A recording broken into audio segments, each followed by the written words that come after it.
Alright guys, what's up? Ooh, time to start this thing. Last time we stopped in the middle of a escape room where we had to solve a lot of puzzles. We still have to solve, I think, 2 of them at least. And we also figured out that Akane died 9 years ago. So there's something really interesting going on there. Hopefully we can get to the bottom of it all today.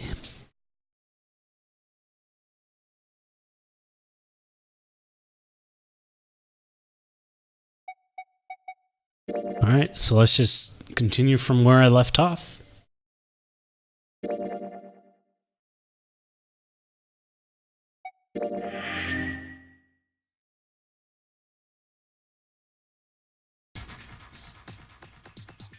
Alright, so last time we left out here, and I think something opened where he needed to get something. It's not here though.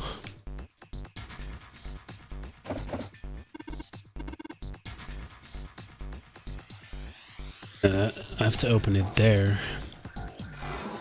There you go. Wait, is it?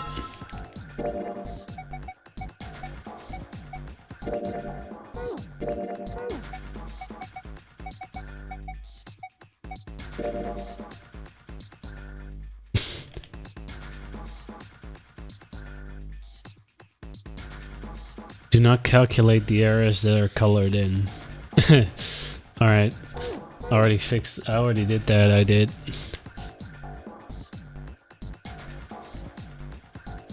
Okay, there's nothing in the other drawers, so the thing that I need should be somewhere else. Is it in here? Yeah, there you go.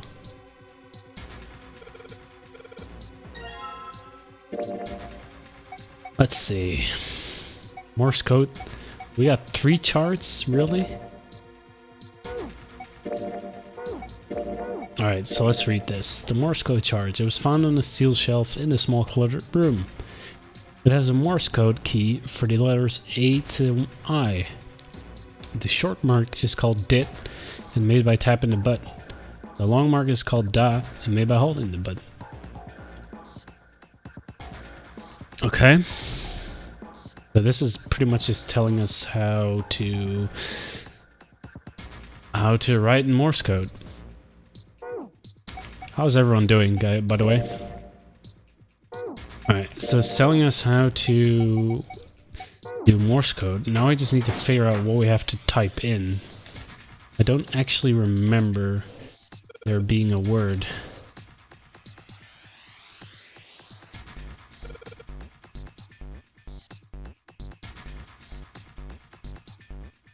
Okay, so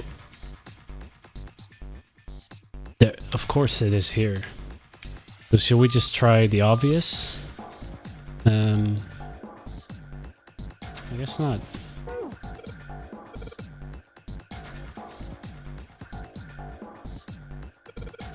I'm not sure what we have to type though.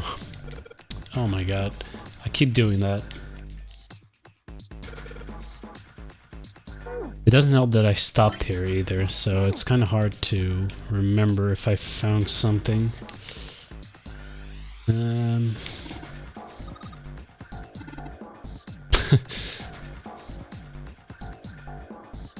Alright.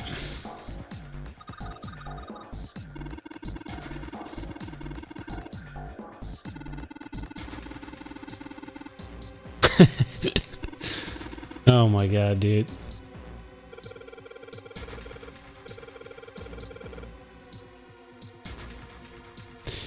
Yeah, this doesn't really look promising at all. Okay, so this is pretty much where you could find us. This lock. Of course it's locked, guys.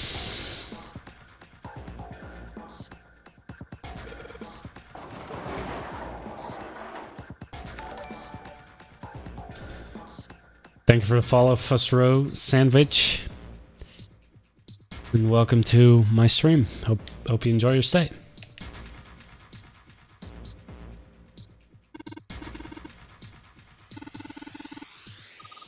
What is this coffin doing here?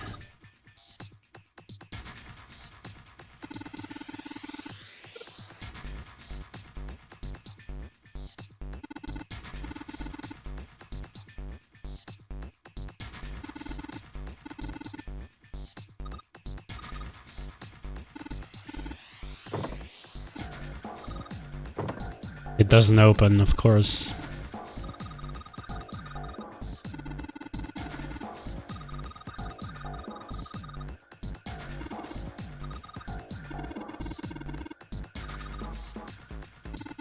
God, it's really cold here, man. I'm just telling you that right now. Oh boy.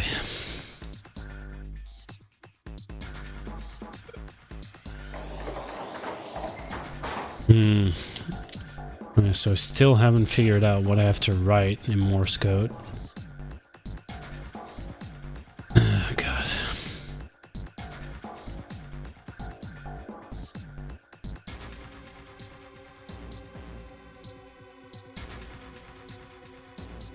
Is there something I'm missing?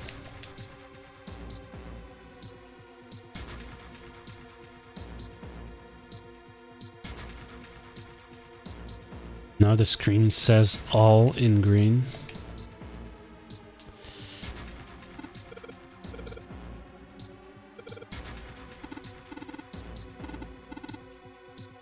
One line has 2 spaces, the next 4 and there's only a single space.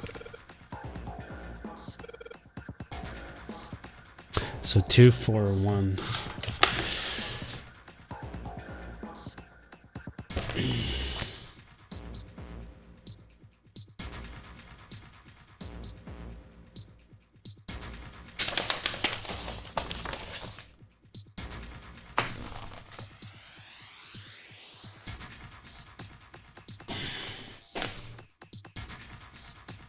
Oh, so that doesn't work.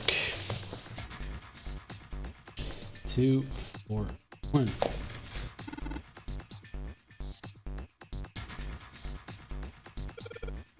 So let's see if all does that. Of course all doesn't do that because then it would be 2, 4, 4.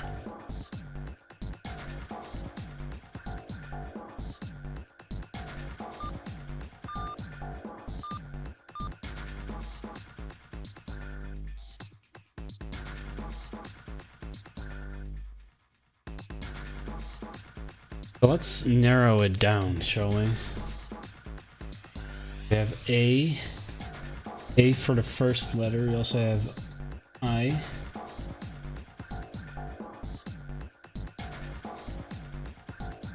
What else do we have? We have M. We have N.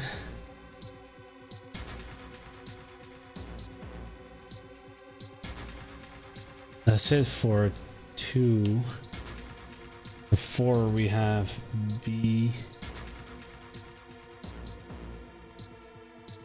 F,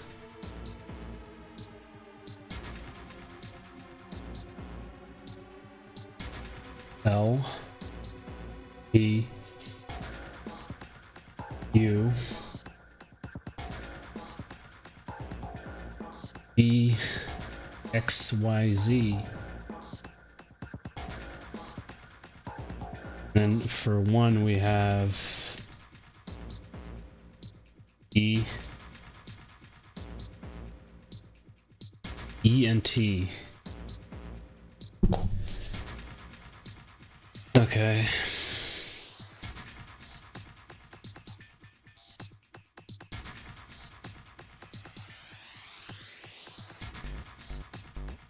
It could be anything, dude.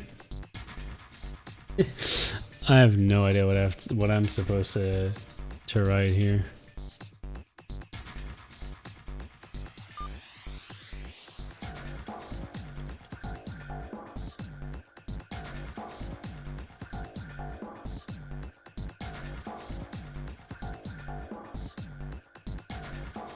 I think I do know what I have to put here, actually. Maybe I'm wrong, but I don't know. Okay. It is ice.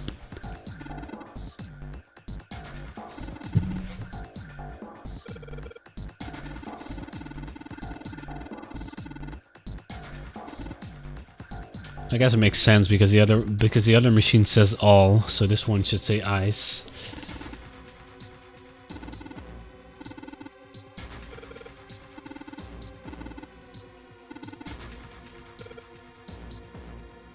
Let's take a look at the coffin, shall we?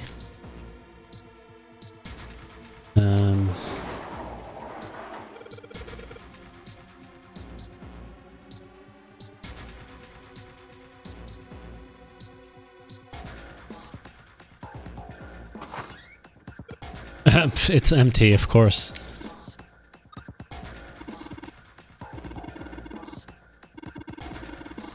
Of course it's empty.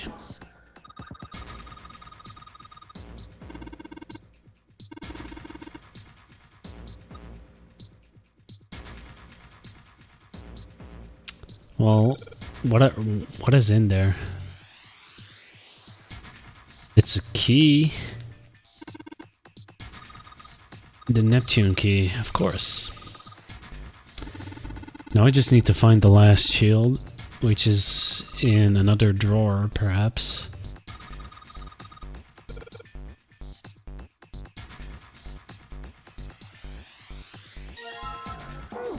Alright. I don't really remember where it was. Was it in here? Oh wait, no, we took it from there already. Alright, so it's not in there either. We already went through this one. There's nothing there. Wait, what am I blind? This sort of coffin is... Hey Potato, what's up? Dude, I must be blind.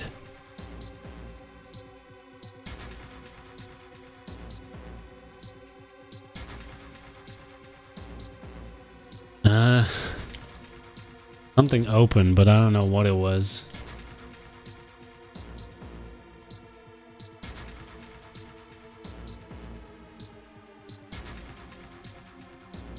It's not that.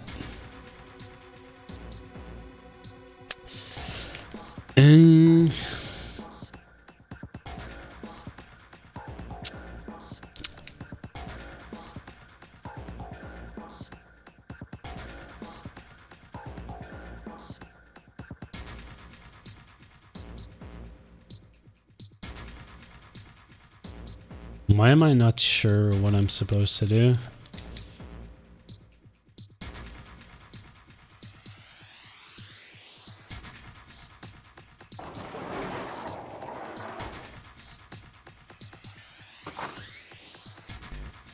No, it's a blind plate. Whatever. Whatever, dude.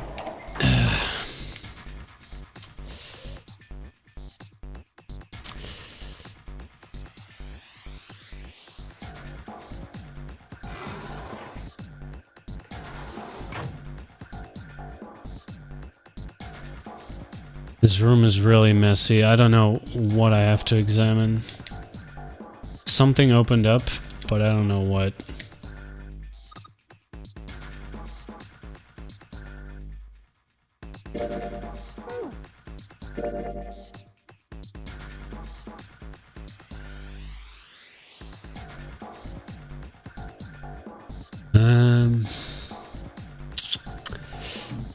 I really have no clue.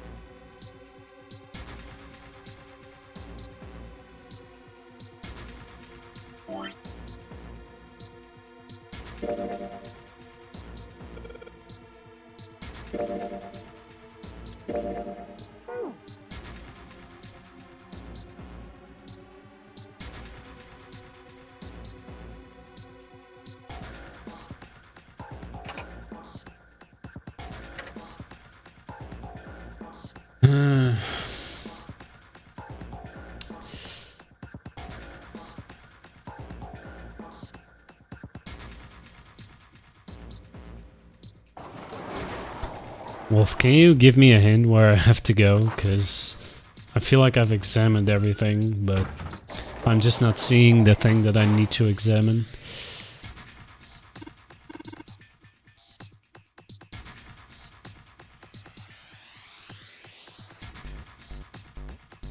Was there a mention of something to the right of the panel? Was there?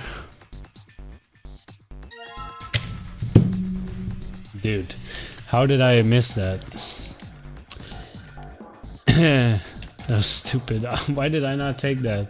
Thank you, Bus. I'm an idiot.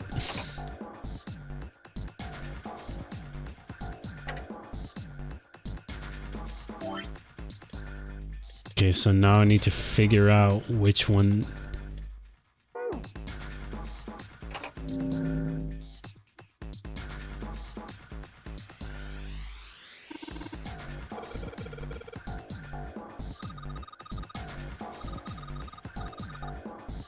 When you touch a numbered area, the area will be selected and it will turn blue to indicate this. Touching a numbered ball after selecting an area will cause that ball to be moved to that area. However, you cannot move the red balls. You can only move 3 to 5 balls into a single area. Press the check button once you have moved all of the balls, except for the red one, which you cannot move.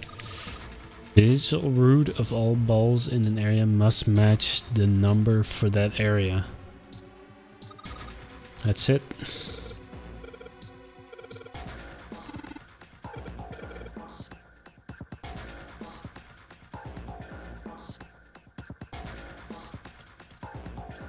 So I can select it. Okay. I can select 5.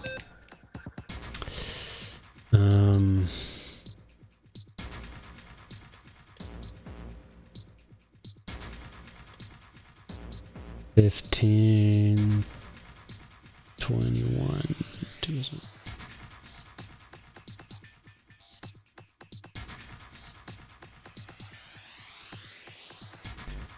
22.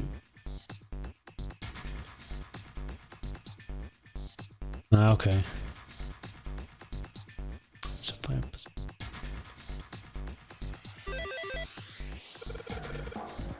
That's it.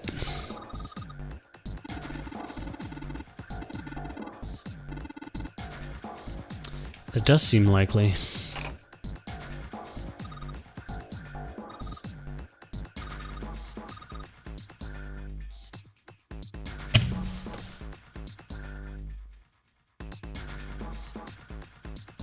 Two is cross. 3 is circle.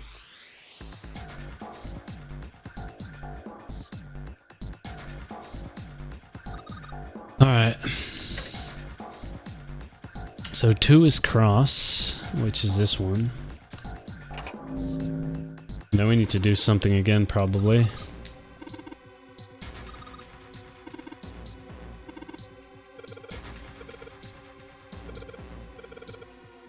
Alright. Alright, so we... Okay, cool. Okay, I'm just gonna try this. So that's 15, that's not gonna work. I need this to be at least 10. So I'm gonna do 7 first. So it's gonna be 15. This is gonna be 21. It's 3. 5 plus 4. No, 4 plus 3, 7 plus... No, that's not gonna work either. Wait. So I can try this.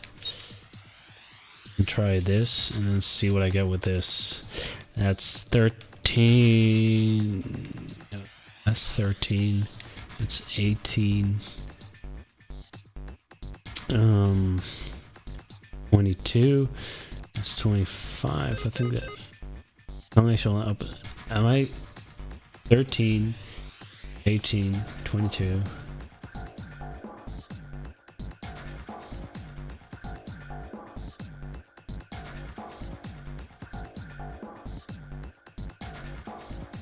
I'm definitely not getting this right. 3. That's 18. 22. 5. 2 plus 5, 7. That doesn't do it. Alright. Let me try something different then. I 3 plus 7. I can also do 4 plus 6. I can also do 2, 6, 2, no. Okay. We have 8, and then we have 14, 19, 23, 25. Combination will not open the...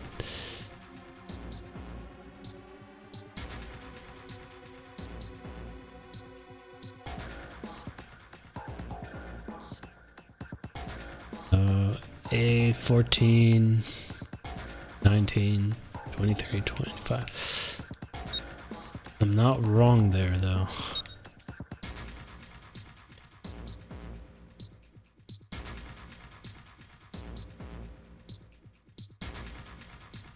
Alright, so I can do 6 plus 4. Then I'll do 15, 20. When it's red, does that mean that I put too much in it, or that I just put the maximum in it?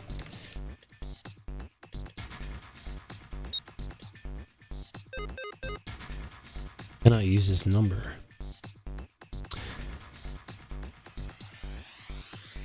Hold on.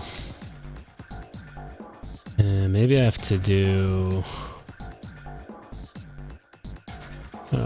it can only be 10. Can't be anything else. That's strange though. Am I thinking about this wrong?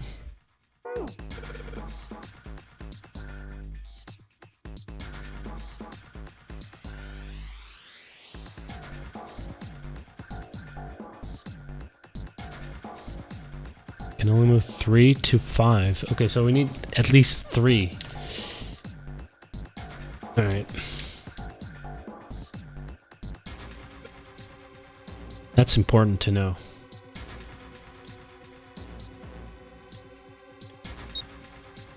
We have 15.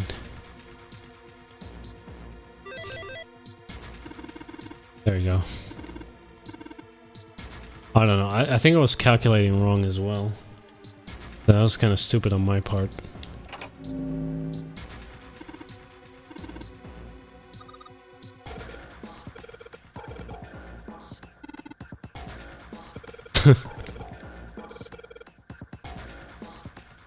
Alright. So we need to make 7 in both. Okay, so I think first we want to get the highest, so now we have 8, 2, 3, 2, 4. Not gonna work though. One is interesting. Let me try 15. Let me try this 14. Then and 12. Yeah, there we go.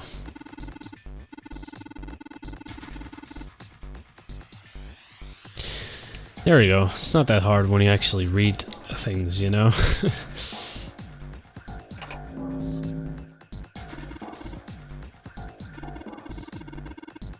So, quick question. Does my stream have quality options or not?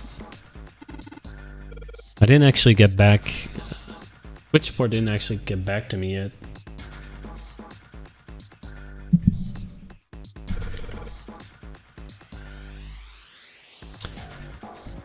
Alright. 2 plus 4. It's not gonna work. So 2.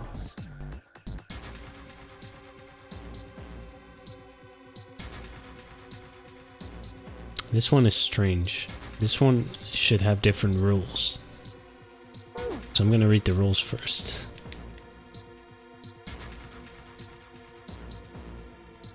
You can only move 3 to 5 balls into a single area. It's still the same. But I have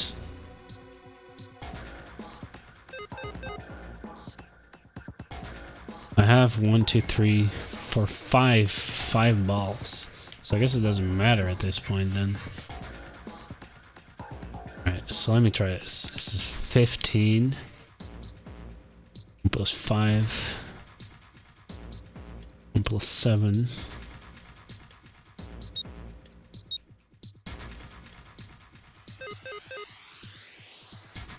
But that's weird. Body options are back. Okay, that's cool. I don't know why that happens though.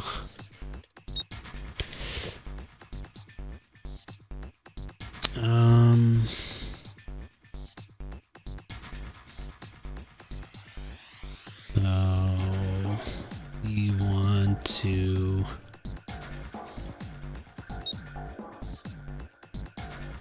that's 12. This 18 is not gonna work.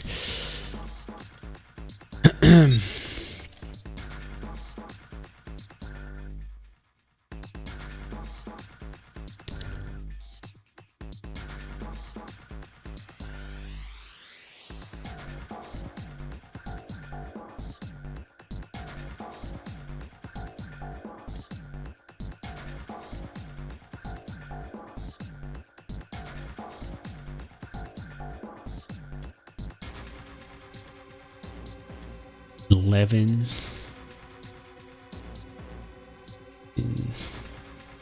No.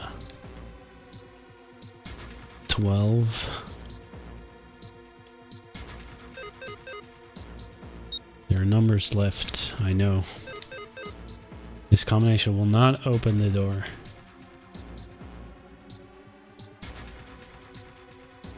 Are you screwing with me, game?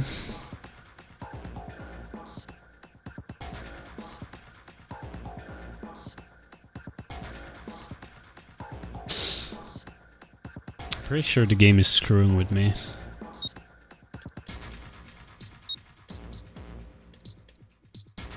This is 12.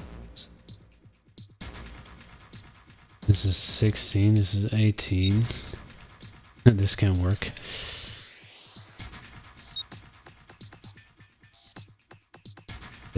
What am I doing? I can't count. I can't count. 8 plus 7 equals 15. 1 plus 5 is equals 6. So we need 18.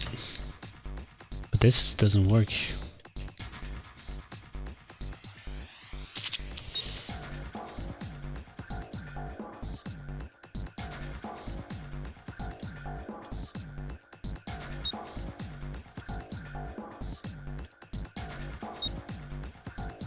Something mysterious is going on here.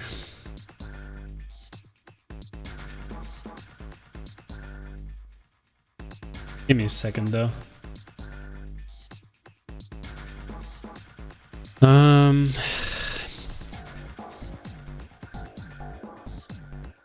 We are missing a ball.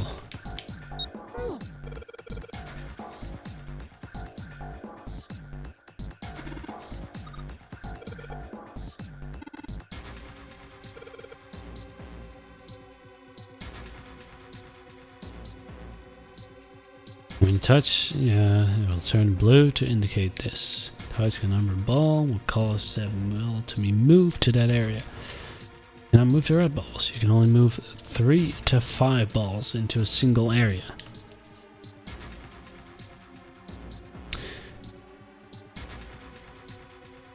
Must match the...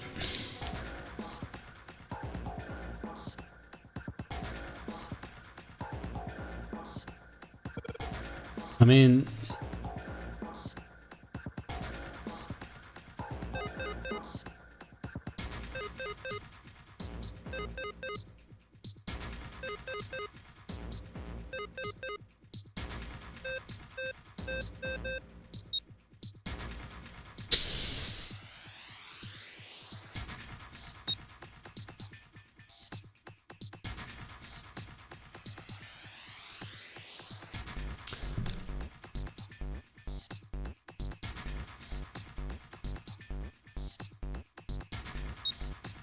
This is one puzzle that is annoying me.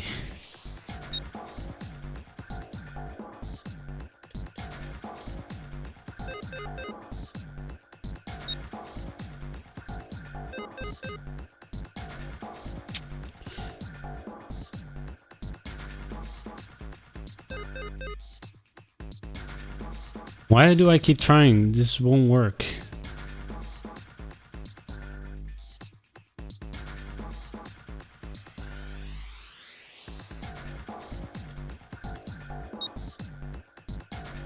You don't necessarily have to put numbers on one side.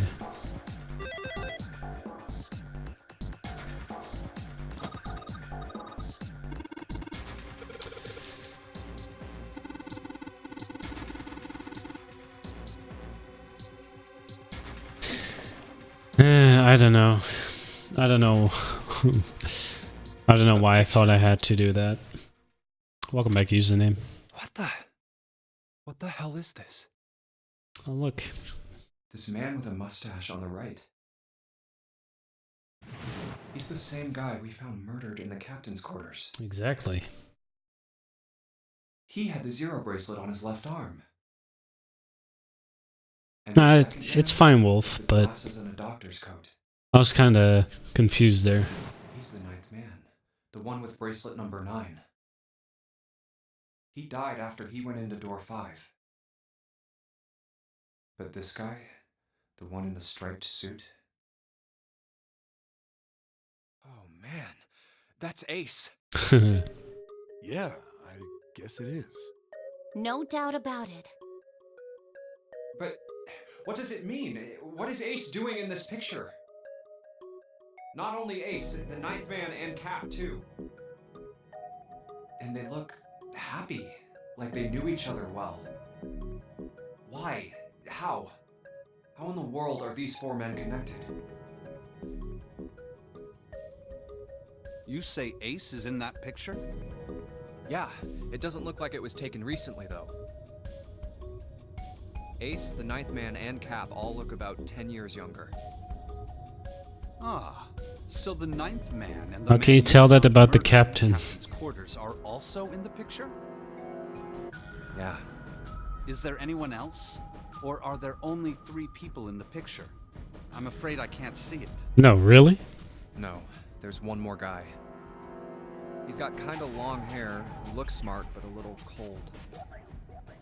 He's the only one I don't recognize. What's the date of the photograph? It doesn't have one. Hello, Yasin. Did How are you look doing, on the man? back? Back? No, I'm cold. Reverse. The other side. Praying for the success of the Nonary project. With Nijisaki, Kubota, and Musashido. Then the 4 men in this picture were the organizers of the Nonary game 9 years ago. That means Ace, the ninth man, and Cap were all responsible for making it happen. But Guess it's time to put on the heater, you know? it's almost as if that's just how things were always supposed to be. Why? Why am I not surprised? Because you've already Ace was known the one this. in charge of the Nonary project. Why? Why am I so calm? No, it's still the same game. It's like I already knew. We're close to finishing it, though. Ah, of course. I understand now. Ace was the CEO of Cradle Pharmaceuticals. He was the one who invented the game 9 years ago. He was Gentaro Hongo. There are 3 Ace games. is Hongo? I had my suspicions from the beginning. Their voices were similar. Too similar to be a coincidence. I could never forget his voice. It was the voice of the devil. I couldn't be sure, though. The voice of the devil. After all, I had no way to check. I certainly couldn't ask him. Even if I had known, however, I would never have told you. Zero made it quite clear what would have happened if I did. Oh my gosh, I had no idea. Huh? I didn't know that Ace was Hongo. I don't know, yes, I don't know what's Yes, gonna happen. I suppose you But wouldn't have. that 9 happened years in the safe ago, you were ending, yeah. Q in Nevada. But Hongo was in the Gigantic with us. I know. That's why I didn't know what Hongo looked like. But why? Why didn't you tell me? I mean, I'm your sister, right? You could have told me. I'm sorry. I apologize for keeping this from you. Yeah, you're right But about if that I one. told you, Clover, you would have told everyone else. And if you did, then I would have been forced to tell them about what happened 9 years ago. I had to prevent that. Hey, Junpei. You think I could borrow that picture for a sec? Sure. Wolf will explain that. Hongo Kubota. Nijisaki Musashiro. Hongo Kubota. Nijisaki Musashiro. Hongo Kubota. Nijisaki Musashiro. Hey, Seven, do you... Shut it! Just be quiet. I'm this close to remembering. This close. Hongo Kubota Nijisaki Musashiro. Cradle Pharmaceuticals. Nonary Project. Shit. What? What's What? wrong? Holy shit, this is nuts. What's nuts? I remember Remember what? everything. Everything? Yeah, I remember all of it. My memory's back. I remember what happened before I got snatched. What? Let me tell you what happened. Like Snake said, Ace is Hongo. From the right, the other three are Musashido, Nijisaki, and Kubota. Musashido was the man with the cash. Nijisaki was Hongo's right-hand man, and Kubota developed the actual technical details of the experiments. How do you know all this? Come on, man, I told you, I finally got my memory back. No, that's not what I mean. I'm trying to ask you why you knew all this stuff in the first place, before you forgot it. You really want to know? Of course. Me too. This is gonna take a while. Hell, it'll probably take me a good 3 days to tell you everything. Well, we don't have 3 days. Just give us the short version, alright? Short version, huh? Alright, fine. Give it a shot. No promises, though. I'm a detective. It's a little awkward to say this about myself, but you could probably consider me a lone wolf type. I hold to my own code, because I think doing what's right is more important than doing what you're told. That's why I followed my gut that night. A slim lead brought me to the wharf. It was 9 years ago. The wharf had been cold as fuck, and I could barely see squat. I was investigating a mess of kidnappings, all of them children.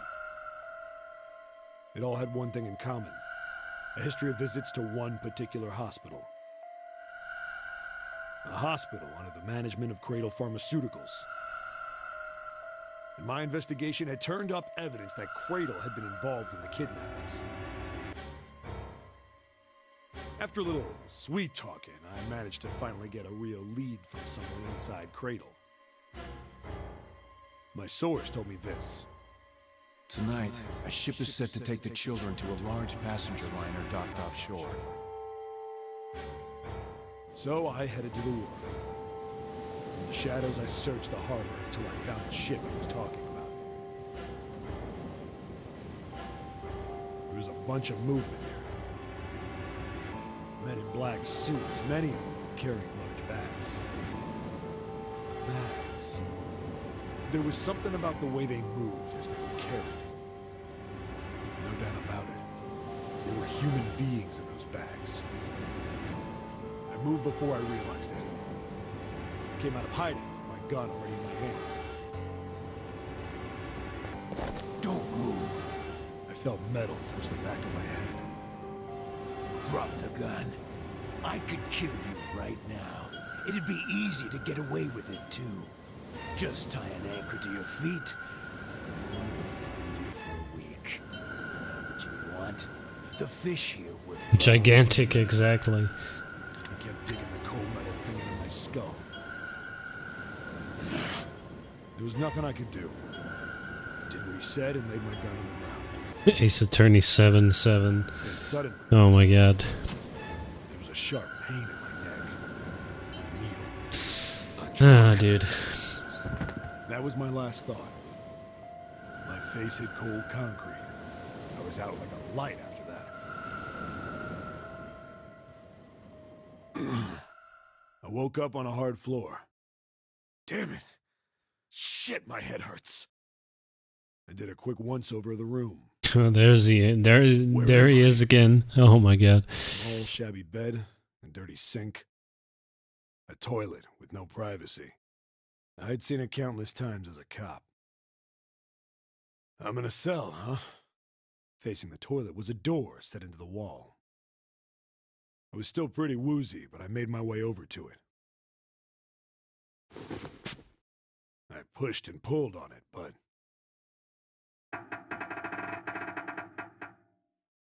it won't open. Not like I expected much else. Would be dumb enough to put me in a cell and leave it unlocked. Threw myself against the door a few times, but it wouldn't budge. I knew it. I gave up and made my way back to the bed, and sat down. Huh. I sat there for a very, very long time. Who knows how long. Then, I heard a faint voice. The voice was far away. I couldn't understand what it was saying. It's door 9. But I could hear one. It was pretty high, probably a little kid. Huh? No, it was several. I hear 5, or 6, maybe more. Where? Where are they coming from? I pressed my ear to the wall and tried to listen through it. I'm not talking right now. No, that's not it. Left. It's coming from under the bed? I hauled on the metal frame and flipped the thing over. Oh, okay. The bed had hidden an air vent under it. The hole in the wall was covered by a metal grate. I dropped flat on the floor and peered through the grate. I couldn't see shit. But I knew it in my gut. This was where those voices were coming from. Hold up. Why are there kids here? But then what my inside man told me popped into my head. Tonight, a ship is set to take the children to a large passenger liner docked offshore. Whoa, whoa, whoa. Am I on that ship? It didn't matter. All I knew was I had to get to those kids. I checked out the metal grate. Could I fit? I don't think you could, though. Grabbed it. Then...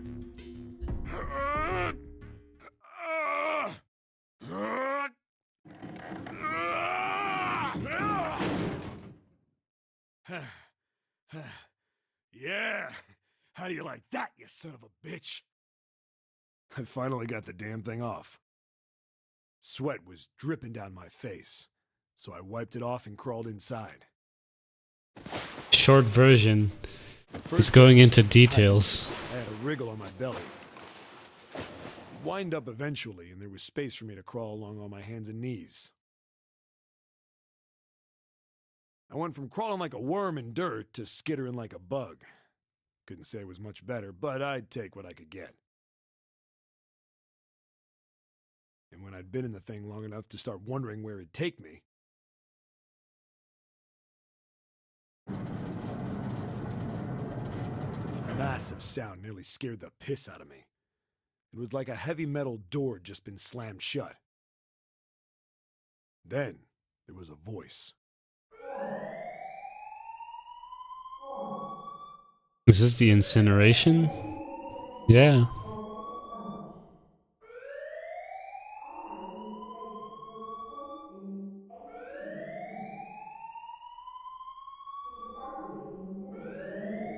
I'm just really, really cold.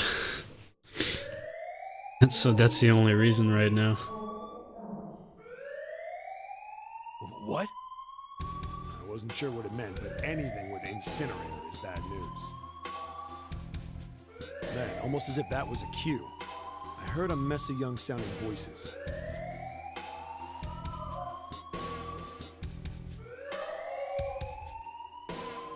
A bunch of them were straight up screaming in terror, and all the sounds together made a howl that made the hair on my neck stand straight up. Damn it! What the hell is going on here? I scrambled through the duct as fast as I could. I made a giant racket, but I didn't care at that point. I soon found a metal door on the left side of the duct. The kids were screaming on the other side. I found it. I yanked the handle and threw the door open. I almost ripped the metal off its hinges.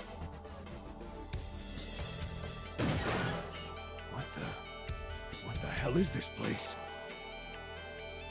I couldn't believe what I saw. The room had a dome up top. There had to be about 9 walls, all the same size. Up in the ceiling was an upside-down funnel. Almost like a chimney. I looked down. There they were. The kids I'd been searching for. Oh, look. Gawked up at me, suddenly silent, for the moment, from surprise and fear.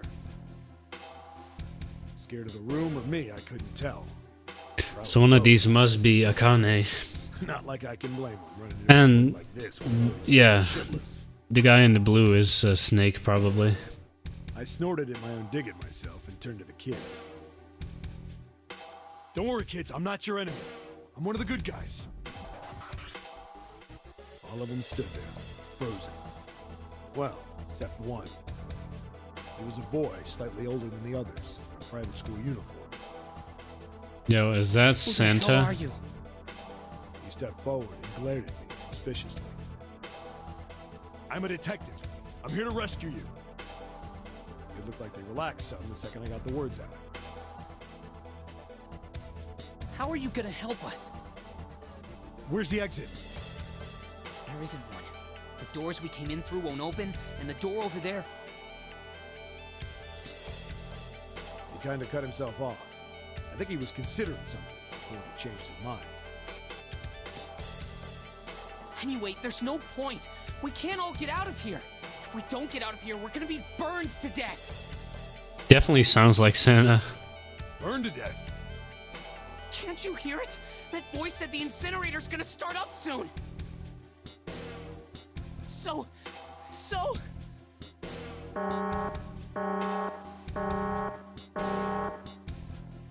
The voice spoke again. Incineration will begin in 15 minutes. They only had 15 minutes.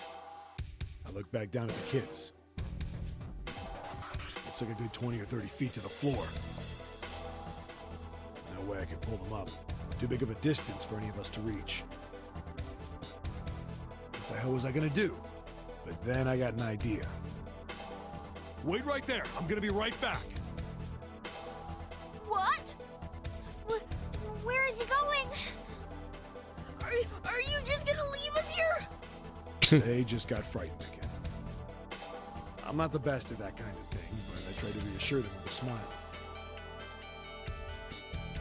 Don't worry, all right? I'll be back, I promise. So just stay calm and wait right there. Got it? I didn't wait to hear them respond.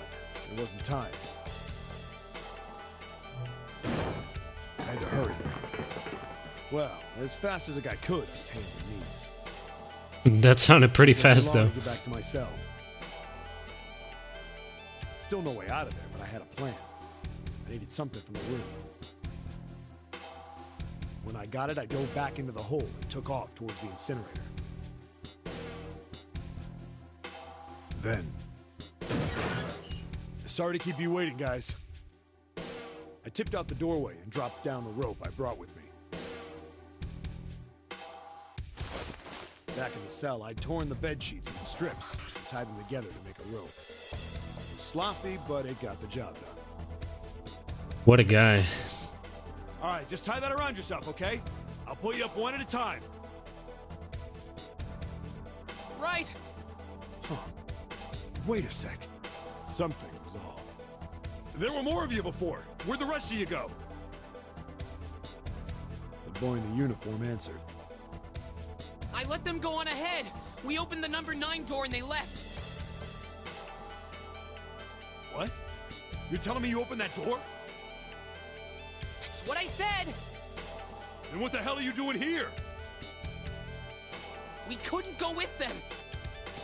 Why not? Look, the only people who can go through the numbered door. He was in the middle of explaining. Warning. Incineration will begin in 5 minutes. Oh, that was fast. The wall shook a bit and the voice bounced. Oh well, he was doing that stuff. Look, that can wait, all right? Just get us out of here. I mean, he did go back. Right! I grabbed onto the rope. The first one I pulled up was a girl with a ponytail. Next was a girl with a red necktie. A boy in a jacket came after her. He said he'd climb up on his own. The boy in the uniform was the last up.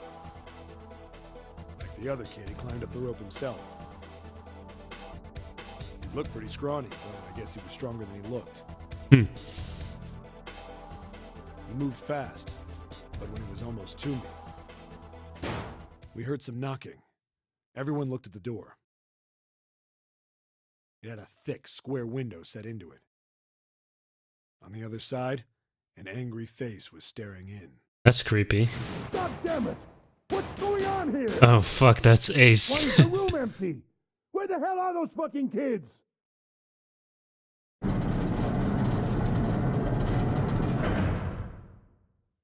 The door opened, and a man stepped in looking half mad with fury.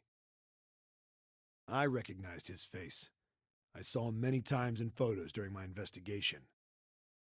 The man's name Gintaro. was Gintaro Hongo, the CEO of Cradle Pharmaceuticals. Hongo saw the boy hanging from the rope. Yeah! It was like he was an animal. He lunged for the rope. Hurry! I know! The boy in the uniform booked it up the rope. You son of a bitch! Get back here, you little shit! 15 feet. 10. The second I could reach the kid, I grabbed him. I hauled him up and tossed him into the duct behind me. No! Hongo had lost it. His face didn't even look human. It was like the bastard pulled off his fake face. He was really a terrifying devil or some kind of damn monster. I quickly reeled in the rope, leaving a furious Hongo yelling at me from the floor. You fucking bastard! You won't get away with this! How dare you compromise this experiment! Experiment? What experiment?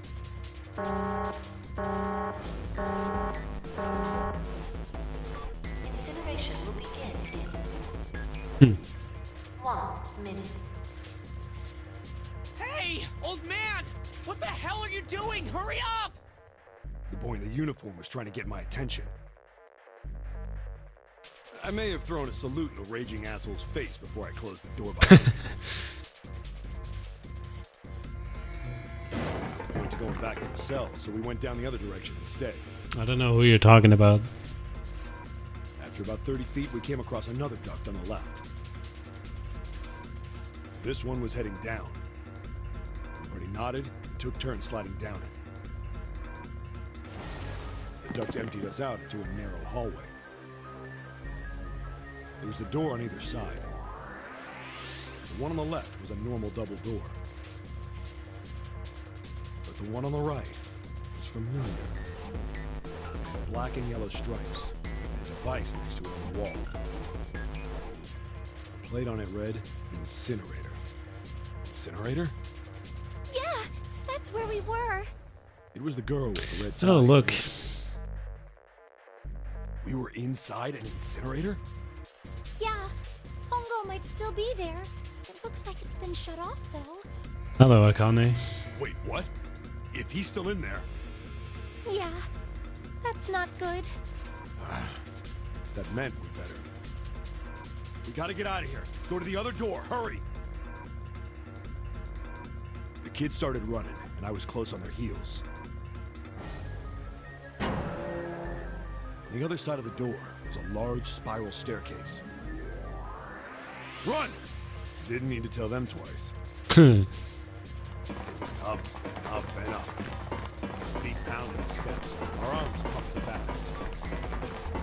Round, round, round, the devil was on the tail. The stairway kept going. We passed a couple of landings when the boy in the uniform suddenly spoke. Definitely Snake right there. Something's up. Akane's not catching up to us. Akane? My kid sister. The girl with the red necktie. Akane. Akane. That's strange. I didn't remember seeing that name on the list of missing kids. Hey! Akane! He kept his hands around his mouth and yelled. Maybe we outran her. If that's Santa, then Let's get it to a stop. I stopped too. Akane is his sister. When did we do that? Well, we passed a couple big rooms on the way here. Maybe she took a rest in one of them? No, that's impossible. Sorry, Grandpa. You keep going. I gotta go look for her downstairs. He turned to go. Hey kid, wait! God damn it, I said wait! I don't think the kid even heard me. Fuck! I spun around to the boy in the jacket, and the girl with the ponytail. I'm going after him. You two keep going, alright? You got it? The girl nodded and ran up the stairs. But the boy... I'm going with you. I didn't have time to argue. I just nodded and took off down the stairs. I could hear him following me. We ran all the way to the bottom floor, calling for her. Akane was nowhere to be found. God damn it, where the hell did she go? I could tell the kid was frustrated. And then suddenly... Help me! Somebody help me! we heard a girl's voice. Akane! The boy in the uniform threw open the door and leapt into the hallway by the incinerator. We rushed in after him. I couldn't for the life of me believe what we were seeing. Don't worry, guys. I have. That bastard Hongo had Oh shit! and was forcing her into the incinerator. Come on, goddammit, move! No, I don't want to! Let me go, please! Let go of me! She planted her feet squarely on the floor and was struggling to get away. But Hongo was bigger and stronger. She wasn't gonna win. Akane! My brother roared with anger and charged toward Hongo. Note how she has number 5 on this one. You're too late, idiot! Hongo lifted Akane bodily into the air and threw her, still fighting him, into the incinerator. Before we could even blink, Hongo had leapt through the door after her. We saw him land inside.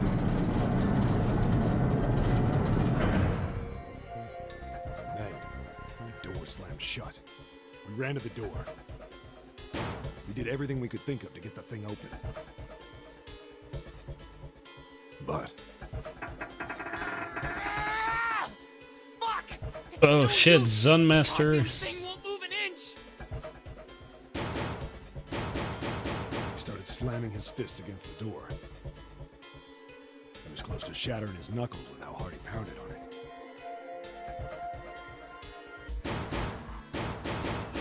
Akane! Akane! okay? You came back! Her voice was muffled, but all of us could hear the sheer terror in it. What should I do? I think I'm trapped in here! Where's Hongo? He went out the other door! Yes, that is June, aka Akane. Warning.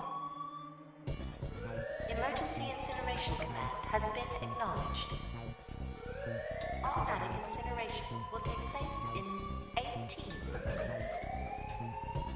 Please evacuate the incinerator immediately. Repeat. Emergency incineration command has been acknowledged. Are you fucking kidding me? It's the same damn thing! Are you there? Yeah, we're here. Just hang on, all right? We're gonna figure out a way to save you. His words would have seemed like a sick joke to her if she'd been able to see how white and bloodless his face was right then.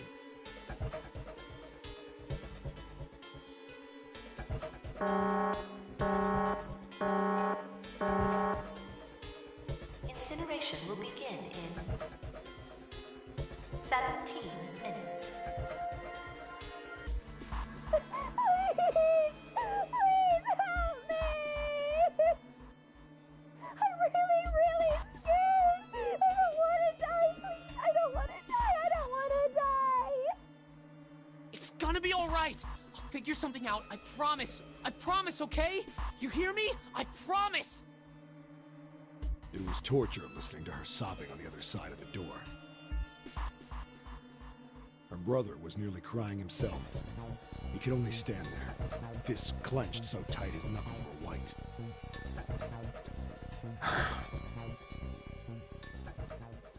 Oh, is that the end of it, really? What happened then? Come on, man. Put yourself in my shoes. It doesn't end good. You think I want to remember that? She died. Then... Yeah. Shit. If I'd known it was gonna be like this, I almost wish I hadn't remembered. Hey, are you sure? Huh? Look, I don't want to ask this either, but... There's something I don't get. So if you could just tell me, did that girl, Akane, really... Yeah, I'm sure. There wasn't anything we could do. After a while, the countdown ended. And we heard something... burning. Oh my god. The fire stopped, but we still didn't move. Me and the jacket kid were frozen. The boy in the uniform collapsed as if he couldn't hold himself up anymore. A few minutes passed. The door opened.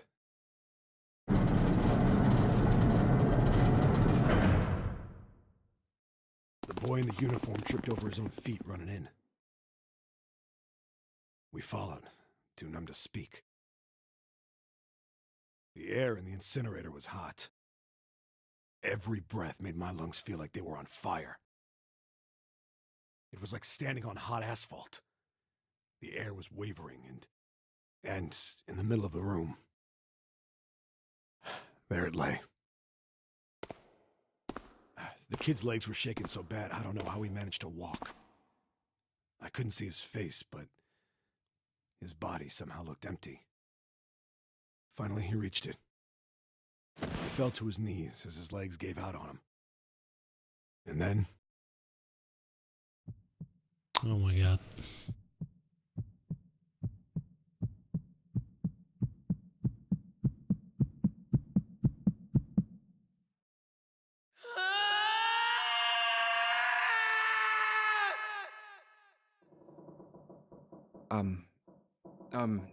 Can I ask you one more thing? What's that? The girl, Akane. What was her last name? What does it matter to you? Just tell me, okay? Please? Just tell them, man. Kurashiki. Her name was Akane Kurashiki.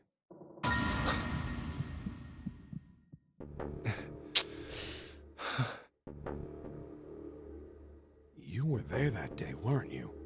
No. The tall kid in the jacket. That was you, wasn't it? Yes, it was. Oh, he's not talking You to are correct. Junpei. Don't misunderstand me. I told you before how Zero threatened me. There was nothing I could do. I couldn't say anything about what happened 9 years ago. So you're saying you're not working for Zero, right? Of course not. Clover, what about you? Hey, come on! You really think I'm working with Zero? I told you before, you idiot! I was in Nevada, in Building Q. I did hear that a detective rescued the kids on the boat, but... I didn't know it was you! Well, I guess I believe you. Alright, let me ask you another question.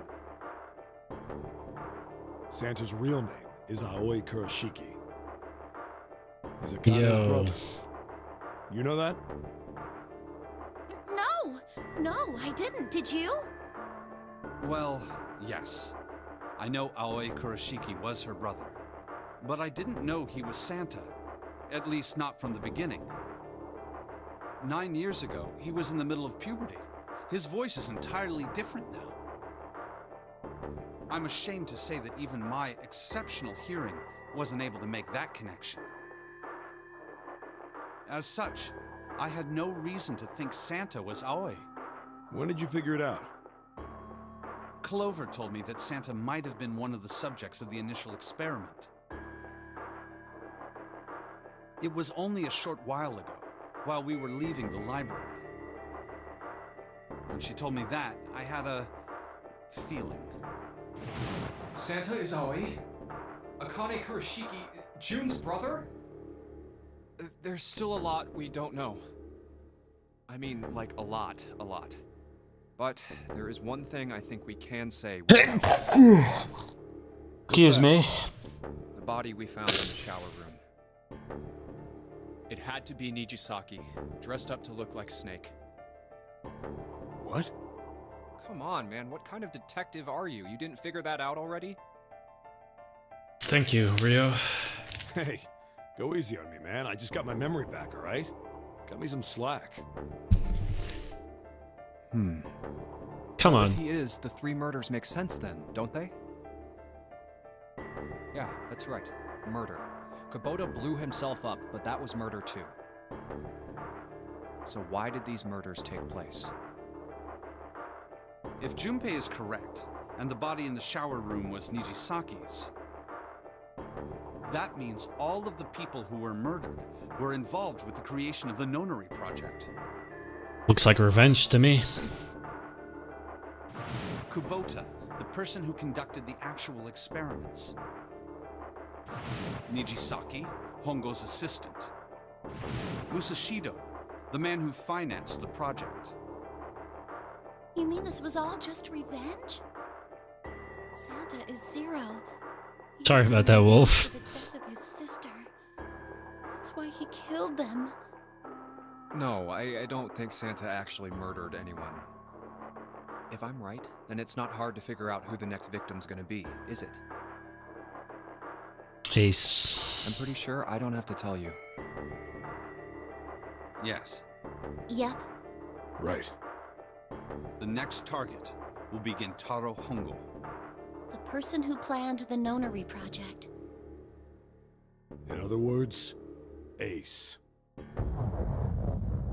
What? What the hell's going on here? It must be 6 a.m. Our time is up.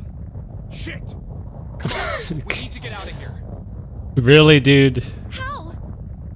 I'm betting this sucker opens the exit. Come on, let's go.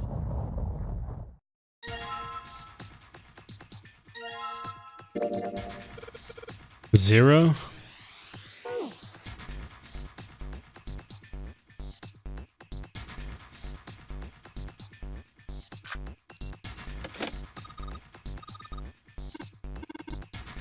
Man, that is some... Oh my god. I really wonder what the purpose was of this Nonary game. I don't think it was just for revenge. Because Akane is... Oh, what the fuck? Why did The shaking everything stopped. skip? Because she's still alive in this. It would seem so, but we are yet to be out of danger. You're right. Let's hurry. This exit needs the Uranus card, too. Hey, Junpei. Yeah, I know. All right, it's open. Let's go. Okay, Neptune Key, let's see if you work. What are we gonna find? Yes! I think it unlocked. It says incinerator. So this is the incinerator. This is the first time I've seen it from this side, but yeah, I think so. Then there ought to be a lever near the door. Yeah, right here. Pull that and the door should open. Got it.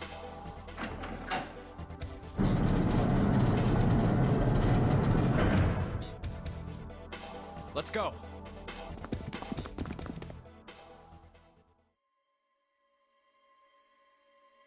What the? What the hell is going on? What's wrong? Are you okay?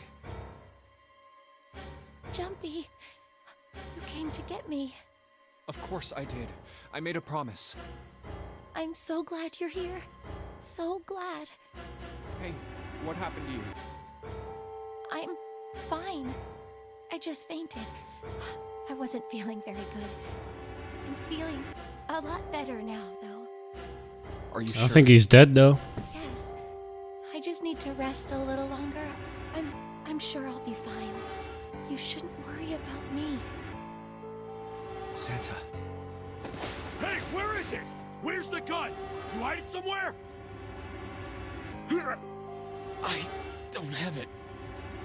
I got sucker punched and they took the gun. What? Who took it? What? Isn't that obvious? I took the gun. Ace. This is familiar. What the hell do you think you're doing, Ace? Or maybe I ought to say Gentaro Hongo, CEO of Cradle Pharmaceuticals. You have me at a disadvantage, and I don't like that. You know me, but I don't know you. Do you have any idea how much I've suffered? Can you even begin to understand my pain? Pain of prosopagnosia, right? Another irritating insect. And how do you know that? She's just here for fan service. No matter. If you don't want to answer, it makes no difference to me. This is a waste of time anyway. It's time for me to go. First is 1. Give me your hand. 8. And with this, 9. The ninth man. Kubota's bracelet. I believe I've won this game. I've had quite a time playing with you. I must thank Zero, I suppose. Wait, what? Ace doesn't know who Zero is. What the hell are you planning, Santa? At any rate, this game ends now. I will escape, and the rest of you will have a slightly less pleasant ending. I suggest you enjoy your final moments. Goodbye. Wait! What? Why isn't it opening? One more time. Now open!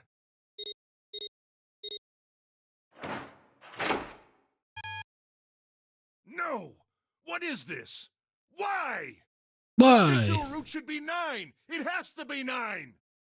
Then why? Why isn't it opening? Now! It's probably not a 9, huh? Oh, damn. No! Ugh. Oh, that was close. Too close. Thank you, Seven. Don't mention it. Just one punch ain't enough for this piece of shit. After what he did 9 years ago, I ought to rip him to pieces. But if a suspect can't talk, they ain't much good. Once he's locked up in a cell, we're gonna have a little chat. 9 years ago? Then you must be... Yeah, you finally figured it out, dumbass. Dumbass.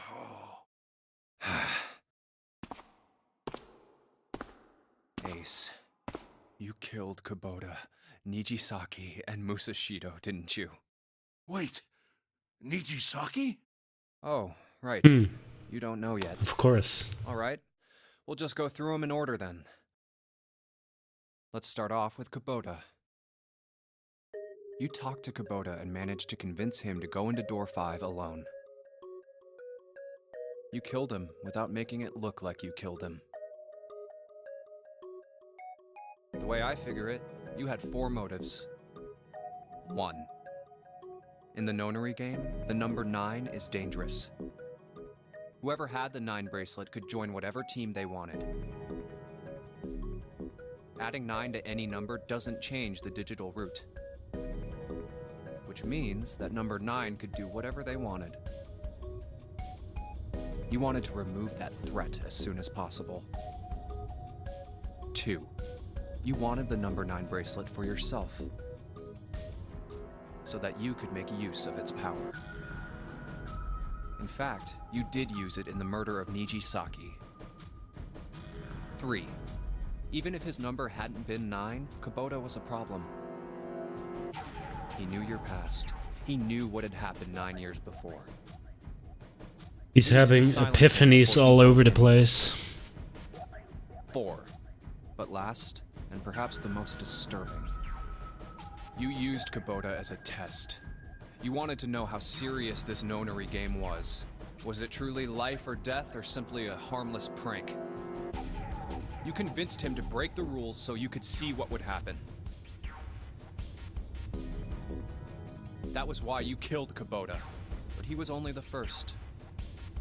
Next was Nijisaki, while everyone was off looking for the missing parts for the Reds. You ran into Nijisaki near the big hospital room. However, because of your prosopagnosia, you didn't realize he was Nijisaki. Chiefly because, when you met him, he was dressed like Snake. That was why you thought Nijisaki was Snake. No, that's not... That was Nijisaki? Why? How did... I'll get to that. Anyway, you thought he was Snake. Snake was one of the kids in your experiment 9 years ago. You remembered him because he was the blind kid. But his presence made you think.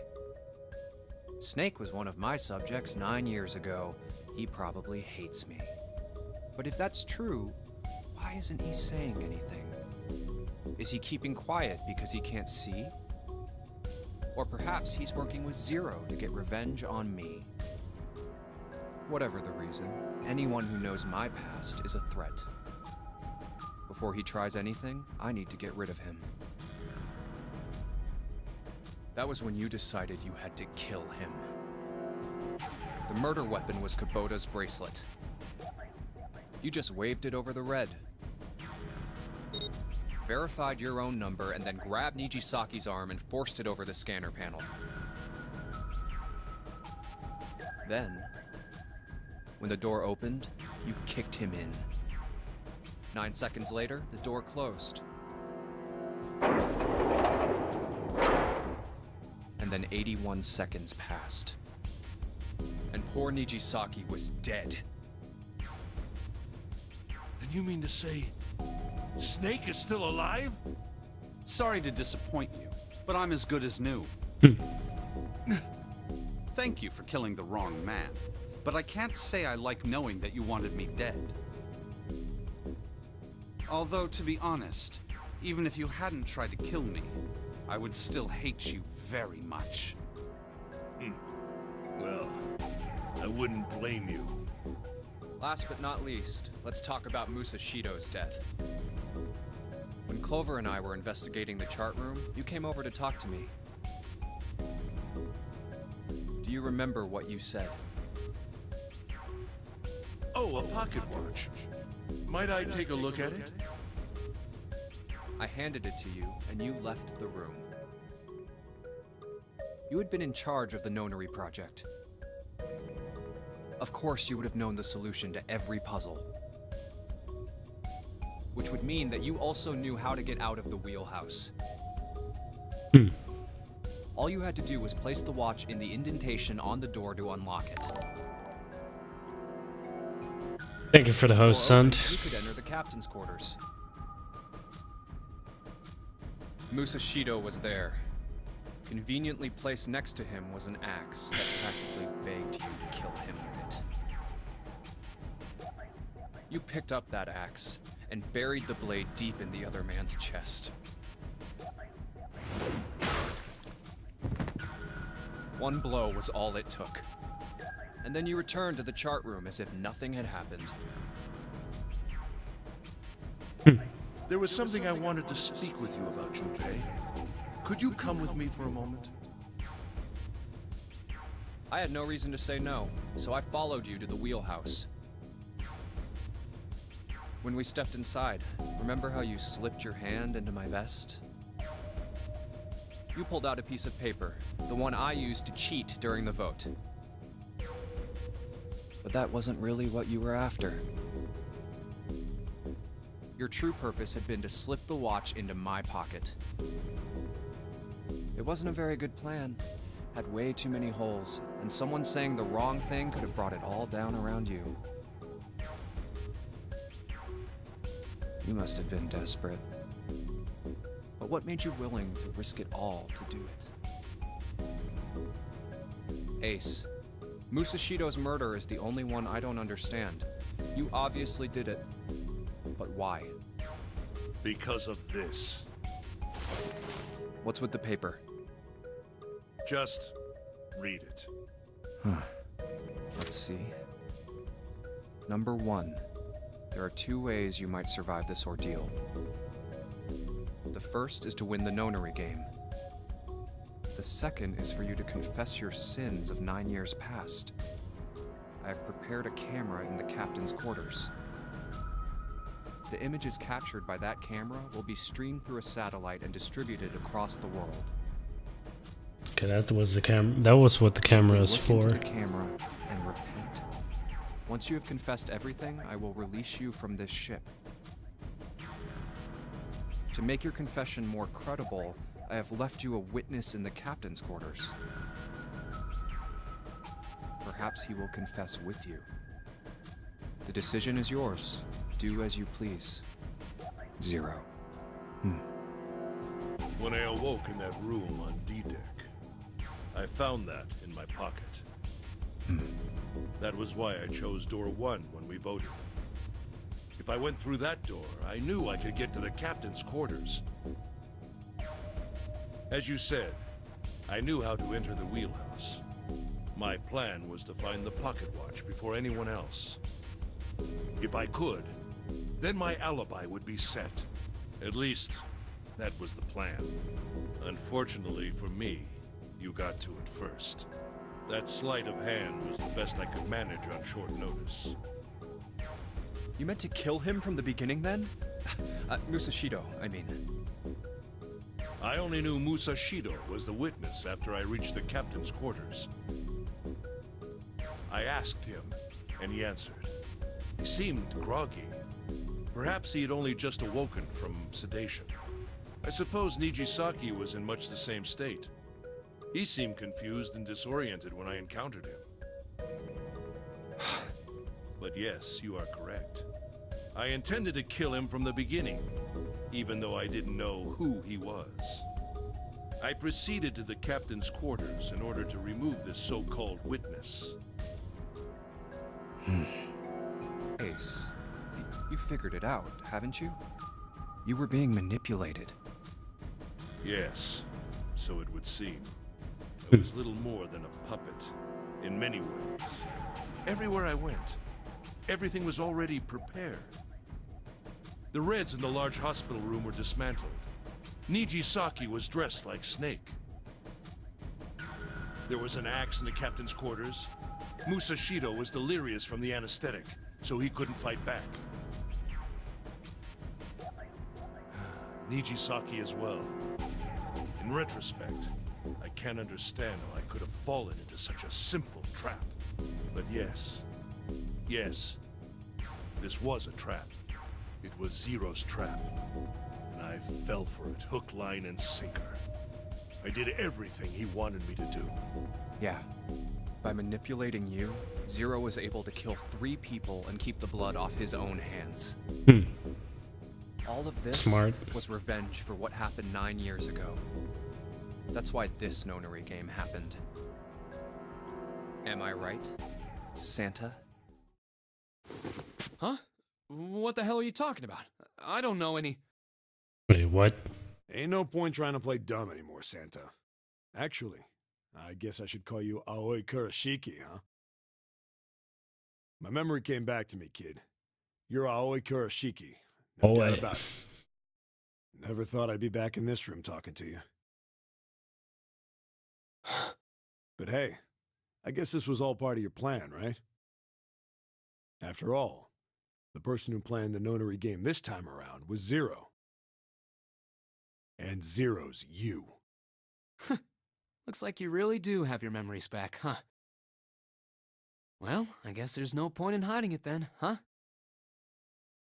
Yeah, you got me. I'm Aoi Kurashiki. I was one of the kids in the nonary game 9 years ago. I made it out. So did Snake over there. But there's one thing... No, I guess there's 2 things you got wrong. Number 1, I ain't Zero. What? Is Zero a villain? No, I don't think so. But it's not Santa. Wait, what? Sure, I was helping Zero out, but I'm really more of an assistant, like a secretary. An assistant? Assistant's only an assistant. I didn't come up with all this. All I did was follow Zero's orders. Then, if you're not Zero, who is? Calm down there, Junpei. Didn't I say 2 things? You made one more mistake. Junpei, you just said, all of this was revenge for what happened 9 years ago. That's why this nonary game happened. But that's not it. Revenge isn't the only purpose. There's another reason you guys are playing the nonary game. To save someone. Save someone? Save Akane? Right. You were brought here to help my sister. To save Akane. What the hell are you talking about? Akane Kurashiki died 9 years ago in this room. I was there. I saw... What? What the hell? Where is she? Where's Akane Kurashiki? Ugh! Oh, my head! My head, it feels like it's gonna pop. 7! What the hell is going on? I don't know. I just... Oh! I swear to God, my head feels like it's about to explode! What was the Nonary Project? I'm sure you know already, but I'll tell you one more time. It was a project designed to test a particular phenomenon. And what was that phenomenon? For 2 organisms to communicate with one another in the absence of physical contact. The morphogenetic field theory. Could human beings use these invisible fields to exchange information? That was what this experiment was conducted to determine. There were 2 separate locations. One was the Gigantic, and the other was a building in Nevada called Building Q. The 9 children trapped in Building Q were faced with numerous puzzles, copies of identical ones in the Gigantic. They were told to send their answers into the morphic field set and transmit them to their brothers and sisters on the Gigantic. I guess not username because they had to use the concept of fear. The transmitters were put in Building Q, and the receivers were put on the Gigantic. Each sibling pair was supposed to be split up, but there was a mistake. Akane was a transmitter. She should have been in Building Q. However, for some reason, she was placed on the Gigantic with the receivers, like me. Perhaps she was mistaken for someone who was supposed to be in Group A. Whatever the case, Akane ended up on the Gigantic. I think I've told you enough. You get it, don't you? I'm pretty sure you know where this is going, Junpei. Where what is going? Don't play dumb. You know things you shouldn't. Things you couldn't. How did you know Ace had prosopagnosia? How did you know why Ace wanted to kill Kubota and how Nichisaki was killed? Because he told me in a different ending. Were you surprised when you found out Ace was Hongo? No. And what about the coffin Snake was trapped in? How the hell did you open it? Well, that's...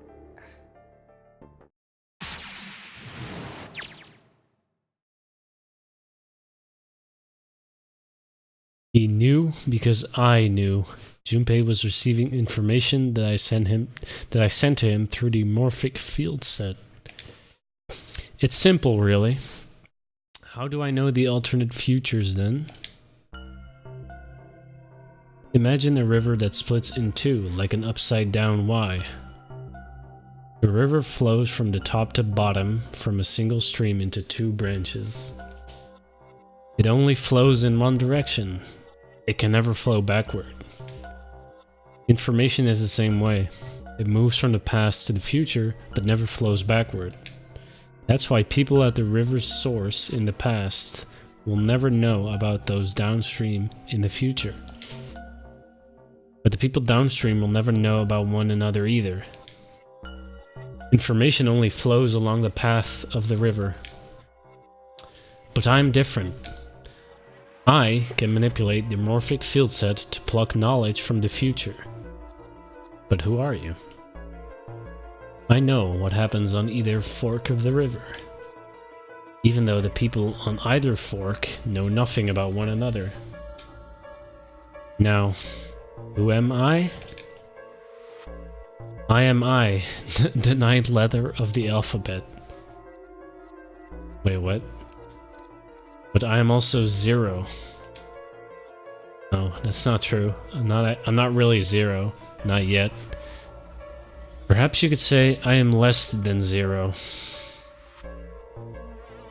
Zero is my future. In 9 years, I will be zero.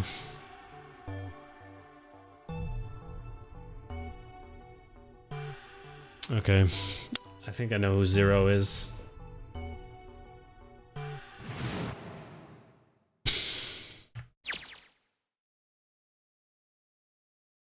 Where did she go? June. No, Akane. Where did you go? Santa!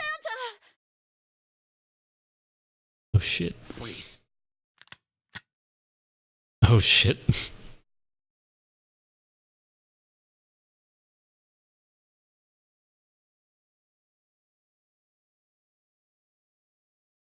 Get up. I mean, I guess he deserves it.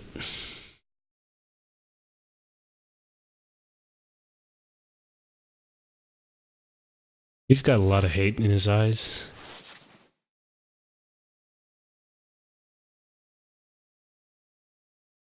Hey, what's your plan, Santa? What are you doing? Can't get through any numbered doors with just two people. What the hell is he thinking? Didn't I tell you? I'm Santa Claus. Santa It's Claus. time for me to go make a wish come true. That's it? That's all he's gonna give us? What the hell does that even mean? Shit, they're out.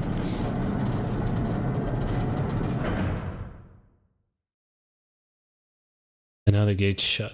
Looks like the rest of us are stuck in here. They're all looking at me. At least Seven's headache is gone. He seems to be alright. Well, I guess there's no harm in trying. Let's see if this door still opens. Damn. Well, it looks like this door isn't opening anytime soon. Pew, pew, pew, pew. Oh, you mean we're trapped? So it would seem. What the hell is Santa trying to do? Oh my gosh. Oh my gosh, what? Have you considered where we are? There can really only be one thing Santa would do now. No. No, you can't be serious. Gotta do something.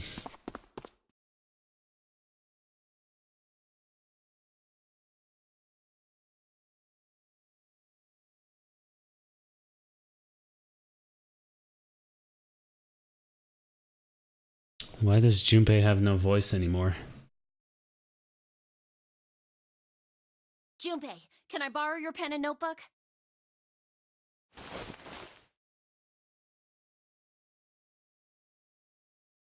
Ever again.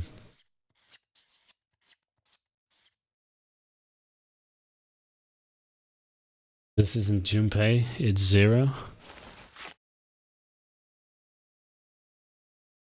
What the hell are you doing, Clover? Give me that!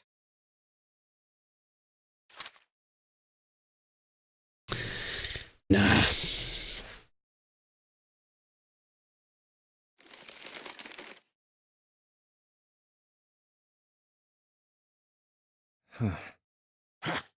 What? And there's no other way?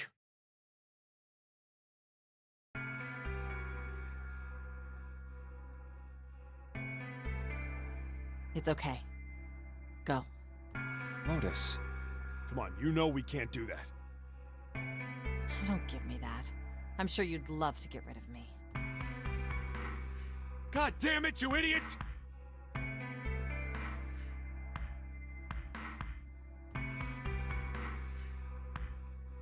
Without... if you're not... Look, it'd be bad, all right? Bad? Yeah. If there weren't assholes like you around, I'd be out of a job. Uh-huh. Look, I'm just not leaving you behind, ZSlyzer right? gun? End of Wait, story. what? Seven. He's right. I'm not leaving you either. Me too. You didn't honestly think I'd abandon you, did you? You're all idiots.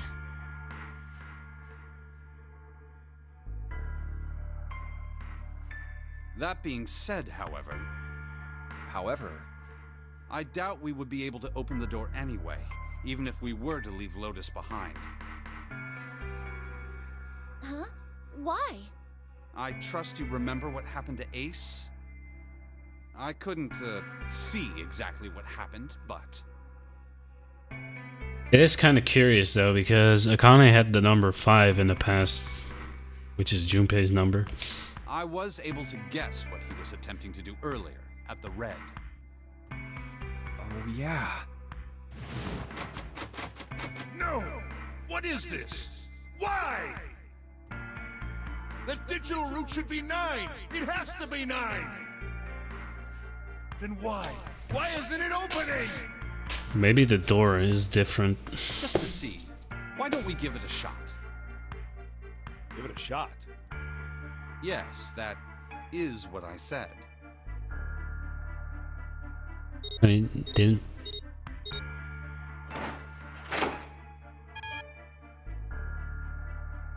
I just wonder how Santa opened it. 3%. Ain't opening. But it did open 9 years ago. The digital route was 9 then, I'm sure of it. You think maybe they changed the settings? Perhaps. Seems likely.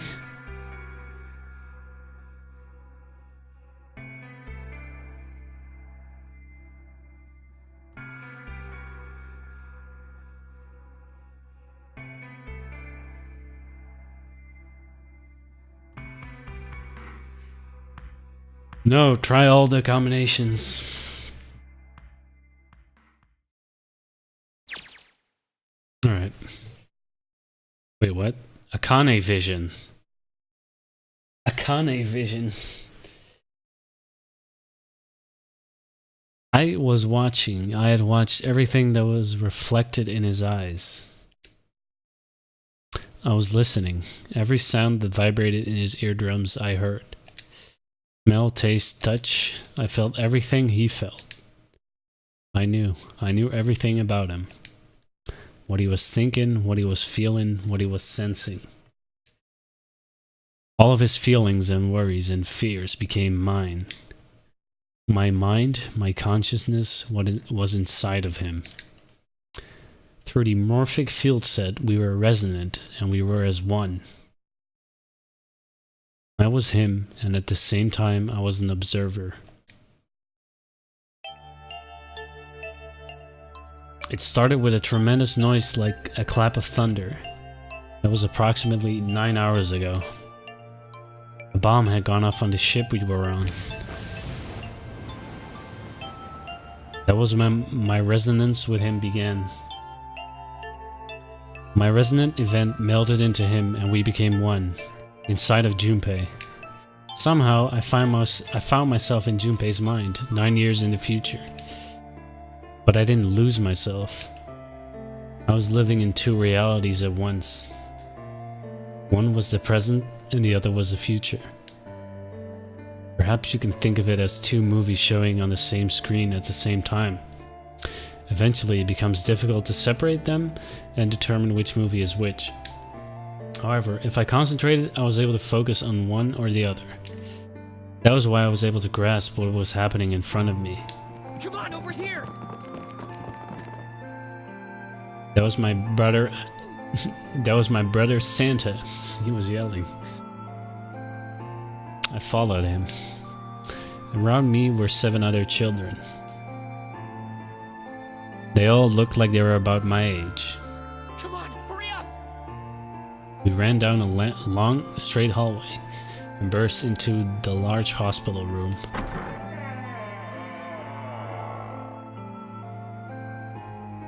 Everyone was arguing. 2 of the boys got in a fist fight. The girl watching them began to cry. "I want to go home," she cried. "I want to go home." Another girl slapped the crying girl and glared down at her. It has been 2 hours since the nunnery game began. We were starting to fall apart. But just when all hope seemed lost, Light started talking.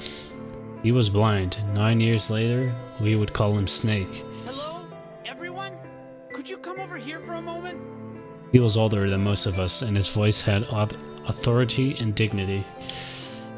The fights died down, and we gathered around him. I have a little sister. She is very important to me. Right now, she is over in Building Q, and is desperately trying to send information over to me. Her name is Clover, and today is her 9th birthday. As he spoke, he pulled something from his pocket. In his hand were 9 4-leaf clovers. I was going to give these to her as a birthday present. I was outside picking them when I was abducted.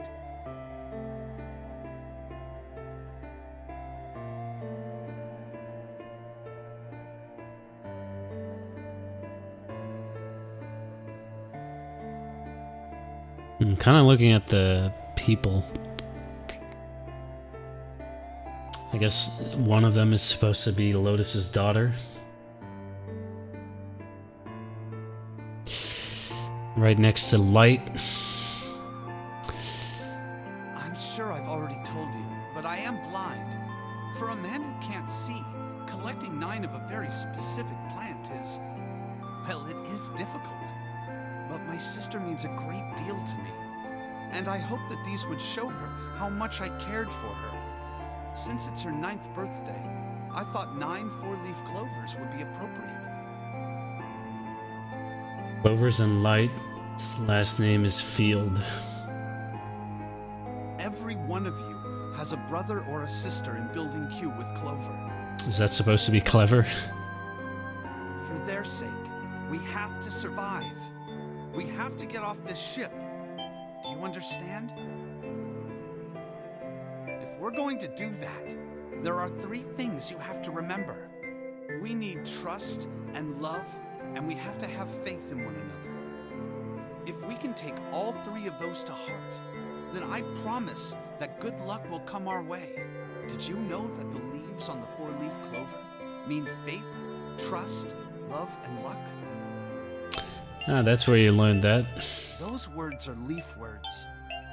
So if you believe what I've told you, and you understand, then I want you each to have one of these. They're a promise between friends. He gave a clover to each of us. I took one too. Eventually he was left with only a single 4-leaf clover. He had one last thing to say. Don't ever forget, so long as you have that, we will always be connected. Do you understand? When he finished, the tension of only a few minutes before was gone. We were calm. After that, we ran around the ship for a while longer and opened several of the numbered doors until we finally found a door with the number 9 on it. In fact, there were 2 doors with 9 on them, and we found them in the chapel. We split into 2 groups and walked through the doors.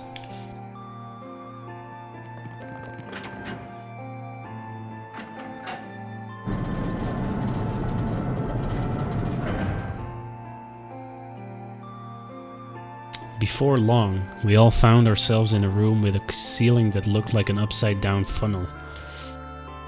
For some reason, this room had another number 9, but this time it was the only one.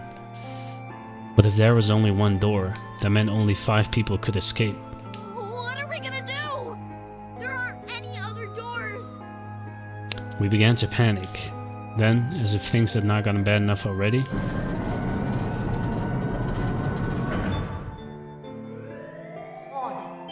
Warning. Emergency incineration command has been acknowledged. Automatic incineration will take place in 18 minutes. Please evacuate the incinerator immediately. Repeat. Emergency incineration command has been acknowledged. What? What's happening? What did that thing say? That didn't sound good. my brother swallowed hard and answered. I think it means this room is gonna burn. Burn! The plaque on the door says incinerator, and that voice said that the incineration is about to start. And incinerate means to burn. No! Help me! Abject terror filled the room as everyone began to scream and cry. Every pair of eyes were filled with despair. Then, high up on the wall, a door opened and a man appeared. He was a huge, frightening mountain of a man, as large as a bear. 9 years later, we will call him 7. Don't worry, kids. I'm not your enemy. I'm one of the good guys. I'm a detective. I'm here to rescue you. The rest happened just like 7 had said it did. The 4 of us who had stayed behind were saved by 7. We crawled through the vent away from the incinerator and slid down into the hall. We came out on the other side of door 9. On the wall opposite the door was a set of double doors. We went through those and began to run up the spiral stairs. As we ran, I lead the way. Behind me were Nona, my brother, Snake, and 7. The other children, the ones who had gone through door 9 before us, were up ahead. I could hear them cheering each other on. We ran and ran and ran. We leapt across as many stairs as we could and kept running. The stairs spiraled upward like a tornado. Eventually I pulled ahead of the rest. Perhaps Nona had slowed them down. Didn't want to lose them, so I slowed down as well. I didn't stop, but I glanced over my shoulder from time to time to see if they had caught up. That was when I realized. No, where is it? Did I drop Jumpy's present? I knew I had it with me when we passed through the vent. Then, had I dropped it as we slid out? I had to go back, I had to. But I knew I couldn't tell the others. They would stop me, I was sure of that.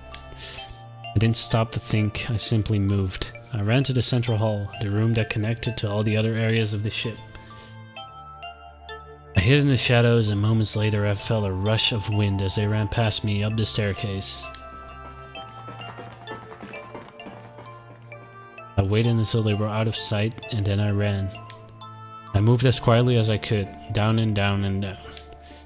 Finally I reached the bottom deck. I ran into the hallway and looked around frantically. There it is! It was just where I thought it would be, sitting under the opening of the vent. I ran over and snatched it from the floor, but as I ran back towards the stairs and freed him... Boo. The door to the incinerator opened and a man stepped out. It was Hongo. Kentaro Hongo. 9 years later, we will call him Ace. Ah, how wonderful to see you decided to come back. His smile made my blood run cold. It looked mechanical, as if someone had simply pulled up the corners of his mouth. Come with me. We must continue the experiment. I shook my head, eyes wide. Slowly, I began to walk backwards. 1 step, 2 steps, 3 steps. Then I spun around and broke into a run. I felt Hongo's hand close over my left wrist. I said, come with me. There was an edge of insanity to his voice now. I pulled as hard as I could. No! Stop! Let go of me! Let go! I shook my body and flailed my arms, trying desperately to get Hongo to let go of me. But I was still only a child. I was no match for a man like Hongo. Stop struggling, goddammit! Do as I tell you! He heaved on my arm, trying to pull me into the incinerator. I screamed. Help me! Somebody help me! Then suddenly, the door to the stairs flew open, and my brother burst out of it. Behind him came Seven and Snake. Akane! He cried my name again as he leapt toward Hongo. You came back! I cried out. You're too late, idiot! Hongo threw his full weight against my arm, pulling us both into the incinerator. The force of it threw me onto the floor. I scrambled to my feet and looked toward the open number 9 door. Hongo stood between it and me, but behind him I could see my brother, his fists clenched. But those fists never reached Hongo.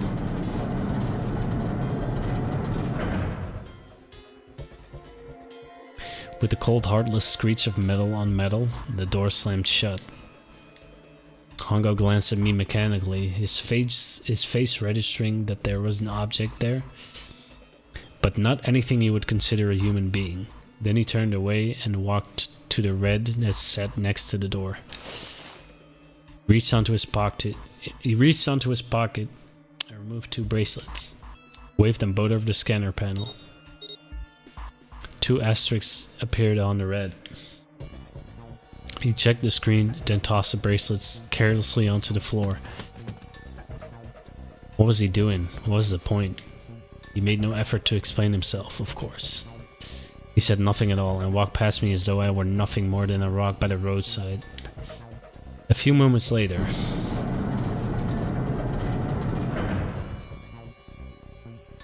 the 2 other doors slid shut as well. Faintly, I could hear someone pounding on the door behind me. I turned around and ran toward the door to 9. Akane! Akane! Are you okay? I could hear a voice from the other side of the door. Worried, frightened voice. Help me!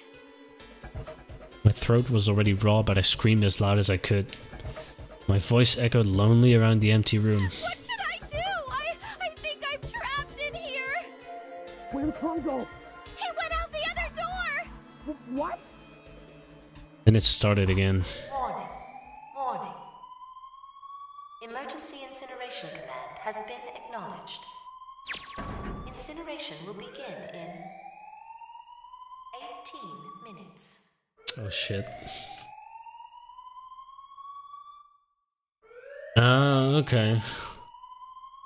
I know what we're gonna do. Please evacuate the incinerator immediately.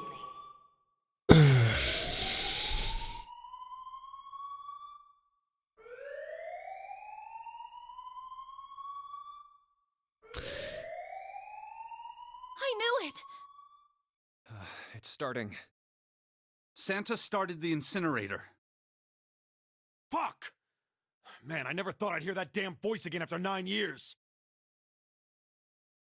What the hell? What the hell? What in God's name are you talking about? It's 9 years this and 9 years that, and when it's not 9 years something, then you're talking about some sort of fucking experiments. You aren't making any sense. You know nothing. I'm sorry, Lotus, but we really don't have time to explain it right now. I promise, I'll tell you everything once we get out of here. But... Incineration will begin in 17 minutes.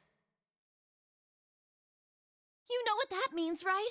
Incinerate means burn. What kind of idiot do you think I am? I know what incinerate means. Well... God damn it! Okay, fine. I won't ask anything else. Talk about whatever you want. But you have to do something for me. 7, figure this out. What? Why me? Just shut up and stop this thing. How the hell? There has to be some sort of emergency shut-off button. There isn't anything like that. How the hell do you know? Because I looked for it 9 years ago.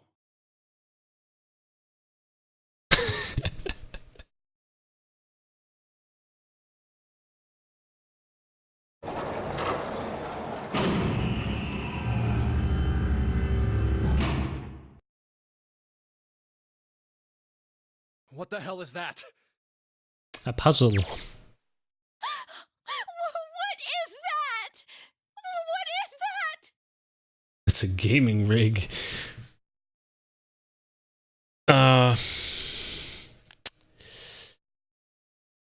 We're gonna have to solve the puzzle in the future and in the present and 9 years ago.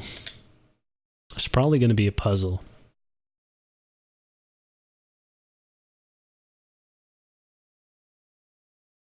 There was a monitor, a keyboard, and a cross-shaped device of some kind. Something about the machine scared me, but I forced myself to walk up to it.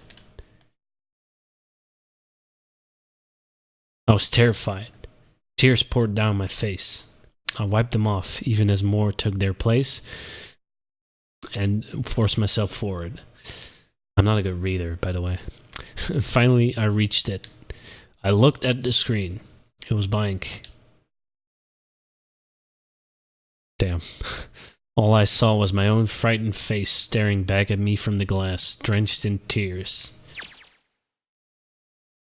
All I can see on the screen is a reflection of my own face. I'm looking kind of freaked out. I know I'm sweating like crazy, but seeing it kind of drives it home. Okay, Junpei, just calm down, alright? Everything's gonna be okay. Man, I wish that thing would just shut up. Incineration will begin in 15 minutes. Alright, back to this thing. If it's only showing up now, then it's gotta be important. But what the hell am I supposed to do with it? Hey, move! Hey, we're all tense, lady. Doesn't mean you get to shove people around. It's turned on. There's nothing on the screen, though. Oh, this is bad. This is really bad. If there's nothing on here, how are we supposed to do anything with it? Sure, I'll just push buttons. I'm sure that I'll...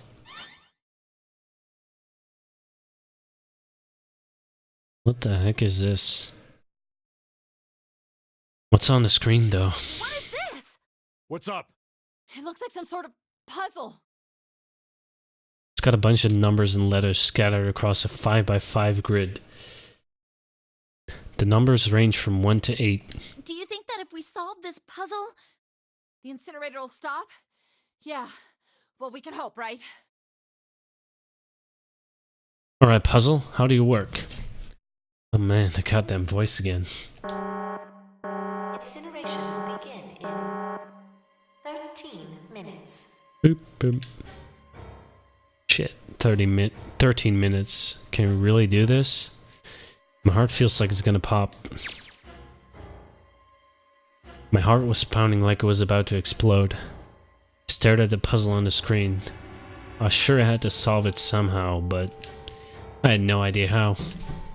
My connection to Jumpy had been gone for a while. His mind was gone. I couldn't get any more information from him. I felt the seconds tick by as I stared at the screen, completely lost. My cheeks felt hot as tears poured over them. Then I heard a voice. Hey, what are you doing? It was muffled. I turned around. Pressed against the window in the entry door was a face, a frightening evil face. It was Hongo. How long had he been watching me? Oh, don't know what to do.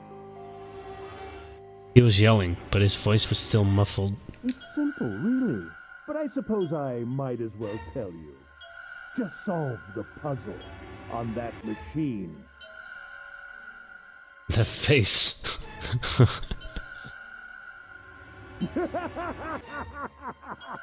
That guy's crazy. His laughter was muffled by the door, but it still tore at my heart like the claws of a vicious monster. I bit my lip and glared at Hongo, struggling to hold back hot tears. You're a terrible person! I hate you! Oh my! How could you call a gentleman such as myself a terrible person? That's not very nice. I'm quite fair. I don't use tricks or play dirty. You see? I've even left you a way out. A way out? Didn't you hear me? All you have to do is solve that puzzle. Do that, and you can stop the incinerator. What's the point of stopping it? You'll only capture me and make me do this all again. I'm not going to listen to you. If you're just going to throw me back in here, I might as well just die now. My goodness, haven't you listened to anything I've said? I told you, I'm a fair man. Huh? If you solve the puzzle, the verification function of the red will in turn activate. If this experiment is to deliver valid results, there must be a chance of success. If you succeed, you will escape. The verification function of the red?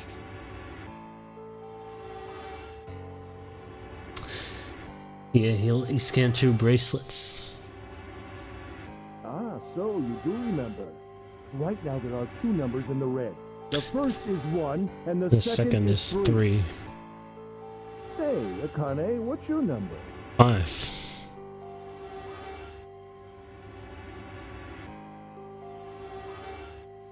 One plus 3 plus 5 equals 9. I ran to the door with the 9 on it. I grabbed the red and put my hand against the scanner panel. You really aren't one for listening, are you? I hear Hongo's muffled voice from across the room. I've already told you, didn't I? Once you solve the puzzle, the verification function of the red will activate. In other words, if you haven't solved the puzzle, you can't enter your number. What kind of fool are you? Why are you doing this? Hi, Cal. I'm doing good. Finishing this game, hopefully. How are you? You could never understand. You don't know what it's like to spend every day surrounded by monkeys. Now start the experiment. Solve the puzzle. I can't! I don't know how! Of course you don't. Isn't that the point? You understand, don't you? Access the morphogenetic field and find the solution. I can't! Then you'll die. You'll burn alive. It's gonna be quite hot in there in a few minutes. I imagine it will be very painful.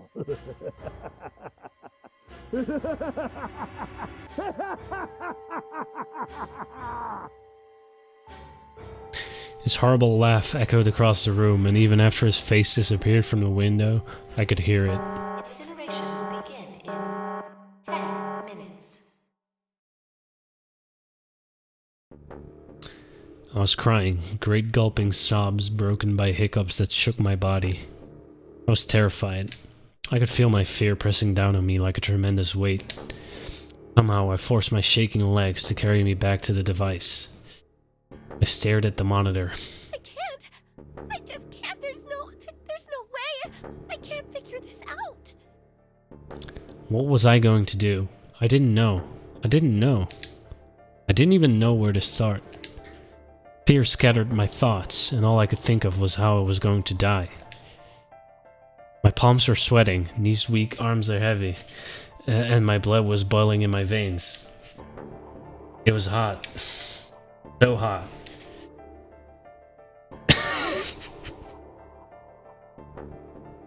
Oh my god.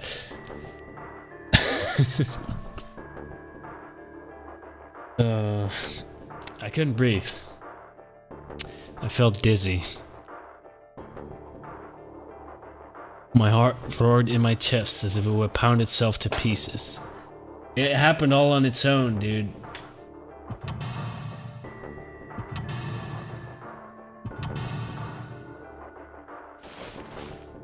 I reached into my pocket.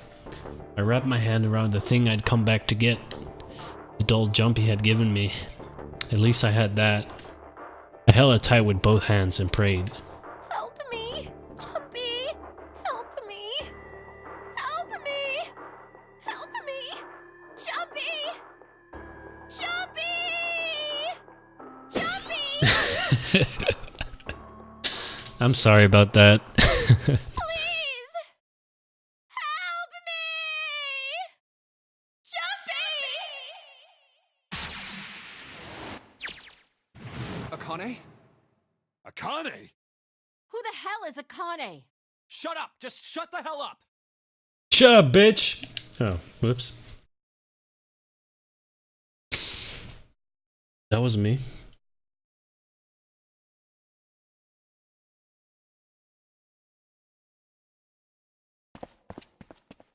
Where'd she go? Maybe over here.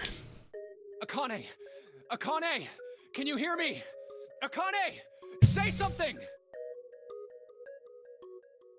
Fuck. Did something break our connection? I swear I just heard her. Shit. Akane! Answer me! Akane! Jumpy? I spun around.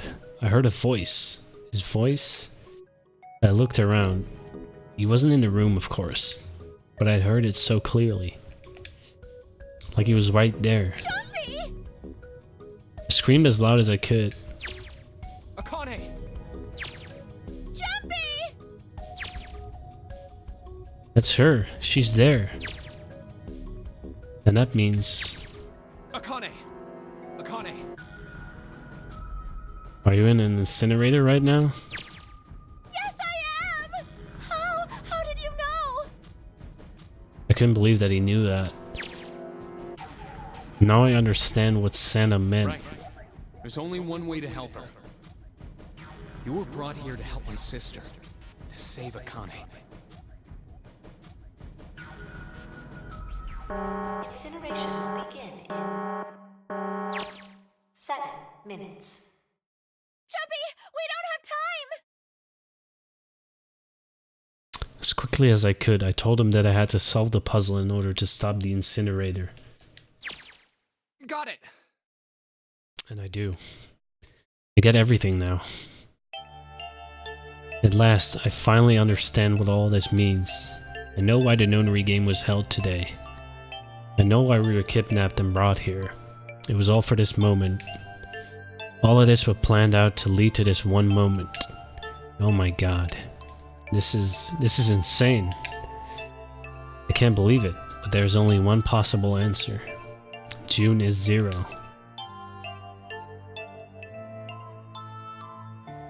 She recreated the history of the future. The history of the future that she had a glimpse of 9 years ago. Tried to save herself that way 9 years ago. No, she's trying to save herself right now. That means that there's only one thing for me to do. Even if this is all some sort of insane plan, I will save her. I will save Akane Kurashiki. I must save her, no matter what. Incineration will begin in 6 minutes. The voice reminded me of how much time I had left. Yeah, I know. Just hang on, all right? I promise I'll get you out of there. I'm not gonna let you die. I promise. So don't worry, all right? Just give me a few minutes, okay? Okay. My voice shook as I answered. It was hot in the room. It felt like my heart was on fire. 6 minutes or not, my heart burned with my feelings for him.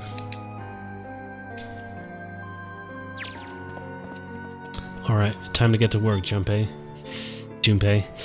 Is Snake talking to them about something? Whatever, it doesn't matter. Get out of my way. Hey, what are you... Just trust me, okay?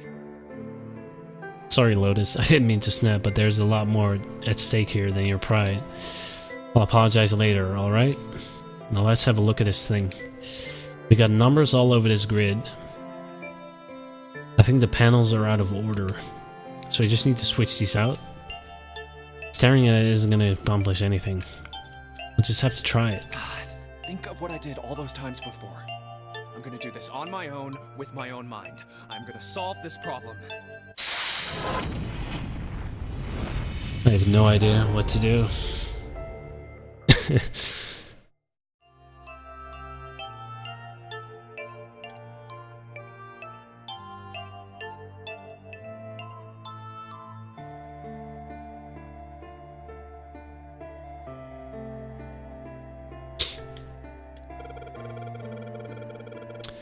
When I pressed hint, numbers appeared in the empty spots on the grid.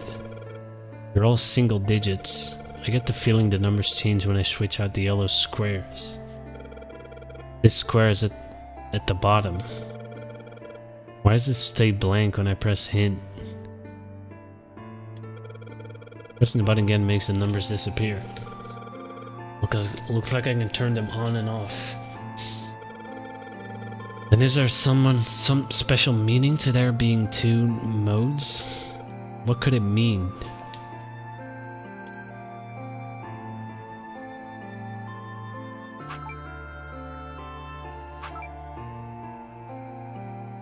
I mean, I probably know what it means.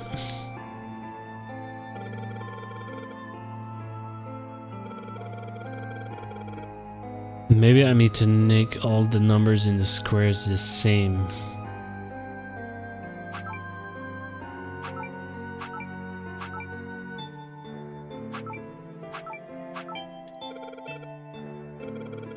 The numbers that show up in the hint change too. Looks like the numbers are affected by the adjacent squares.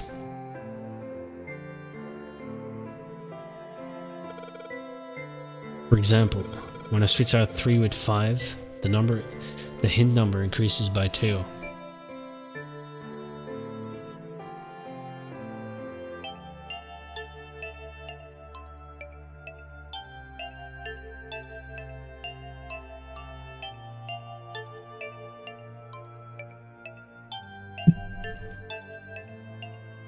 Yo, Saber. Yeah, I'm just at the final puzzle. And if this is Sudoku, that sucks because I've never played it.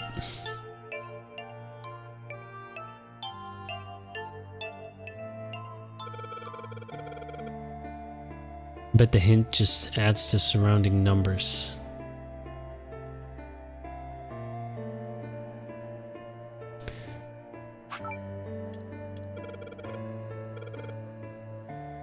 So most of the answers should be 2 digits. But each square only has a single digit.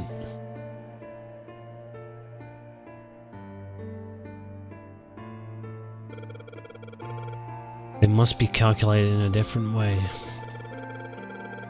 If they're digital roots, they will always end up as 1 digit.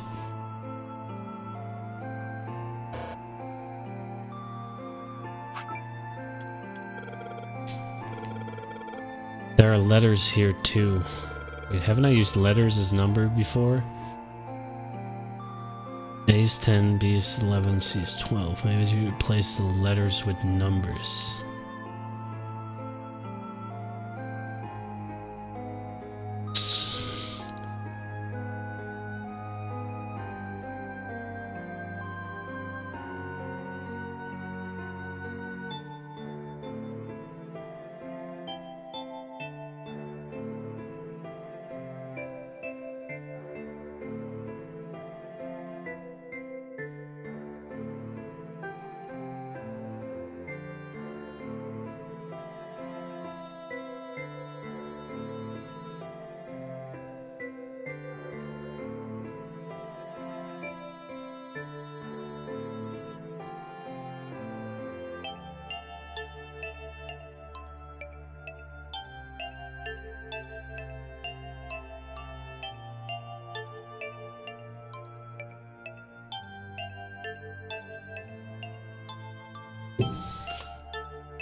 I swear I had that written down somewhere, and now I've lost it again.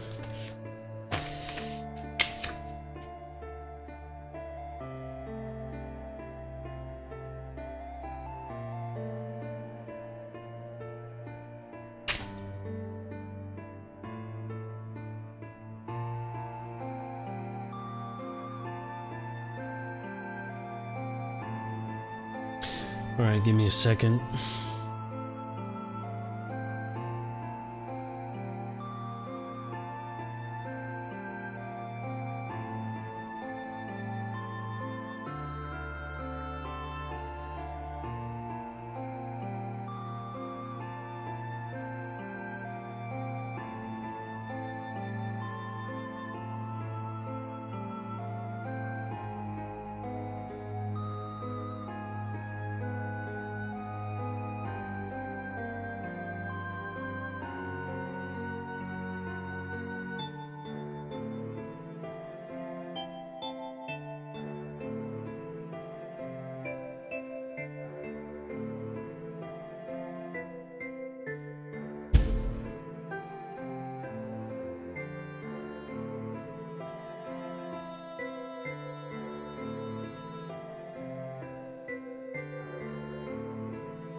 One square doesn't get a hidden number.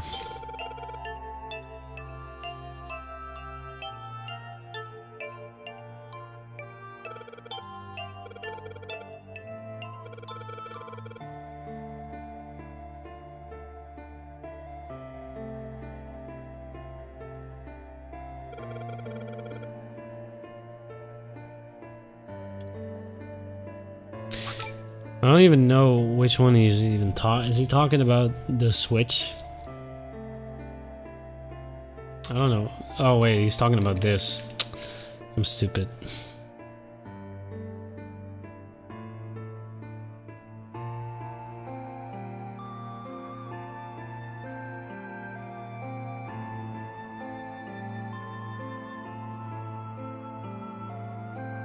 That's...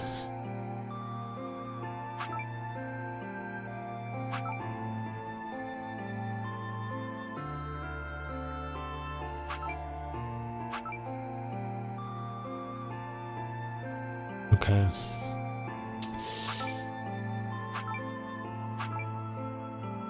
That's the same.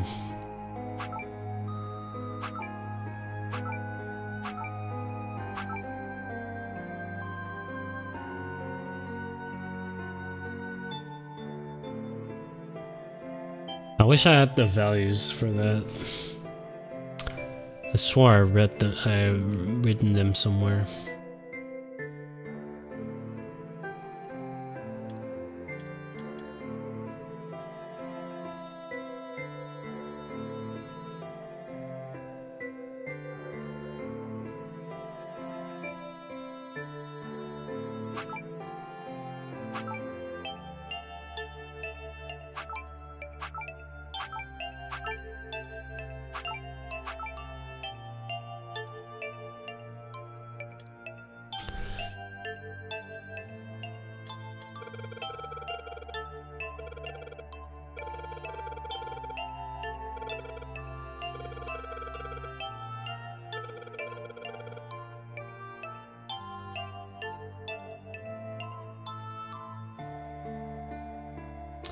Something lines up in the bottom squares.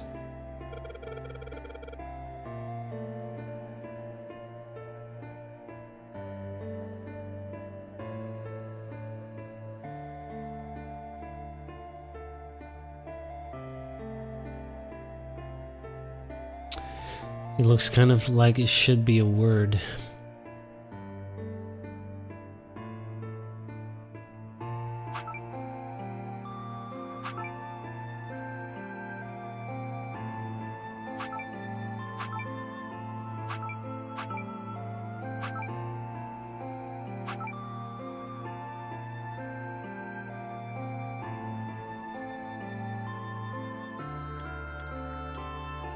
Whoops. Didn't mean to do that.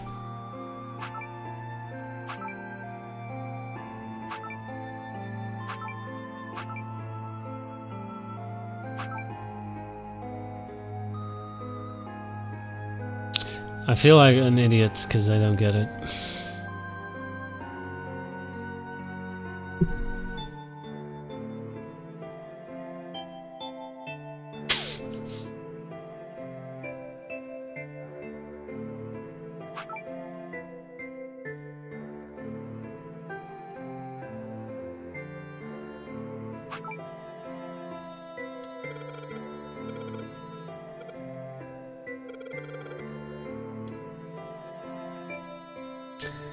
Bruh. Did he really just say password and then I realized that... Oh my god.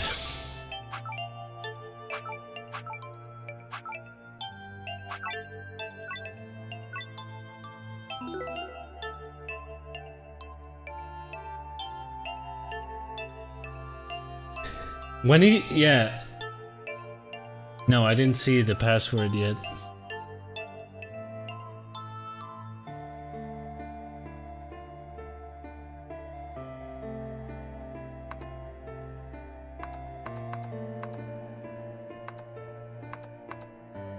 Whoops. Oh my god.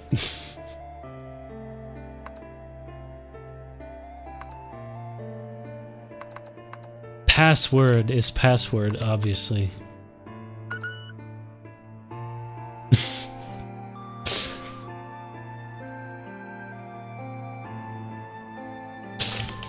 Alright.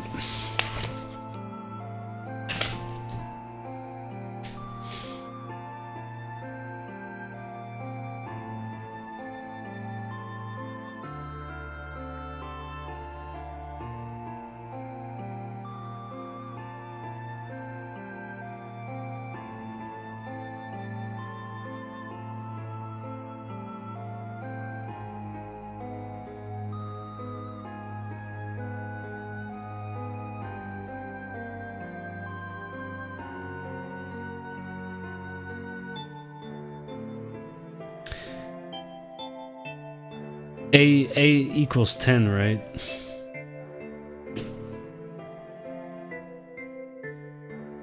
Then I might know.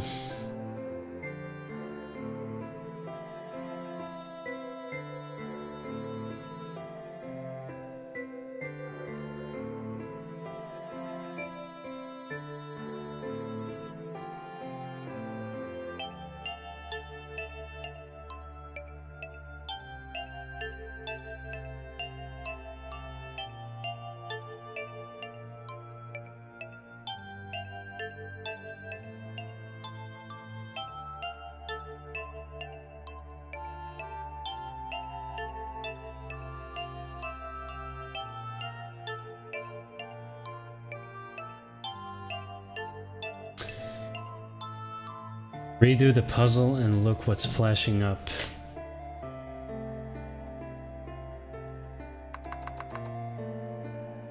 That's what I saw.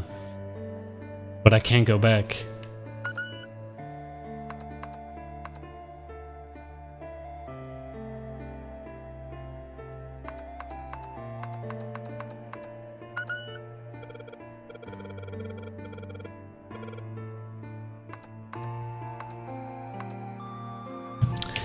I can't go back though.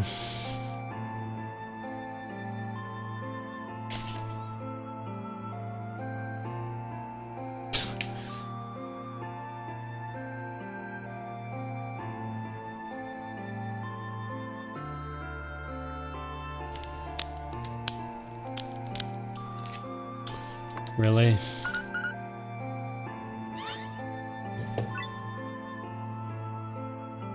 Yes, that's it.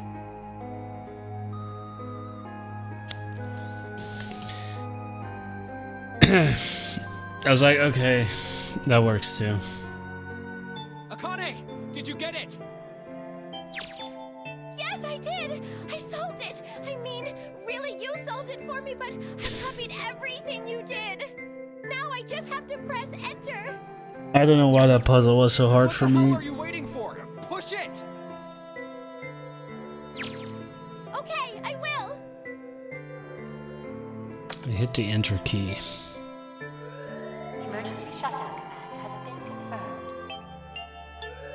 Incineration system has been disabled. We did it.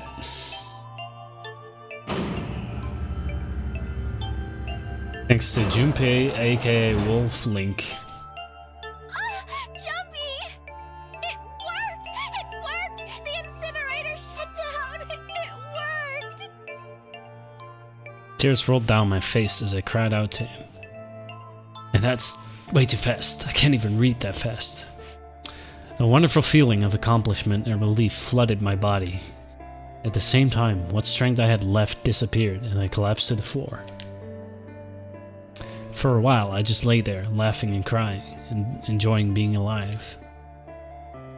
Every time I thought about him, I thought my heart would burst. Oh, thanks.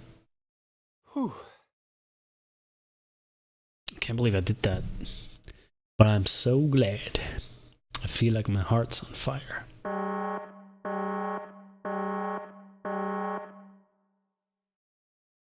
No, I don't have time to be thinking about that kind of shit. I need to tell Akane. Akane! Sorry, but things are kind of busy over here. I'm gonna have to hang up now, okay? I'm gonna have to hang up now. Of course, that's fine. I wiped tears from my eyes and nodded vigorously. Vigorously, even though I knew he couldn't see me. Then I looked over at the corner of the floor. There were 2 bracelets Hongo had left behind. Whoa. Damn. Sorry, I got goosebumps for some reason. Seven and Lotus don't look particularly happy with me. Not a very nice look to give someone who just saved your lives, guys. Junpei, are you... Okay? Ah, shut it.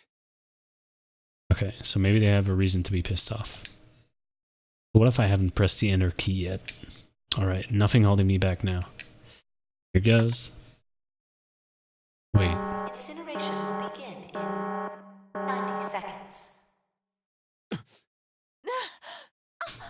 It doesn't sound like it's stopping. What the shit? Why isn't it stopping? Okay, maybe I didn't hit the key hard enough. Just hit it again. And again. And again. Okay, that's not working either. The alarm's still going off. What the hell is going on? I've got all the right numbers in the right boxes. It's perfect. So why the fuck isn't this thing stopping? Incineration will begin. Feels good to swear. 2 plus 4 plus 5 plus 7 plus 8. That's the people in the room right now. 60 seconds. Why, of course. That's what the numbers that showed up after the puzzle mean.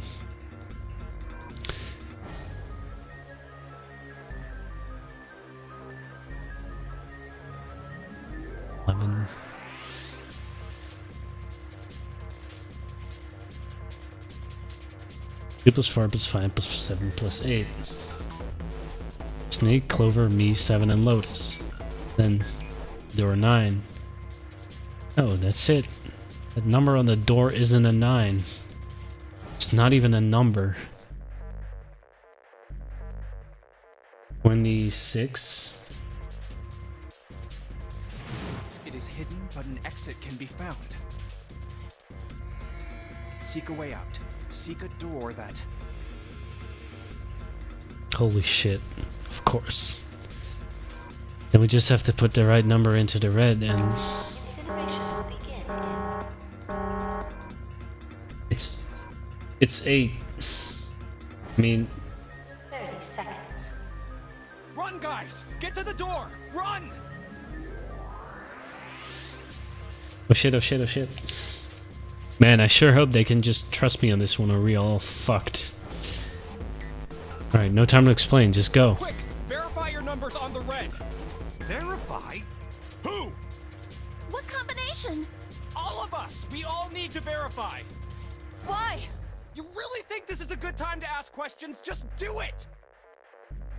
Hurry, hurry, hurry, hurry. Incineration will begin in 10 seconds. 9, 8. 7, 6, 5, 4, 3, 2. Central gate has been opened. Incineration system has been disabled.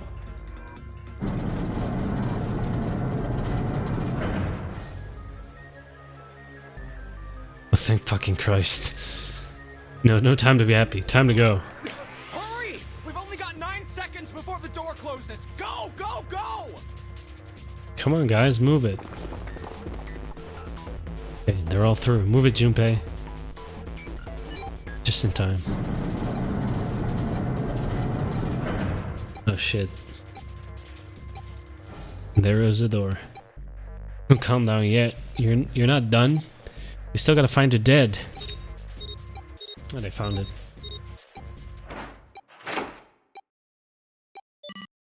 26 and base 36 is Q. Yeah, that's what I was thinking of.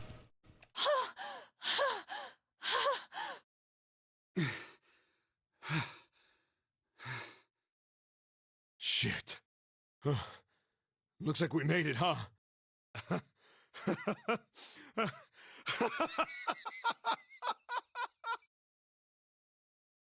That guy can sure laugh when he wants to. Like Clover and Lotus are totally out of energy. I think he's shaking his head wearily. I just want to take a nap, but... Akane? Akane! Can you hear me? Akane! I want to tell her we made it. I want to tell her how good I feel. Nothing.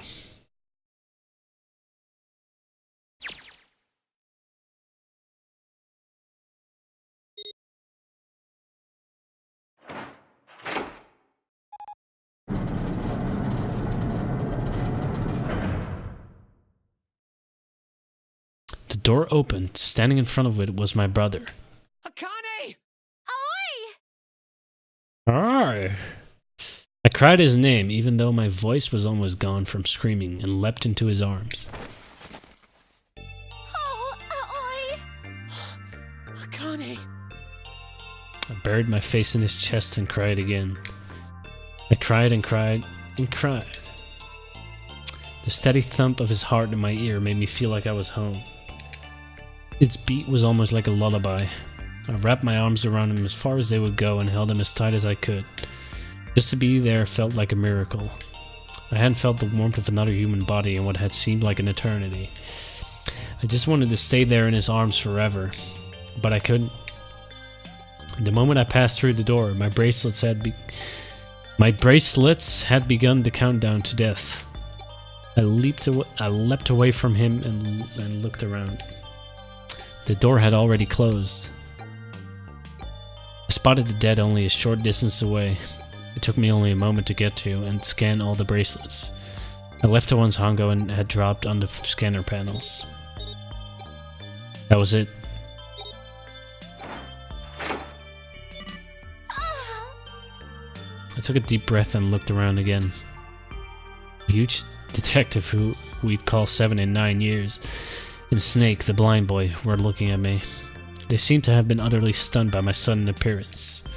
Their eyes were wide and their mouths hung open. Alright, let's get out of here. If we don't book it, we might run into Hongo again. This time we got moving. The mention of Hongo seemed to jar 7 and Snake out of their surprise, and they nodded. We took off running, up the spiraling stairs to freedom. Time for more running. But if they can get us out of here, no wonder we're running so hard. My heart's beating so hard I can barely hear. God, I can't wait to breathe real air again. Huh? Is 7 talking? Hey, Junpei, can I ask you something? What's up? That door, the one with the 9 on it. Why'd it open? Yeah, all 5 of us verified our numbers on the red. 2 plus 4 plus 5 plus 7 plus 8 is 26. That makes our digital route 8. It shouldn't have opened. That's not like you, Lotus. I thought you would have figured it out already. Huh? Why? Because you were the person who taught me about the idea of bases. Bases? Yeah. What are the two numbers in base 2? 0 and 1. How about base 10? That goes from 0 to 9, right? Then how about base 16? 0 through F. After 9, it starts at A and goes from there. B, C, D, etc. You're right. In other words, A in base 16 is 10 in base 10. B is 11, C is 12, D is 13, and so on. So, what about it? You don't get it? What if we keep going with that pattern? What if you go way past base 16 all the way to base 27? Base 27? Yeah. Well, the numerical digits are the same. So, I guess you'd add alphabetical digits. E is 14, F is 15, G is 16, H is 17, I is 18, J is 19, K is 20, L is 21, M is 22, N is 23, O is 24, P is 25. Yeah, and? What comes after that? Q. 26! And what does that mean? Wasn't a 9 on the door. It was a Q! A fucking lowercase q! Fucking lowercase q. Yep, that's pretty much it. I guess to put it another way, you could say that it was a 9 in base 10, but a Q in base 27. Of course I'm loving this. Why are you always surprised about how long my stream has been up? Yes, and I've noticed that.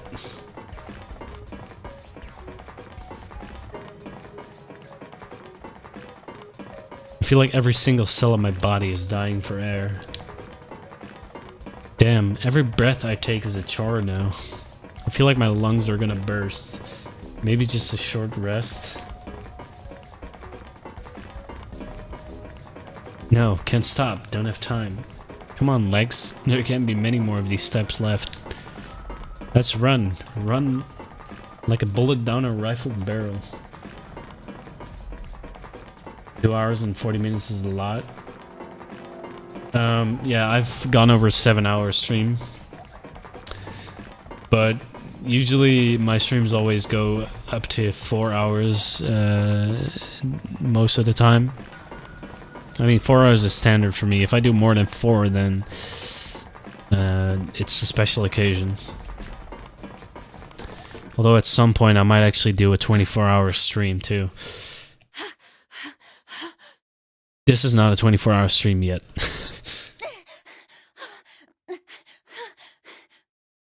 It will happen though at some point.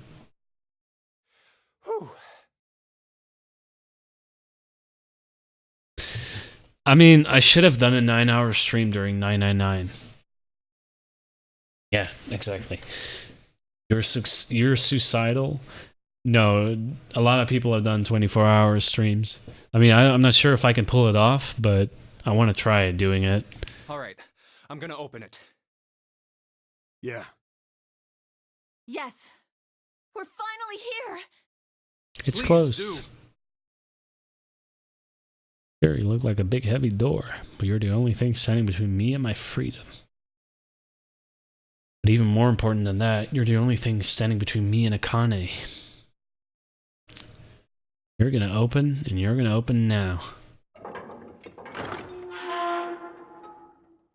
World record for longest stream without breaks is 192 hours. Fucking hell, dude. I mean, was he doing anything during all those hours, or... Anyway, I felt a hand on my shoulder. It was Awie's. He gave it a small, reassuring squeeze. I was so happy I felt like I could melt. My heart was at peace. And not only because my brother and I were back together again. Thanks to the huge detective, all 9 of us who had been kidnapped were finally able to escape from the gigantic. On the distant horizon, we could see the faint outline of the ship as it sank. It gave a thunderous roar as it finally slipped beneath the waves. Its last cry echoed out across the ocean, and then it was gone. Yeah. It was over. It was finally over. Or was it? Was it really? No, that was wrong. That wasn't it at all. I was sure of it. This wasn't the end. It was only the beginning. This was only a prologue to what would happen in 9 years.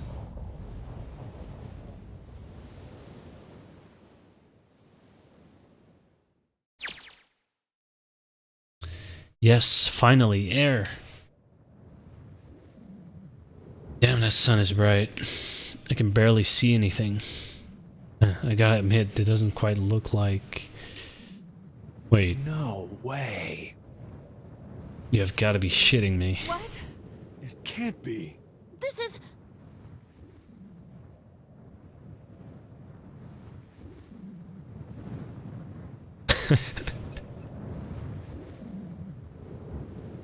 This is the building in the Nevada desert. the mock experiment building. Got him. Oh my god. This whole time we were in Building Q. Sure enough, that's a desert out there with mountains all around it.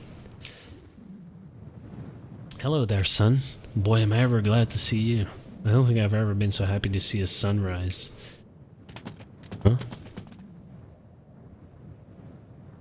Clover? Back? Oh, yeah.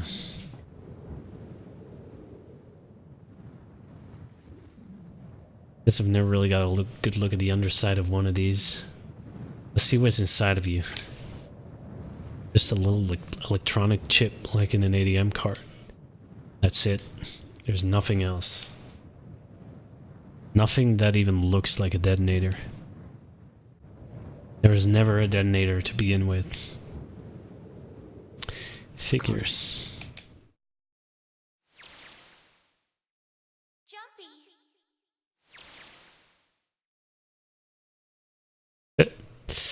Guess I must be pretty crazy about the girl if I think I'm hearing her voice in the wind.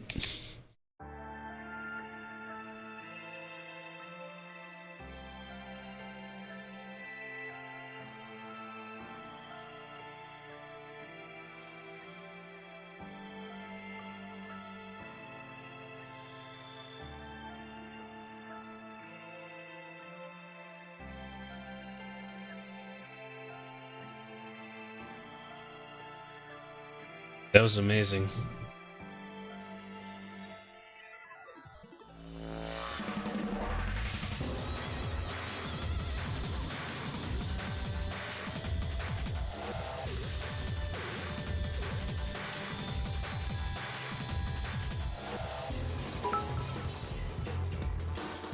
Oh shit, Wolf with the 1,000 bits. Thank you, man. I appreciate it. Thank you for the 1,000 bits and the game recommendation. I'm really happy that you recommended this to me. If you hadn't done that, I wouldn't have given this a second chance.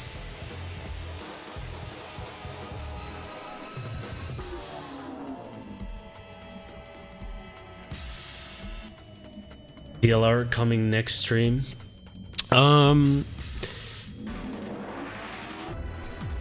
I mean, I'm still gonna do the third door. I want to see what puzzle is in there.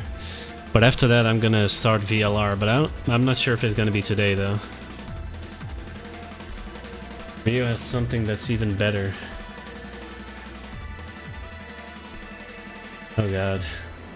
Do I want to know? Post-credits scene. Oh, right. Are you okay? Oh, come on.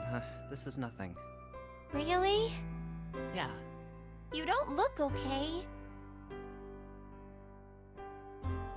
It was just before the end of elementary school. Jumpy and I were sitting next to each other on a small hill, looking down at the town as the sun slowly set. How does it look then? He was half serious and half joking. I thought about it for a minute first. Well, let's see. That's a good look. That's a good look, Junpei. It looks like you kissed a toad and got warts, but then they just kept growing and growing and growing. What does that even mean? Junpei grinned and... Ow, ow, ow, ow. See? I told you you're not okay. You're too reckless. You can't beat 5 8th graders, Jumpy. That's crazy. Yeah, but I couldn't just Yeah, stand she there. does. I mean, don't you think so? I had to do something. He really tried his best to sound like the Junpei from now. 12 in the air, thank you for the follow. Hope you enjoyed. Enjoy your stay. Look at the Nevada desert go past. For an SUV, this thing is a pretty smooth ride. Sure was nice of someone to leave it for us outside the building. Keys in the ignition and gas in the tank. Almost like it was a present, you know? Anyway, we jumped in and now here we are, screaming across the desert. Lotus is over there in the passenger seat. Snake and Seven and I are all squeezed into the back seat here. I still can't believe we let her drive. This is so fun! This is so awesome! Driving is so great when there's nothing around, and there's no speed limit. Docs.google.com. Oh my god, this is gonna be bad. Hey, Clover, watch those bumps, all right? This car jumps even a little, and I think I'm gonna get crushed to death. Hey, shut it. I can't help if I'm big, all right? Suck it up. Why don't I'll you read drive? it. I'll read it in a bit. I'm a cop. I ain't gonna break the law. He doesn't have an international license. Let me open that first before it gets lost. Yeah, but you could have sat in the passenger seat. Oh, hell no. I'm not. There's no way I'm getting I just read the first sentence and I don't even know what to expect, dude. And Clover, there's no need to slow down. The car Santa and June are in should be somewhere down this road ahead of us. I will read it out loud. Yeah, I saw some fresh tire tracks going out. There's no doubt about it. Then we've got to hurry if we want to catch them, don't we? Don't worry, guys. I will read it.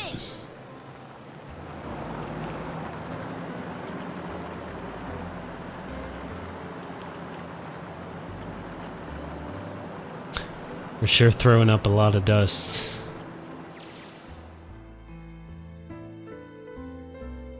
It was a couple hours after we run into the junior high students. They'd been hiding in the bushes on the back of one of the hills, drenching a kitten in gasoline. The moment we saw what they were doing, Jumpy ran up to them, furious. Hey, what the hell are you doing? Then he jumped on them. He quickly scooped up the kitten and tossed it to me.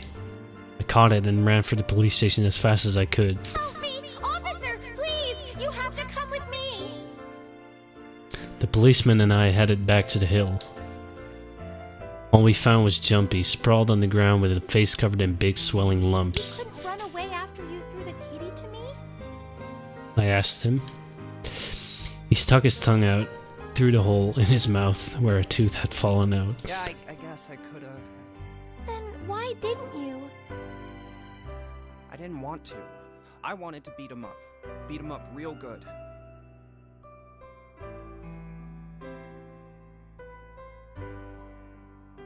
Because of what they were doing to the kitty. Yeah, that too, but I think they were the ones behind those murders our first semester. Remember? Oh, you mean the Oh, okay.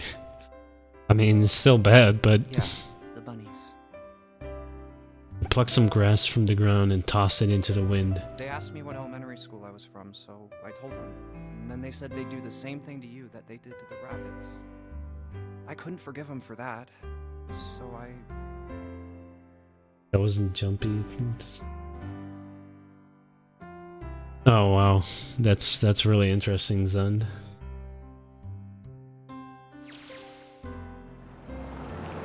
Hey, there's still some stuff I don't get. Of course, they probably don't know any more than I do. Like Ace. Well, I guess I should say Guitaro Hongo. Why did he create the Nonary Project? Anybody? Any ideas? Why don't you ask him yourself? Well, yeah, I guess I could. He's still in the trunk, I assume? Yeah, he is.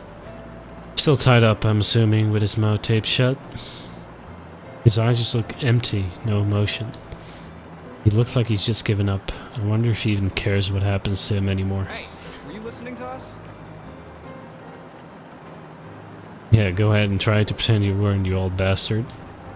Let's get the tape off your mouth. Come on, I know you were. Answer me. You could at least look at me when you talk, man. I only wanted to see the faces. Human faces. Clover voice acting for less out of stream. No. If I could gain the ability I'm sorry. to access the morphic field set, and by peering into people's minds, you could understand how they were processing the expressions of others. That's it? Yes, if you want to put it simply. But if you are looking for a more philosophical answer, I could supply that as well. You see, the human collective consciousness... I think that's enough out of you, pal. Time for the tape to go back on. Alright, so what's your second question? You said there were some things you didn't get, didn't you? Well, somebody's a little nosy. Well, my next question doesn't really have anything to do with you two. This is for you, Seven. It's about the whole Alice thing. What's the deal with that? Well, see, 9 years ago, after I escaped from the Gigantic, I kept going after Hongo on my own. I'd catch him when he finally slipped up. During the course of my investigations, I learned a lot more about the Gigantic. I also found out about Bourdain and Alice. You're not really answering my question. Was there actually a girl who wouldn't melt at room temperature?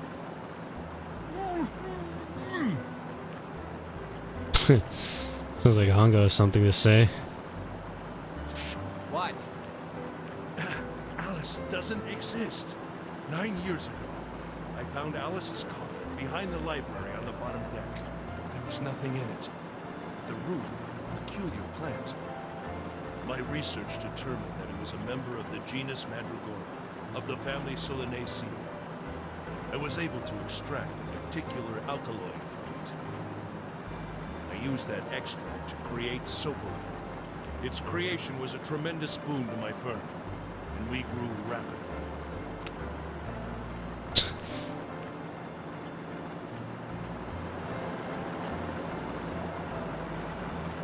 For now, I think I'll just enjoy the ride.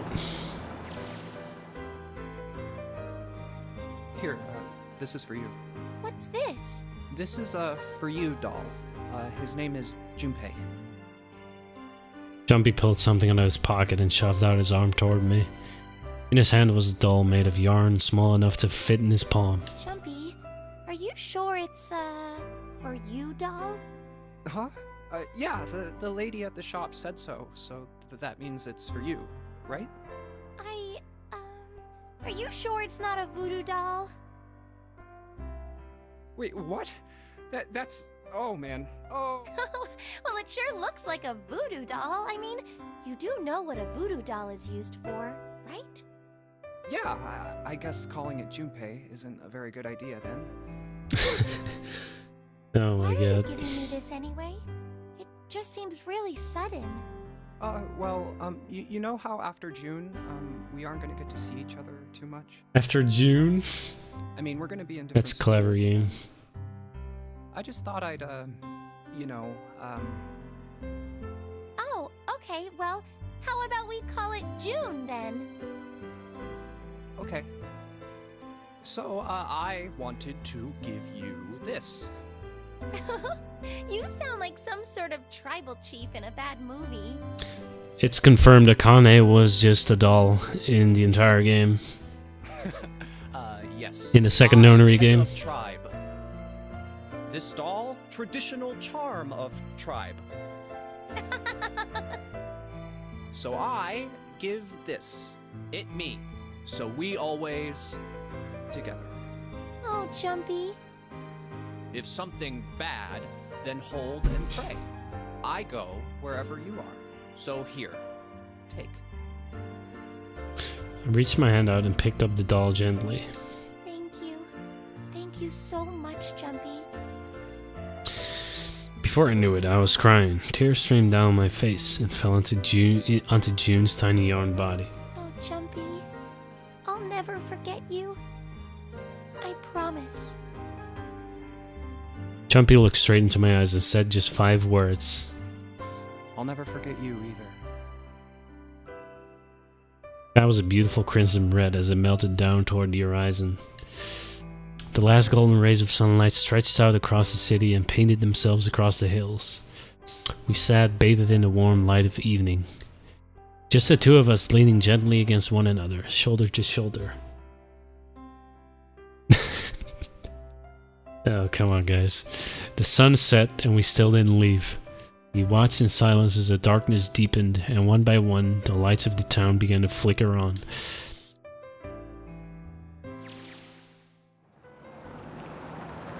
There's still one thing I don't get. To be honest, it's the biggest mystery as far as I'm concerned, and also the only one that's really important. It has to do with June and Akane. 9 years ago, she died in the incinerator on the Gigantic. But she's still alive now, as June. But how? Was it because I tapped into the morphic field set and saved her 9 years ago? Alright, let's say that makes some kind of insane sense. If I did that, then how do I make sense of what 7 remembers? Snake makes sense, he's blind. He couldn't have seen her body anyway. But 7? He said he was sure he saw it. Does that mean there's some kind of historical discrepancy? Like a time paradox? Or wait, maybe that's not it at all. There's one other logical explanation. Was what you told me the truth, 7? You look satisfied. No. No way. He couldn't. Hey, look! Over there! There's somebody next to the road. Huh? What? What did 7 do?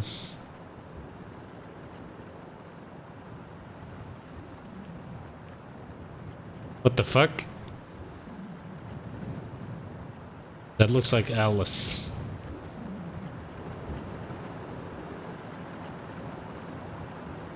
Oh, nice. The burning gaze of Nirvana's sun pounded down on her head. Hey, what's up? How you do? The desert around her rippled with heat. Standing there on that shimmering plain was a woman, her arm out and her thumb up.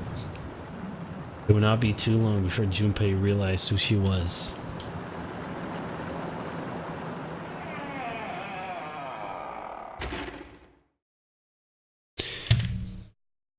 END. Get your towel. Would you like to save the info you obtained during this playthrough? After saving, the game will restart from the beginning. Please select the save slot. Yes, I'm done.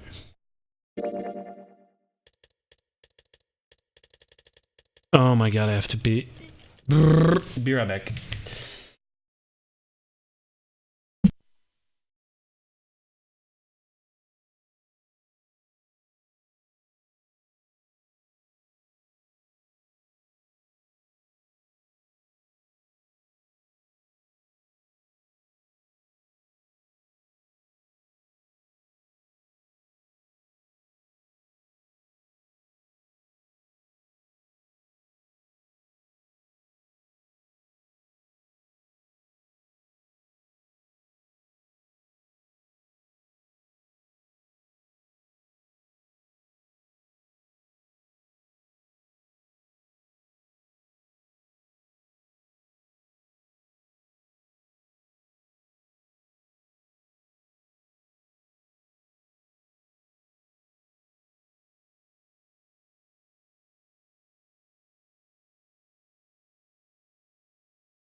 I am back. And I believe I have something I need to read, which I hope is appropriate.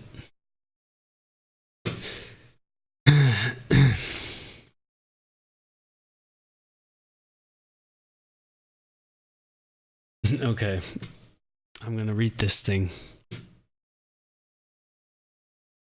Let's see.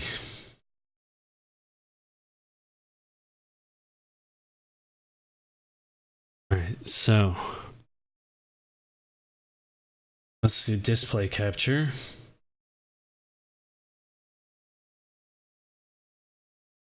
There we go. If you're going to read it, do the voices.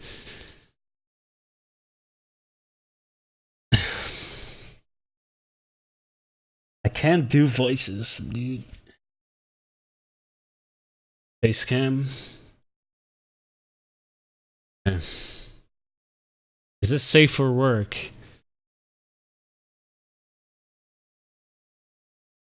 I hope so. If it's not, then I get banned right now. So this could be a short stream. Anyway, let's begin. What do you mean you guess? That's alright, anyway. I can't read this without laughing though. I mean, alright. ZSlyzer's adventure through his stream. After he finished his stream and went offline, he suddenly heard an applause. Surprising were the two things. First, it was a very loud applause, and second, the people who were standing behind him. He looked around and saw some familiar faces. That was a hell of a walkthrough, ZSlyzer, said a girl in strange clothes with a really deep voice. It was Maya Fey who was standing there with Phoenix Wright. Phoenix told him, "It was interesting to see how my story was going to be in the game. And you seem to have the same thoughts about it like me." ZSlyzer was just scratching his head. Not my nose?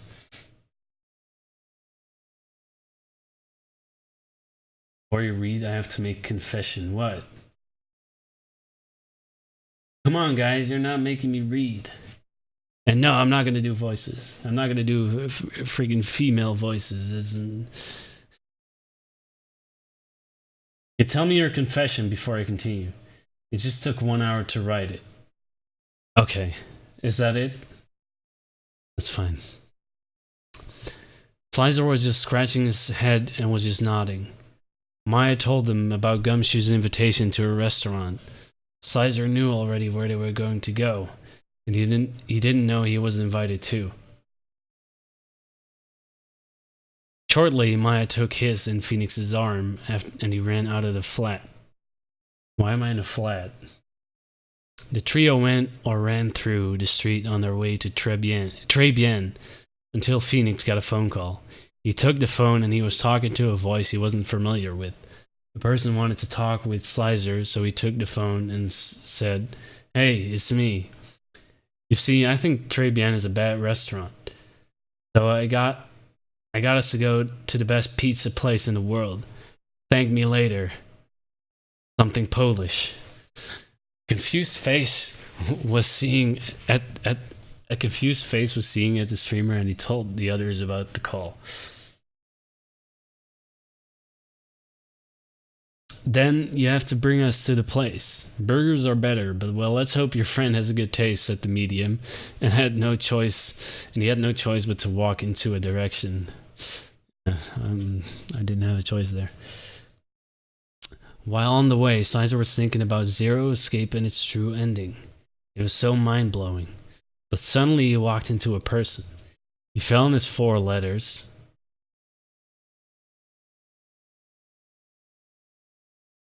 He fell on his 4 letters and he was looking at the person he went into. It was one of his mods, Marlian. He was the person who was calling him.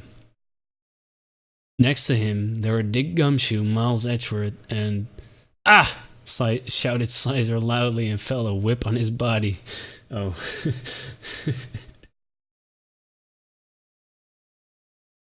Oh my god. Shit, man. I shouldn't have told you that.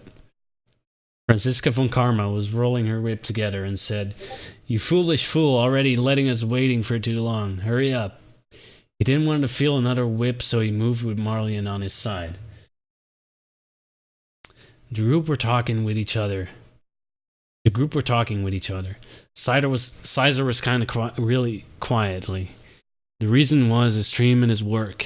And then he was like, "My favorite character is Miles Edgeworth," said Maya suddenly out loud, when with full of shame, Slyzer walked very fast. Some minutes later, they were at the best pizza place of the... Well, never mind, it was closed. We will never know why it was closed. "Einspruch," shouted someone loudly, and it wasn't anyone of the group.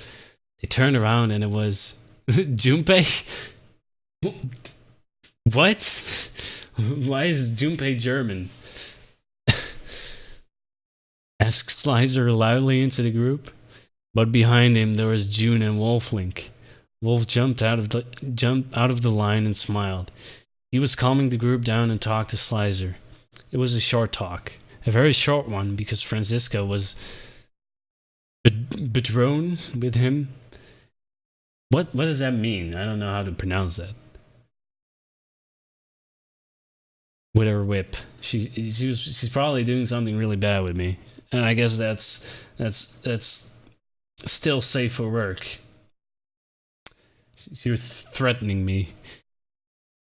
So he suggests another place, which was called The End. And before getting hit by the whip, they moved fast into the next street. On their way, Wolf was mentioning that they need to book a table there. But no one was listening to him, so the group went into forward. They arrived at the end, and they wanted to walk in, but they got held back by a door guard. Franziska was already threatening him, but suddenly a guy walked into the group, and it was The End. P.S. Why is The End so sudden, and why aren't we knowing who the person was? Because it would go into plus 16. JK lol.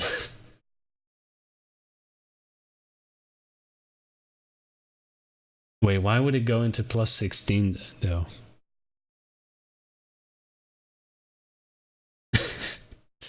I mean, it's very interesting story you've made here, Rio. I gotta say, you have a very mild imagination, and I see a lot of people are actually looking with me. There's a anonymous squirrel and an anonymous capybara, and there's Rio Lockhart. Wait, you're not a mole? Because the end I had was kind of cringeful. It's not bad. Somebody help me.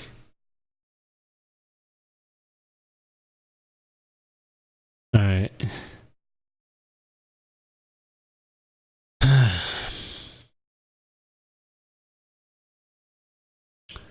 Alright, so that happened. Well, it isn't the real end, because I was thinking about this stuff about 2 weeks. They still have a lot of content for me to go, so you can make a new end. You can make another story.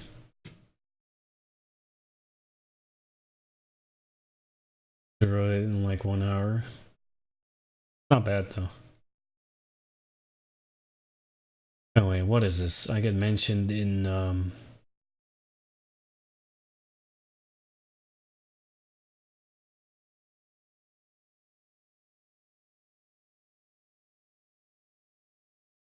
the muted roll doesn't work. That sucks.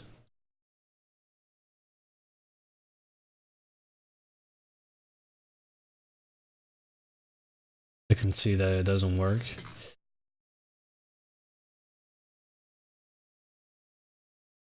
Anyway, so yeah, what I'm gonna do is I'm gonna go through door number 3, and we're gonna play the puzzles there, see what happens in that door, and after that we're done with this game. I mean, I could leave it at this, but I don't want to end there, you know.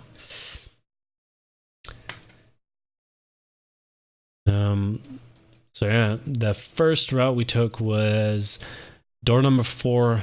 After that, we went through door number whatever this is, and then we went here, and then yeah, all went to shit. After that, we got the axe ending, knife ending, safe ending, and then we got the true ending. And to be honest, didn't really feel that long to me. I mean,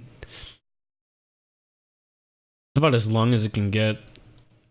Well, I was expecting the game to be longer, and it's not a bad thing. I'm just saying that I was expecting it to be longer. Pretty much all I'm thinking of right now.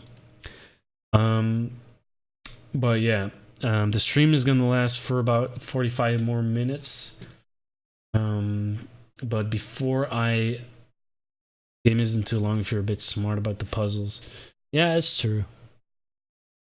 I mean, yeah, that's pretty much the only thing you have to do. You have to solve the puzzles and just listen to the story. So it's gonna last 45 more minutes.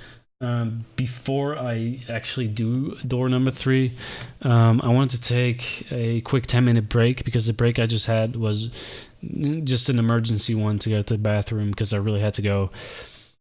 And yeah, I kind of want to take a quick break, and after that I'll get through door 3. Hopefully, I'll have it done by then as well. So yeah, I'll be right back, guys.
Alright, I'm back. So, yeah, let's do door number 3. And be done with this game. Alright.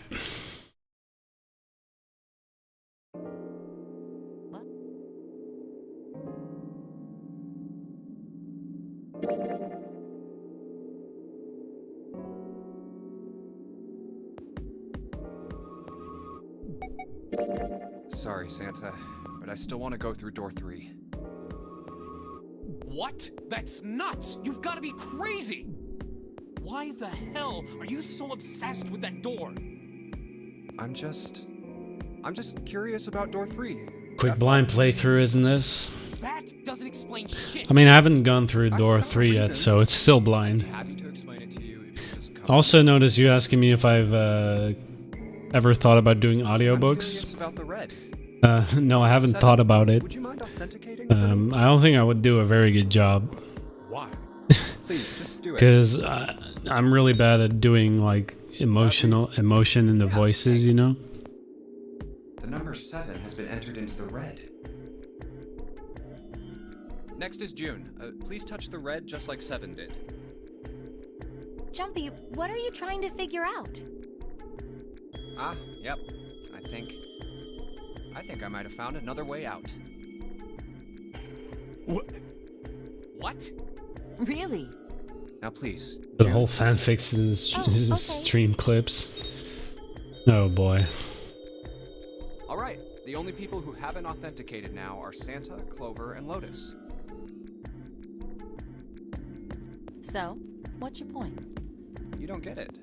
Think about it. Huh? What's the sum of your number and Clover's? 12. And what's the digital root of that? 3. 3. Which is Santa's number.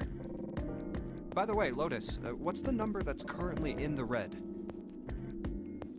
7 plus 6 plus 5 equals 18. It would be 9, right? Yes. And what will the digital root be if you add 3 to that?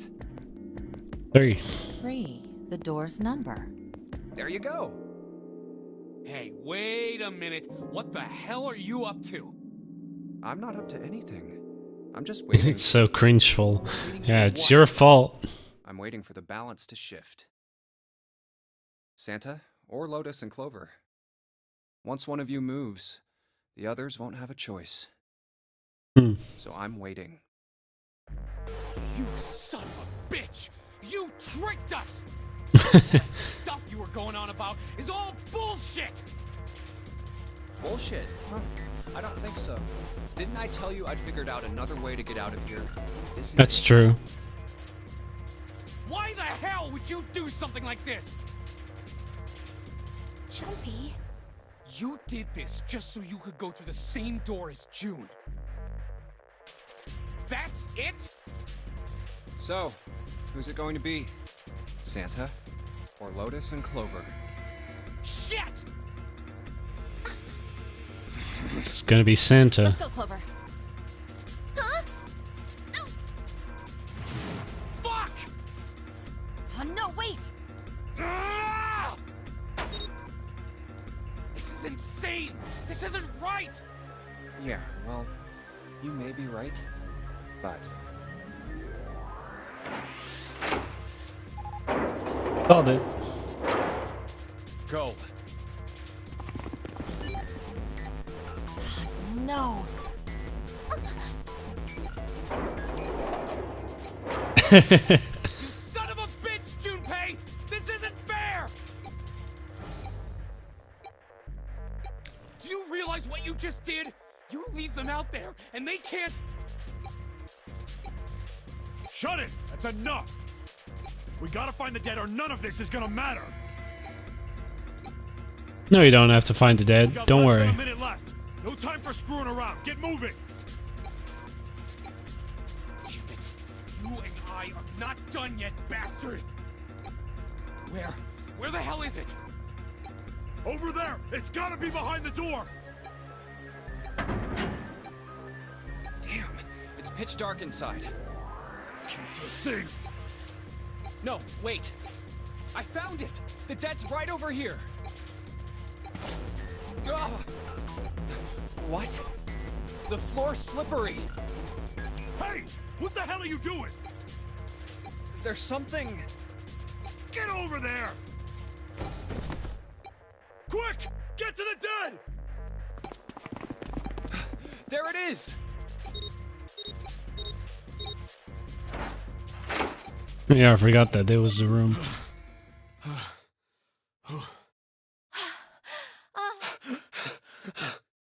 It stopped.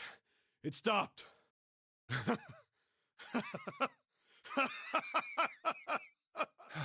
I don't think I'll ever get used to doing this.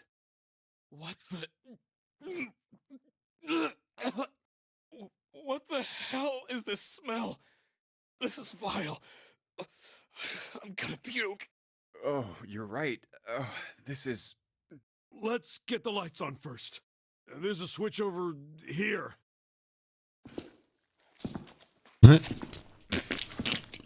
Okay, guys, I'm flipping That it on. sound, man. God damn. What? Hey. Oh, this is... Looks like an explosion. Just like the Ninth Man. The detonator in his bracelet set off the bomb in his gut. Oh god. The bone is coming out of his left arm. It's definitely an open fracture. The face is the worst. Yeah, can't even tell who it is. But the clothes are... Is that... Snake? Oh my god. Why did this happen? No! Damn. No!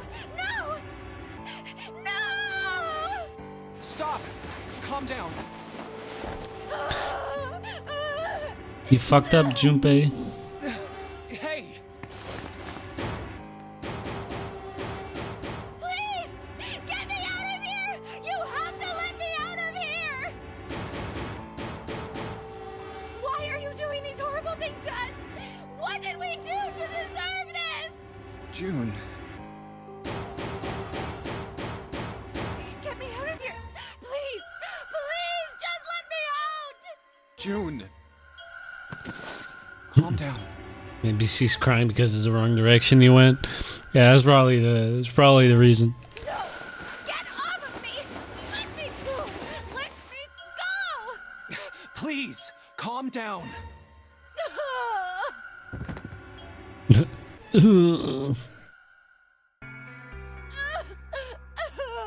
We're gonna be fine. It's gonna be alright, June. It's going to be okay, Connie. I'll be here with you, okay? Thank you. Thank you so much, Jumpy. Do you feel better? Yes, but I'd like to stay here for a little while at least. Jumpy's body is so warm. I think it's a flashback to the first game.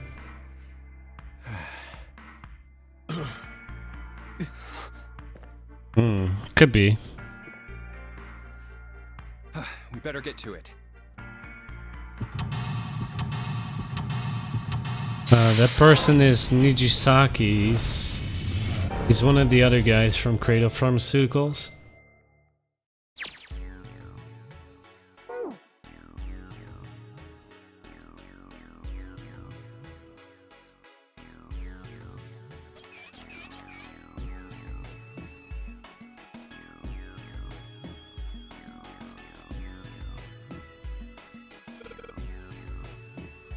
LLR.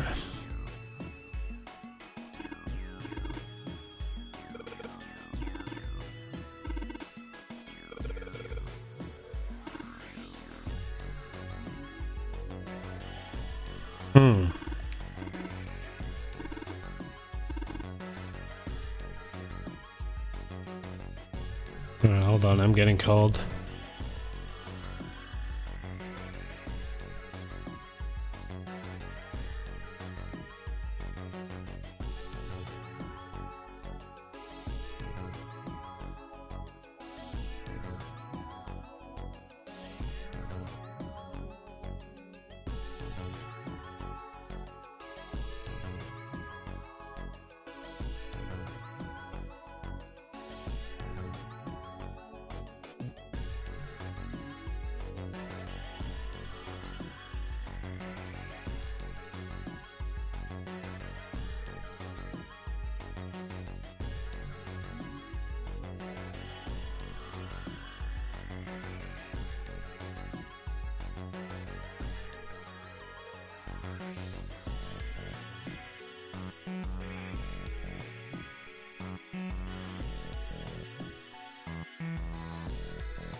Yes, I am now.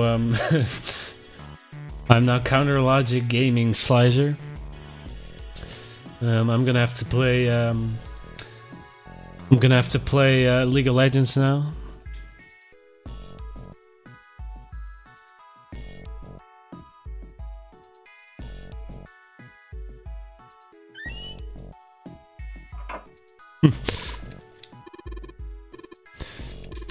It would be kind of weird if they had my number, though.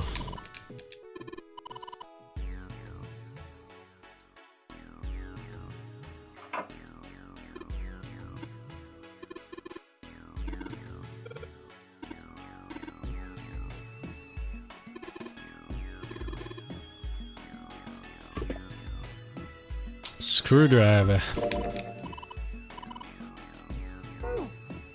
I don't think we found anything that we need to unscrew yet. What was that? A wooden box. There's something in here. Luminol.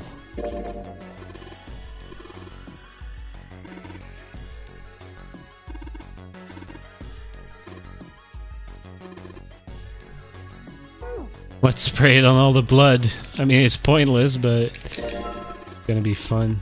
I think maybe that's a Skytail Cyber. Grab piece of iron, brand, no, it's several sentences. The whole paper is filled up. You can have a stick that's the same diameter as the original one.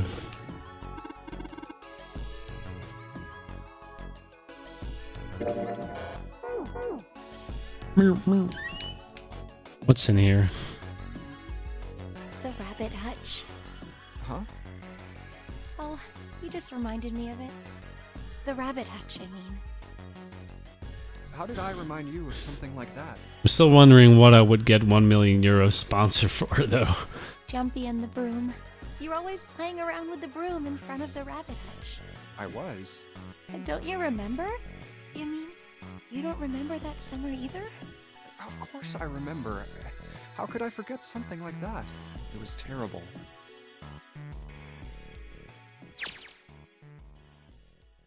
They're in the 6th grade. Junpei and June had been assigned to take care of the classroom pets, the rabbits. Their chief duty was to clean the hutches every morning. On the final day of school before summer vacation began, Junpei overslept. He rushed to school and found June standing in front of their rabbit hutches. No sooner had Junpei arrived than June began to cry.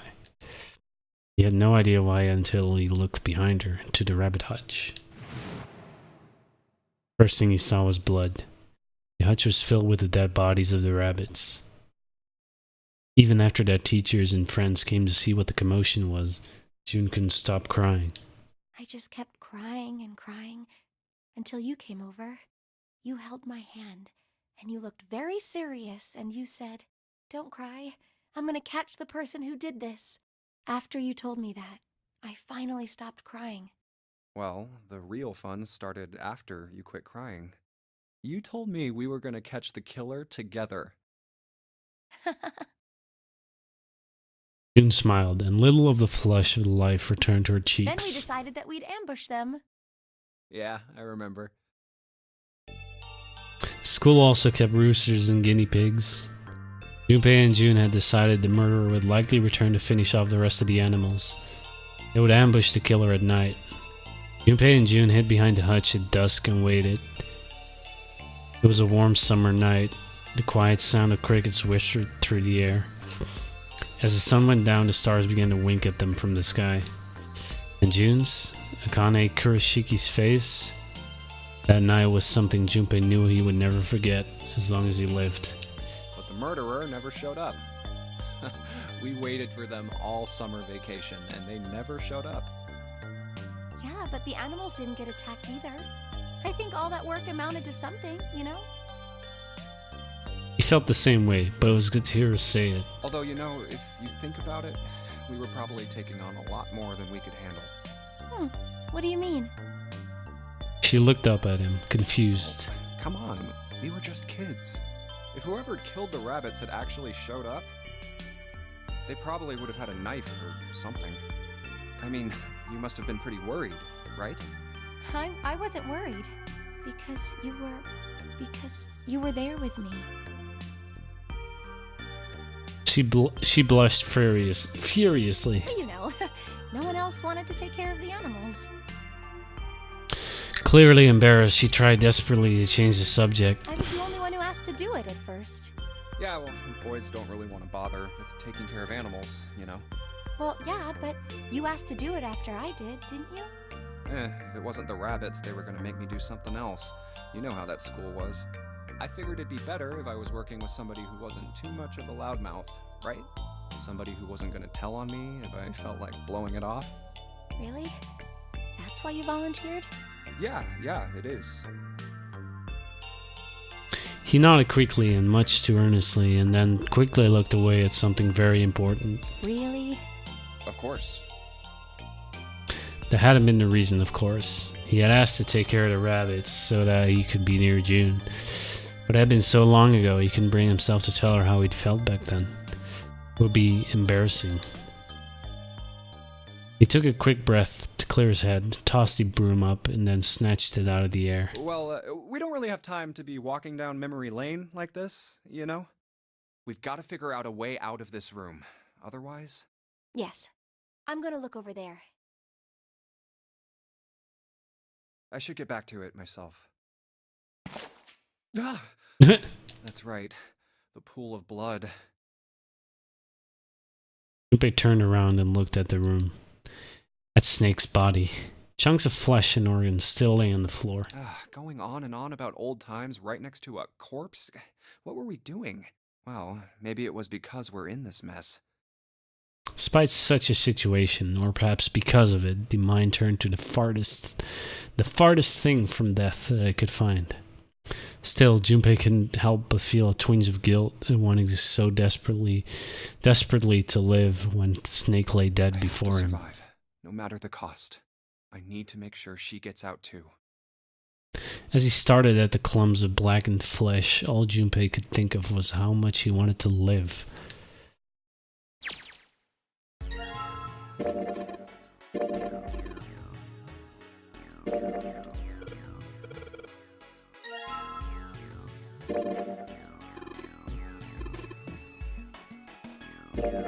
$634 plus.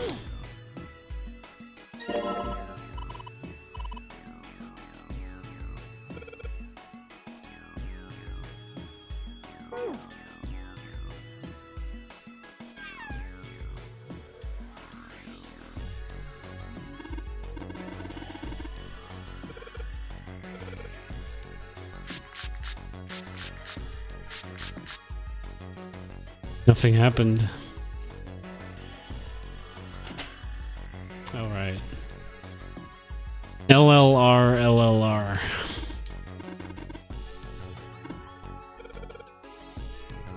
LLRL.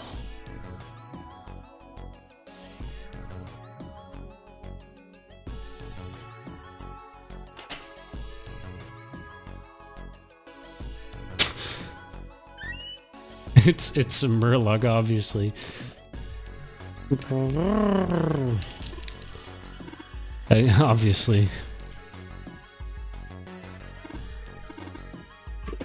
Let's open that shit up. We got a red key card with nothing on it.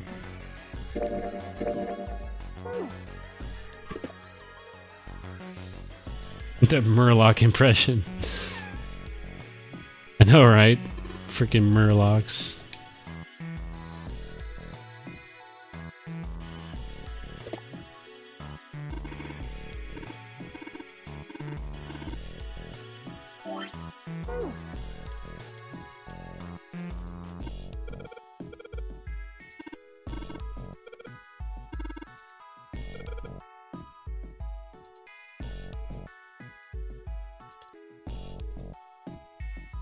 Might float in water.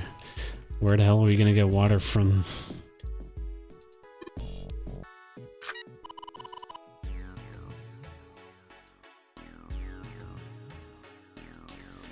X3.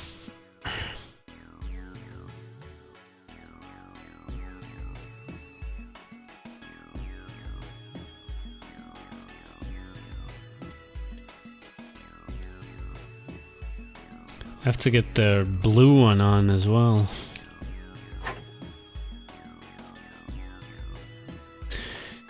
Drainage valve operation. Please do not flush the water in these pipes. Doing so may cause the drain to overflow.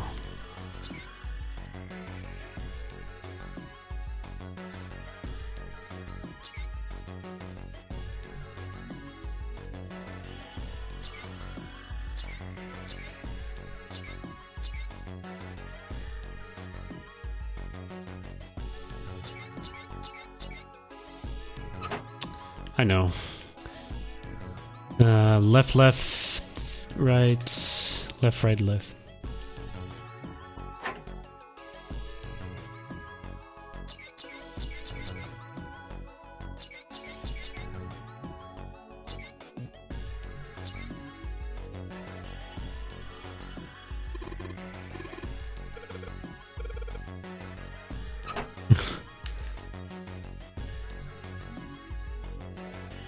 There we go.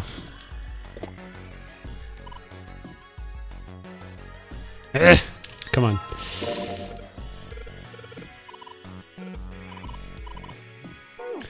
Alright, so we got that. We can use it on this probably.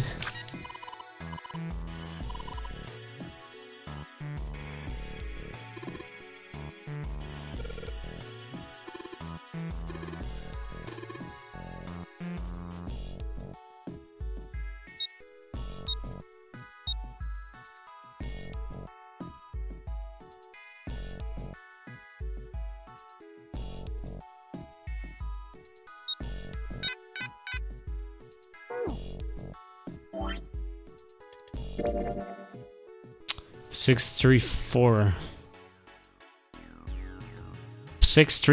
plus.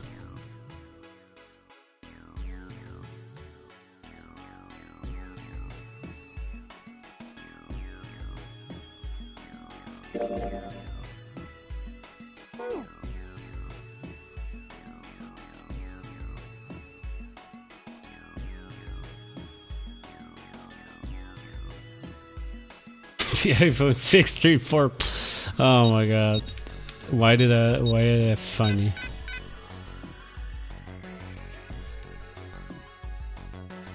It's 634 plus.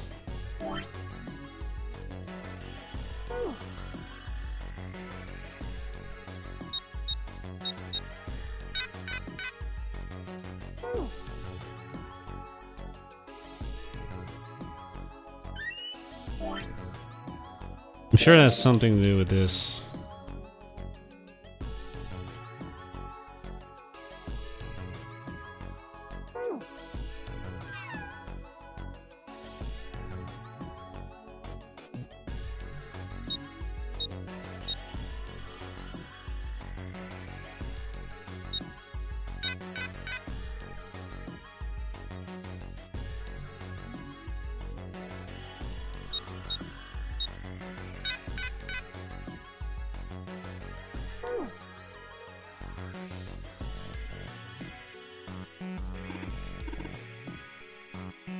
Yes, we already did that. 634 plus. What does it mean?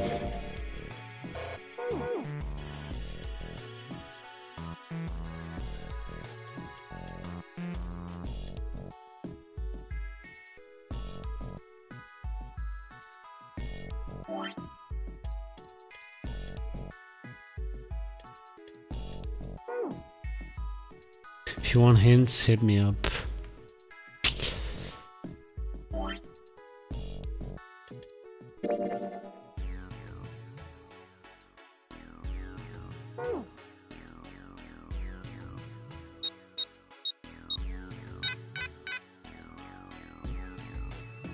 I mean, will the hint give it away?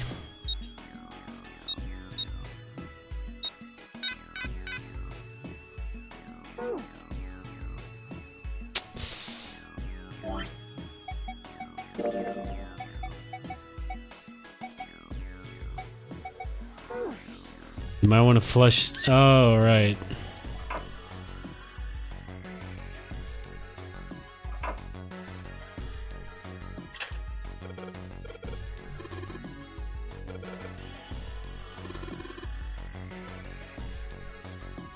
Can I just get some water? I mean, I could get some water from here. But I guess that doesn't work.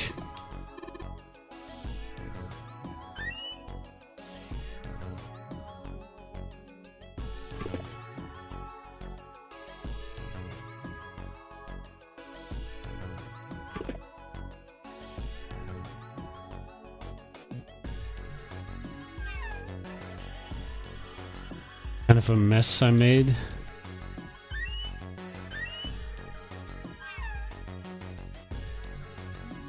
Don't need to mess with that anymore.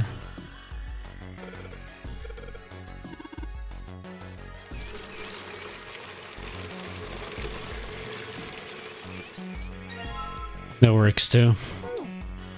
I needed hot water, so that should have made more sense to me from the beginning.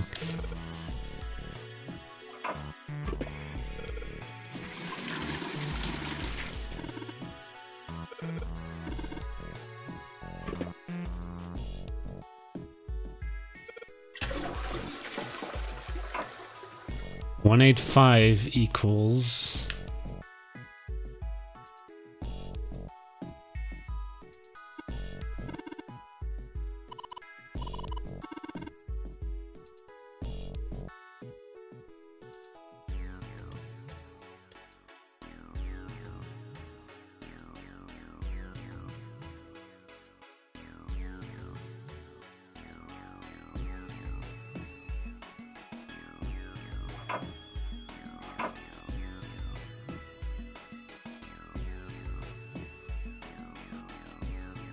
broom and toilet is a good idea, yeah. Screwdriver and toilet. 185 equals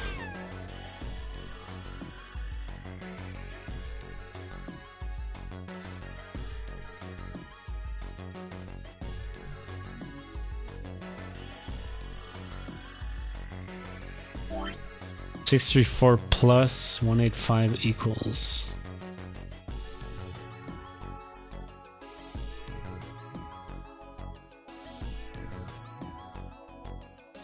it's 9, 13.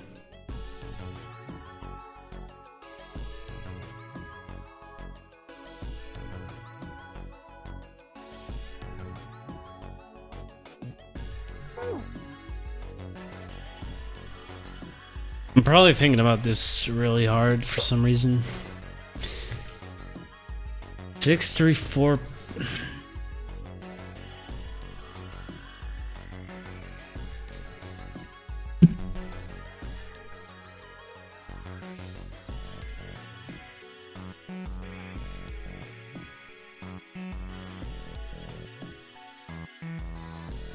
Oh, dude, really? You have 2 out of 3 parts of the equation.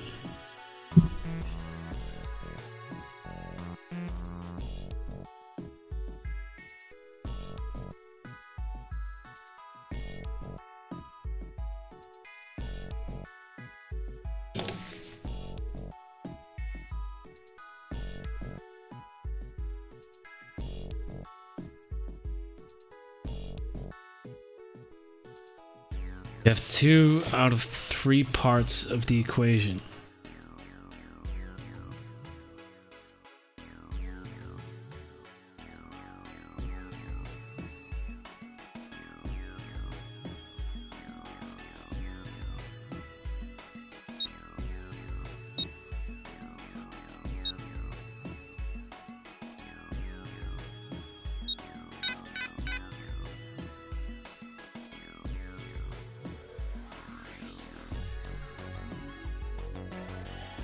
If you want more hints, you need to pay. Ah, damn it.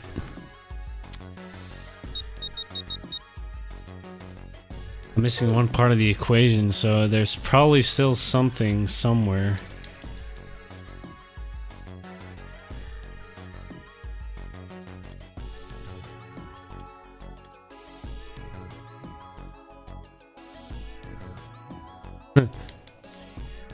Useful for something else.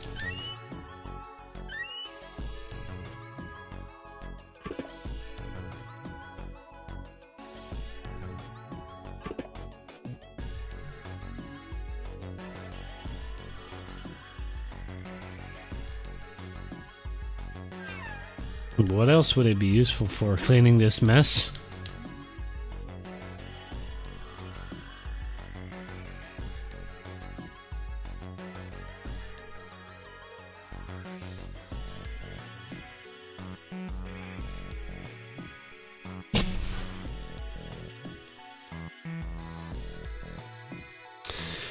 For some reason I feel like I don't need to use a screwdriver yet.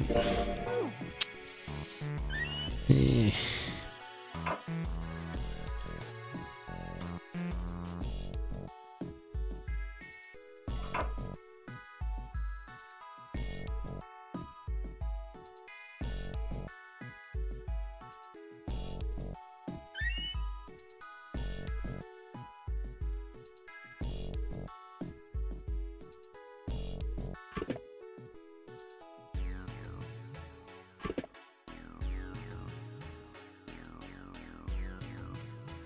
I keep avoiding something. To be fair, it looks like it's part of the wall texture.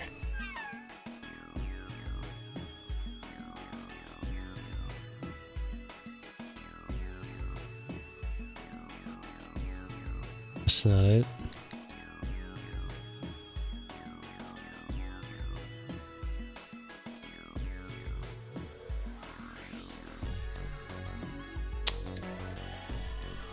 I see. Hey, Junpei. I found it. Only go up to 107 degrees Fahrenheit. No, I can't say I ever thought about that. At 107 degrees, the cells in the human body start to die, and the organs begin to shut down. The proteins in your cells start to harden. It's like when you hard-boil an egg. Even if you cool it down afterwards, it won't go back to being a raw egg. In other words, it's dead. That's why thermometers don't go past 107. There's no point. Oh yeah? But it's pretty rare for a fever to get that high. Even viruses and stuff don't usually drive the body temperature up to 107. Of course, there are other external things that could. Like what? Well, let's see. Something like getting locked in a sauna, or getting thrown into an incinerator and burnt to death. Ooh, foreshadowing. Yeah, I guess that would get a little hotter than 107 degrees Fahrenheit. All right, I got it! Huh? What's up? Nothing. Forget about it. What was that all about?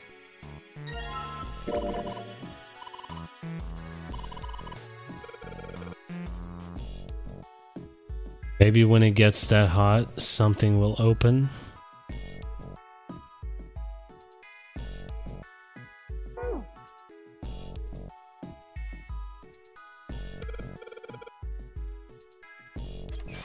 All right.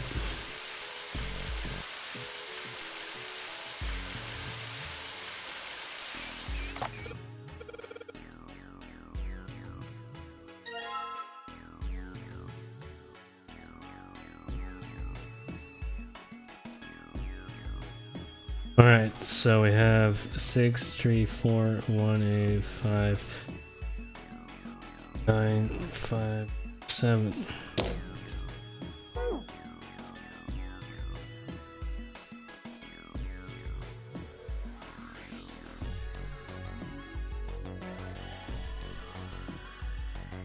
Nine, 2, 7.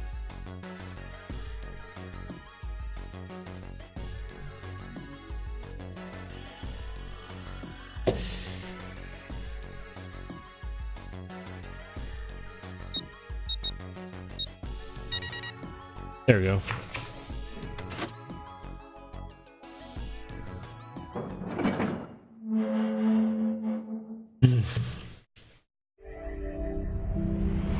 Quick maths. I'm sorry. There's a large iron door at the end. Oh, I got another achievement. Can I see the? Yeah, I can. Oh, you can't see it, can you? But maybe I can actually. Now you can see it. Gained all the trophies. VLR, VLR, VLR. This is probably all VLR, isn't it?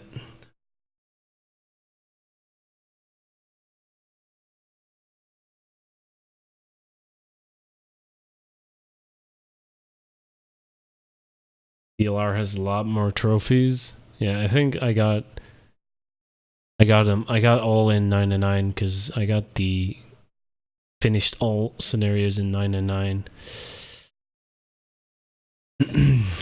So yeah, that looks good. All right, get back to the game. Come on. Oh, Steam overlay is so great. It works so well. Oh my god. Please stop. There we go. Let's take a look. Huh? Oh, so we are already done with that room. That was the only thing we had to do there. What are you doing, Seven? Fucking lowercase q. Maybe we might want to come back here sometime. So, I stuck the broom in there to keep the door from shutting. Alright, let's go. Jumpy, look! What's up? What's that on the wall there? Oh, I think it's... It's a map. The ship's interior? It says sea deck. So it's the map for this floor then. We'll have time to study it later. Let's keep going for now. Ready? I'm gonna open it. What the? You're shitting me. We're back. Clover! Lotus! And Ace! I'm glad you're all okay. Lotus? What are you... How would you do this to us? Yeah.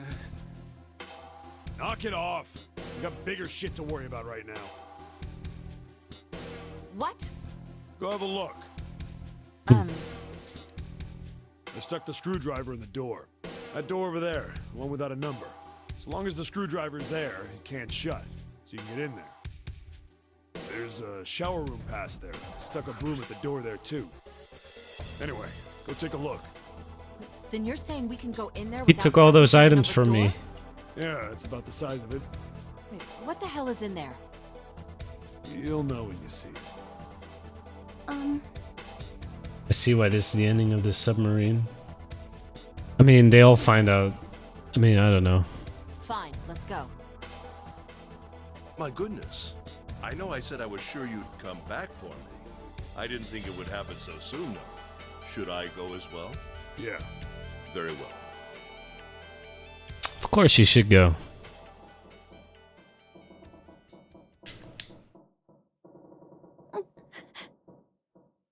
Snake was probably murdered.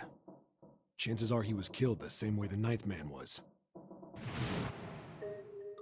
I think that's it.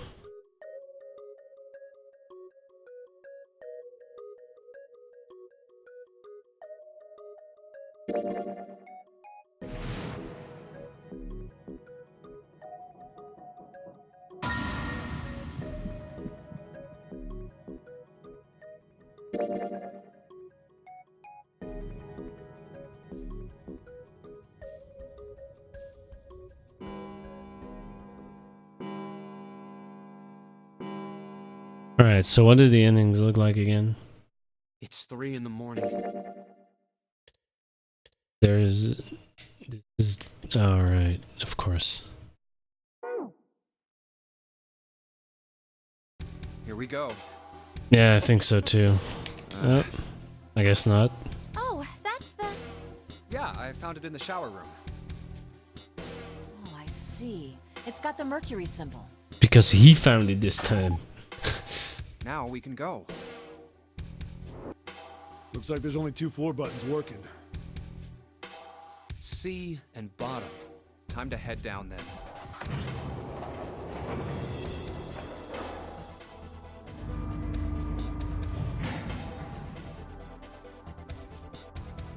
This is a numbered door. Yeah, it's door 2. So who should go through the door this... We don't need to be discussing who we're leaving behind this time, right? Right. It's set up so we'll be able to meet up again once we get through the numbered doors. 1,500 hamburgers? Damn, man. You should eat some, though. We should figure out out who's going in first. Very well. Would anyone like to volunteer? I'll do it. I'll go too. And I suppose I need to go too, then. All right.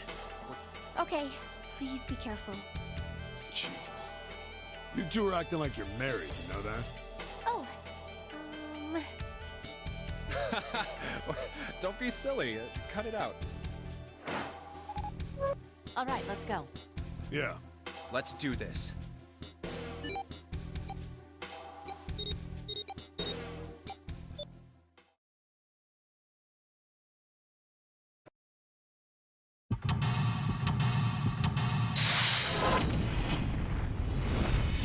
Yeah, okay.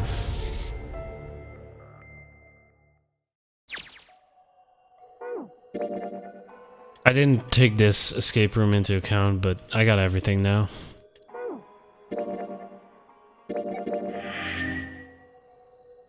Yep.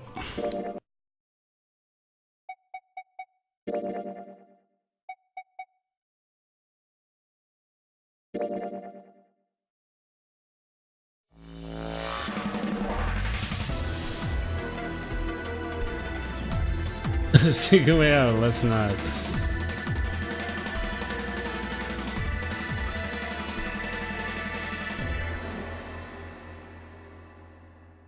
Actually, I'm Santa.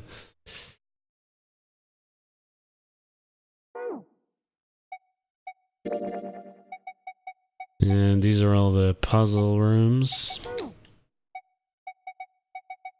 And that's it, isn't it?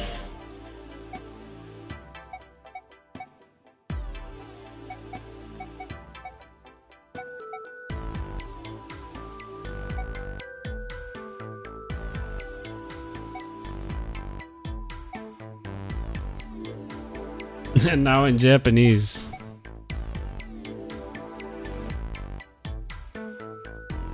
I was thinking of watching the Japanese axe ending. But let's not do that.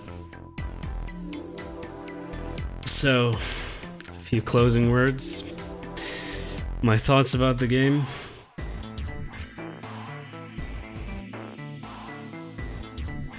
Alright, let's start off with gameplay. Because I'm not saying it was easy, because it certainly wasn't. It certainly wasn't as hard as I thought it would be. I think I got stuck on the first puzzle. I think that was one of the hardest that I had to go through, because I couldn't figure out what the point was there. But then again, I also was kind of brain farting at the final puzzle. And of course, I forget to interact with some objects during a lot of puzzles. But I would have to say that when it comes to the puzzles, it's actually really clever, and it really makes you think. You know, it really makes you think. So I think it's a neat way to do the gameplay. Of course, that's the only way you can really do the gameplay here. But yeah, gameplay isn't really a big factor in this game. It's really about the story, and the story really blew me away. I think it was really neat that the way it's set up, that you need to get the safe ending first before you go through the true ending, because the safe ending actually makes you has you remember stuff that you can use in the true ending, which is really awesome. But yeah, in regards to story, I think it's really good. I think it's good because the game really has you think, you know. It doesn't spell out everything for you. Of course, it spells out a lot of stuff, but it doesn't tell everything. Like there are still some things that aren't answered yet. but the main story of the game is answered. And I also like that.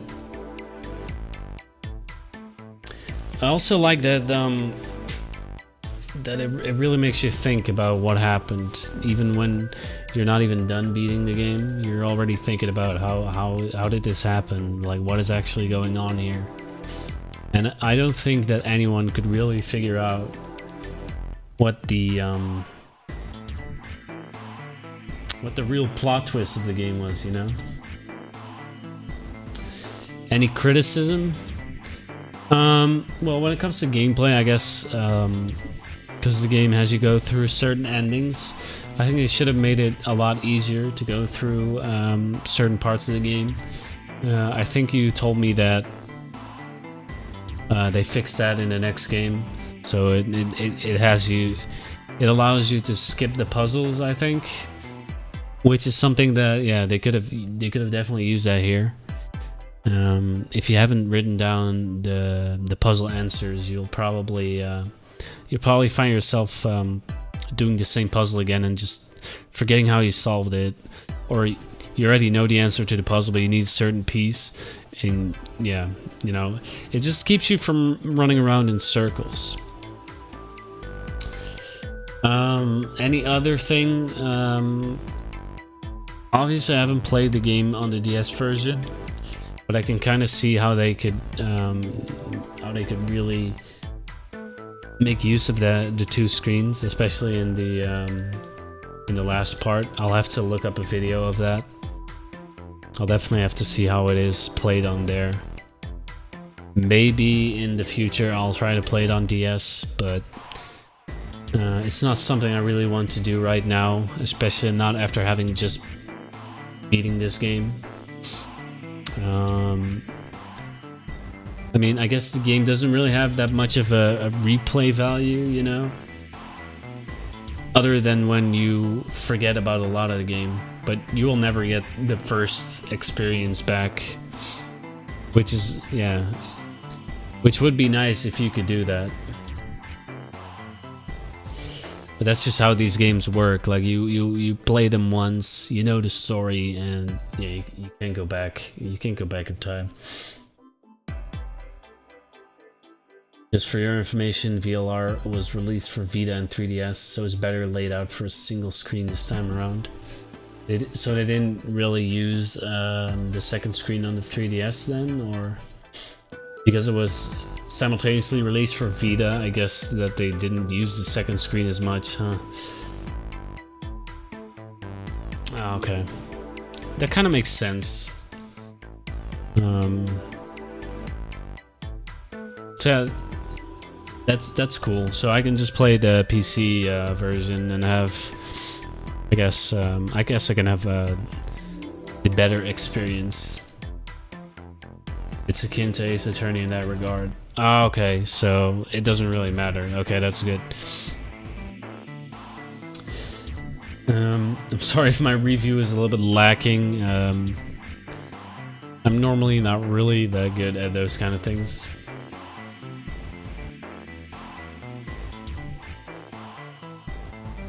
ZSlyzer, are you interested into a German adventure game? What is it about?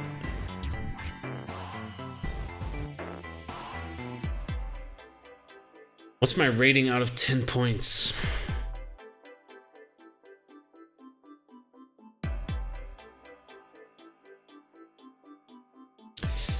I mean, overall,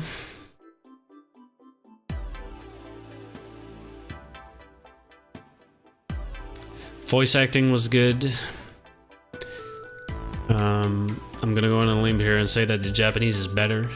It usually is better for these kind of games. They tend to do a better job, obviously. Gameplay was good. I guess it would be, gameplay would be better with a touch style controls, although I could have used my mouse, of course. But I guess it would be easier to play with a stylus. Story was really good. I would give that a max. Yeah, I would definitely go for 9 out of 10. So far, that's really my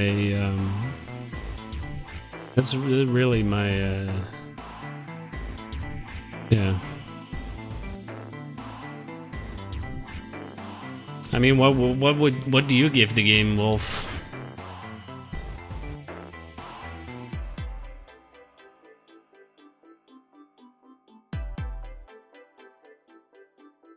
I can give you the name of the game, Deponia. Alright, I'll have to look it up.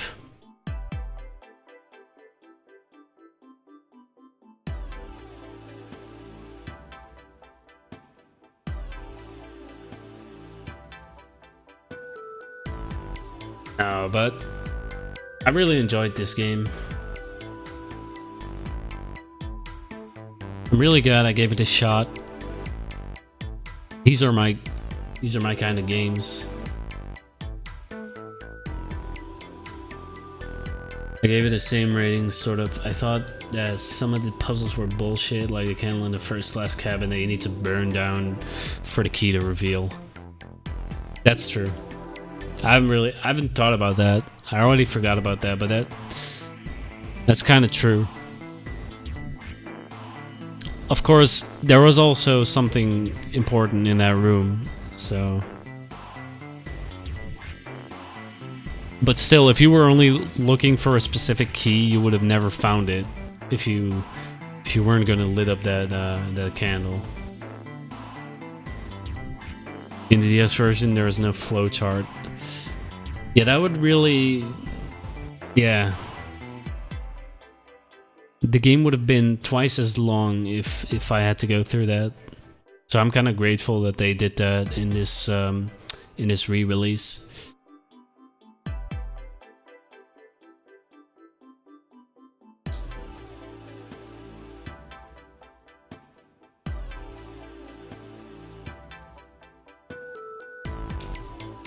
I mean, in my opinion, for these games, it mostly boils down to the story. And to be honest, I don't feel like I've really played the game. I really don't. I mean, that may sound weird, but I don't really feel like I've played the game. And that's not a bad thing. It's actually a really good thing, in my opinion.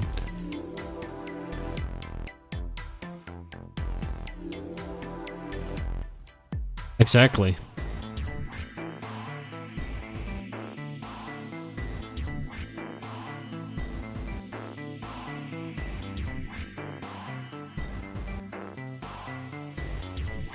You gave VLR a 10 out of 10? Oh god. That's gonna be something to look forward to, man.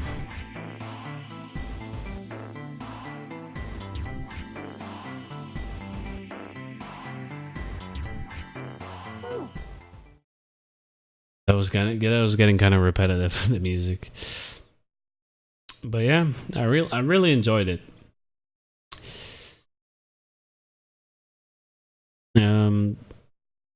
Yeah, game focused a lot on romance too, which makes sense because, you know, in the end it's all about June, Akane. So, and do check out Deponia. Is that like, are you guys for real or not?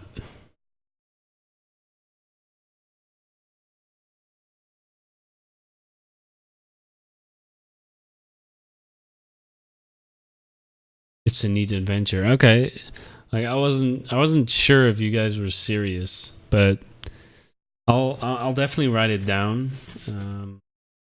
I need to start making a list of games that I intend to play, you know, or intend to check out. For now, I'll just make my own list, but I gotta make something clever out of that. Games.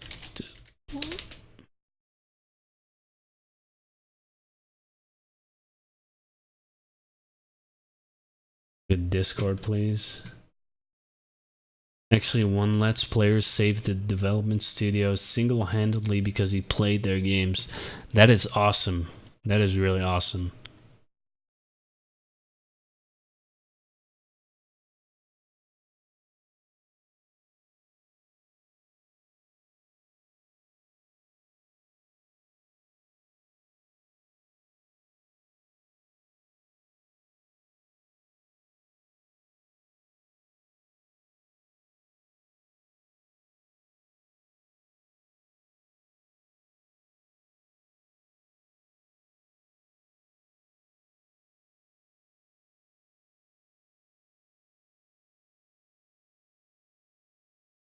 Did you just get me a Steam key, Rio?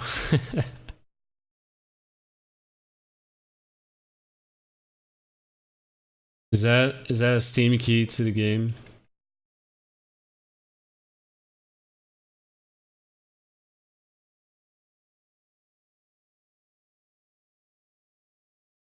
Deponia: The Complete Journey. Okay, let's install this.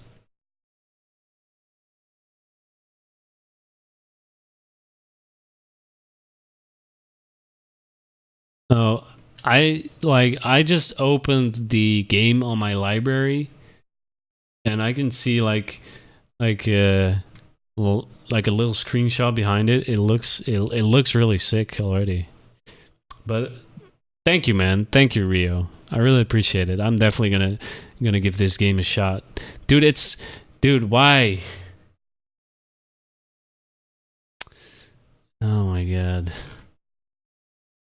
Thanks a lot, man. I really appreciate that. You didn't have to do that. I'm gonna pay you back. I'll definitely pay you back. Why?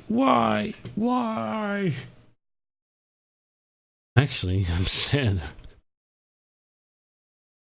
God damn. Dude, I'm looking at some screenshots. It looks really good. Yeah, this is definitely going to be a game that I'm going to play. Like, maybe not next stream, but definitely going to play it.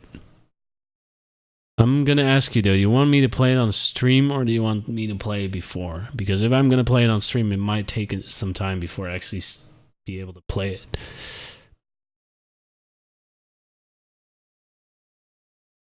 I'm going to give you the choice there. You want me to play it on my own, live on stream? Okay.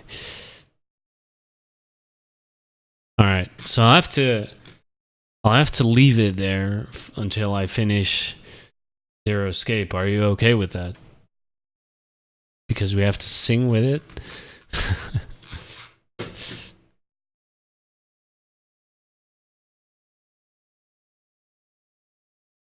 All right. That's cool.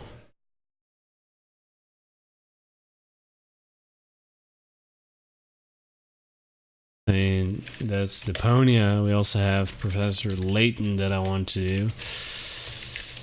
I bought DGS on Android, so hopefully I can get the translation working and we can play that at some point as well. So which game is next? Well, I don't have Professor Layton in a Miracle Mask yet, so if I don't have it by next stream, VLR is definitely going to be next. I know I said I was going to do the Zero Escape series, but I kind of got myself in a tough position because I promised someone I would do Miracle Mask.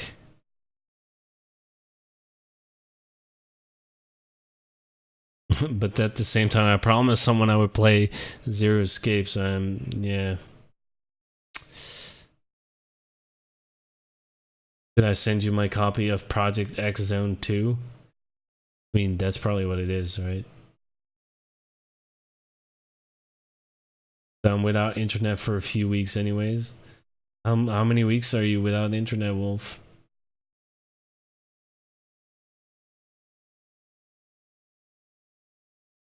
Hitting his mind. Yes, I don't think it's my kind of game though. Oh, you don't know yet? Well, that sucks, man. Like, if I don't have Miracle Mask by Wednesday, I will probably. Actually, no. On Wednesday, I will play The Walking Dead, the final season, episode 2, which will most likely be the last episode as well. So I'm gonna play that, and after that, if I don't have Layton, I'll probably play Great Ace Attorney, and I'll just wait for you to get back so you can watch me play Zero Escape, because I think that's really important that you be there for most of the streams. Yeah. I mean, it would feel wrong to play the games without you there.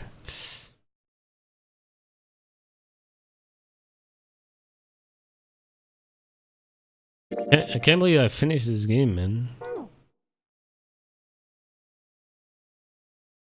It's crazy.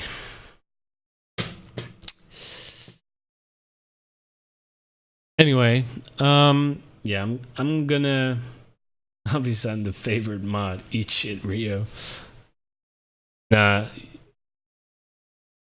you're both really cool guys. I appreciate you guys being here. I really do.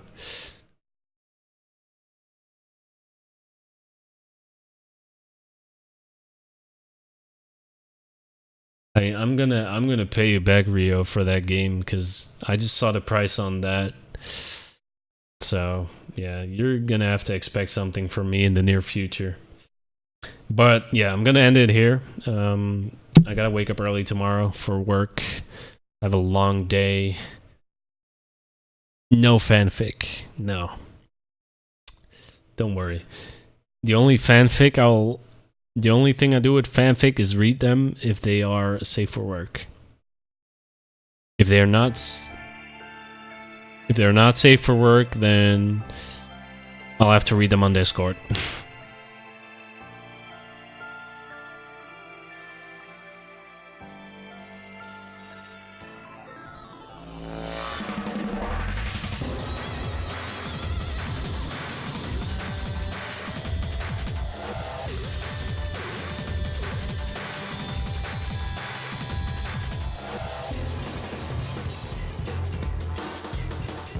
The real ending was kind of 16 plus. Well, that's still acceptable.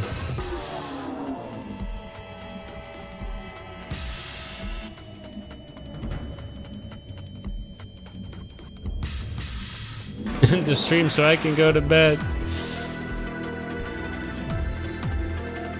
Oh, look.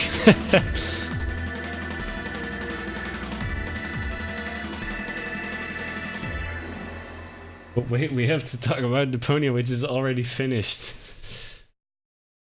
Yes. I don't even have the best internet. I wish I had. But yeah, I'm going to end the stream here, guys. So I want to thank everyone for watching.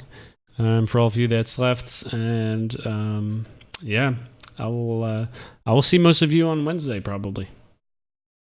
Yeah, I really enjoyed this game. We're definitely going to have some fun with the next few games. Zero escape games anyway. Yeah, have a good night, guys. Thanks for streaming.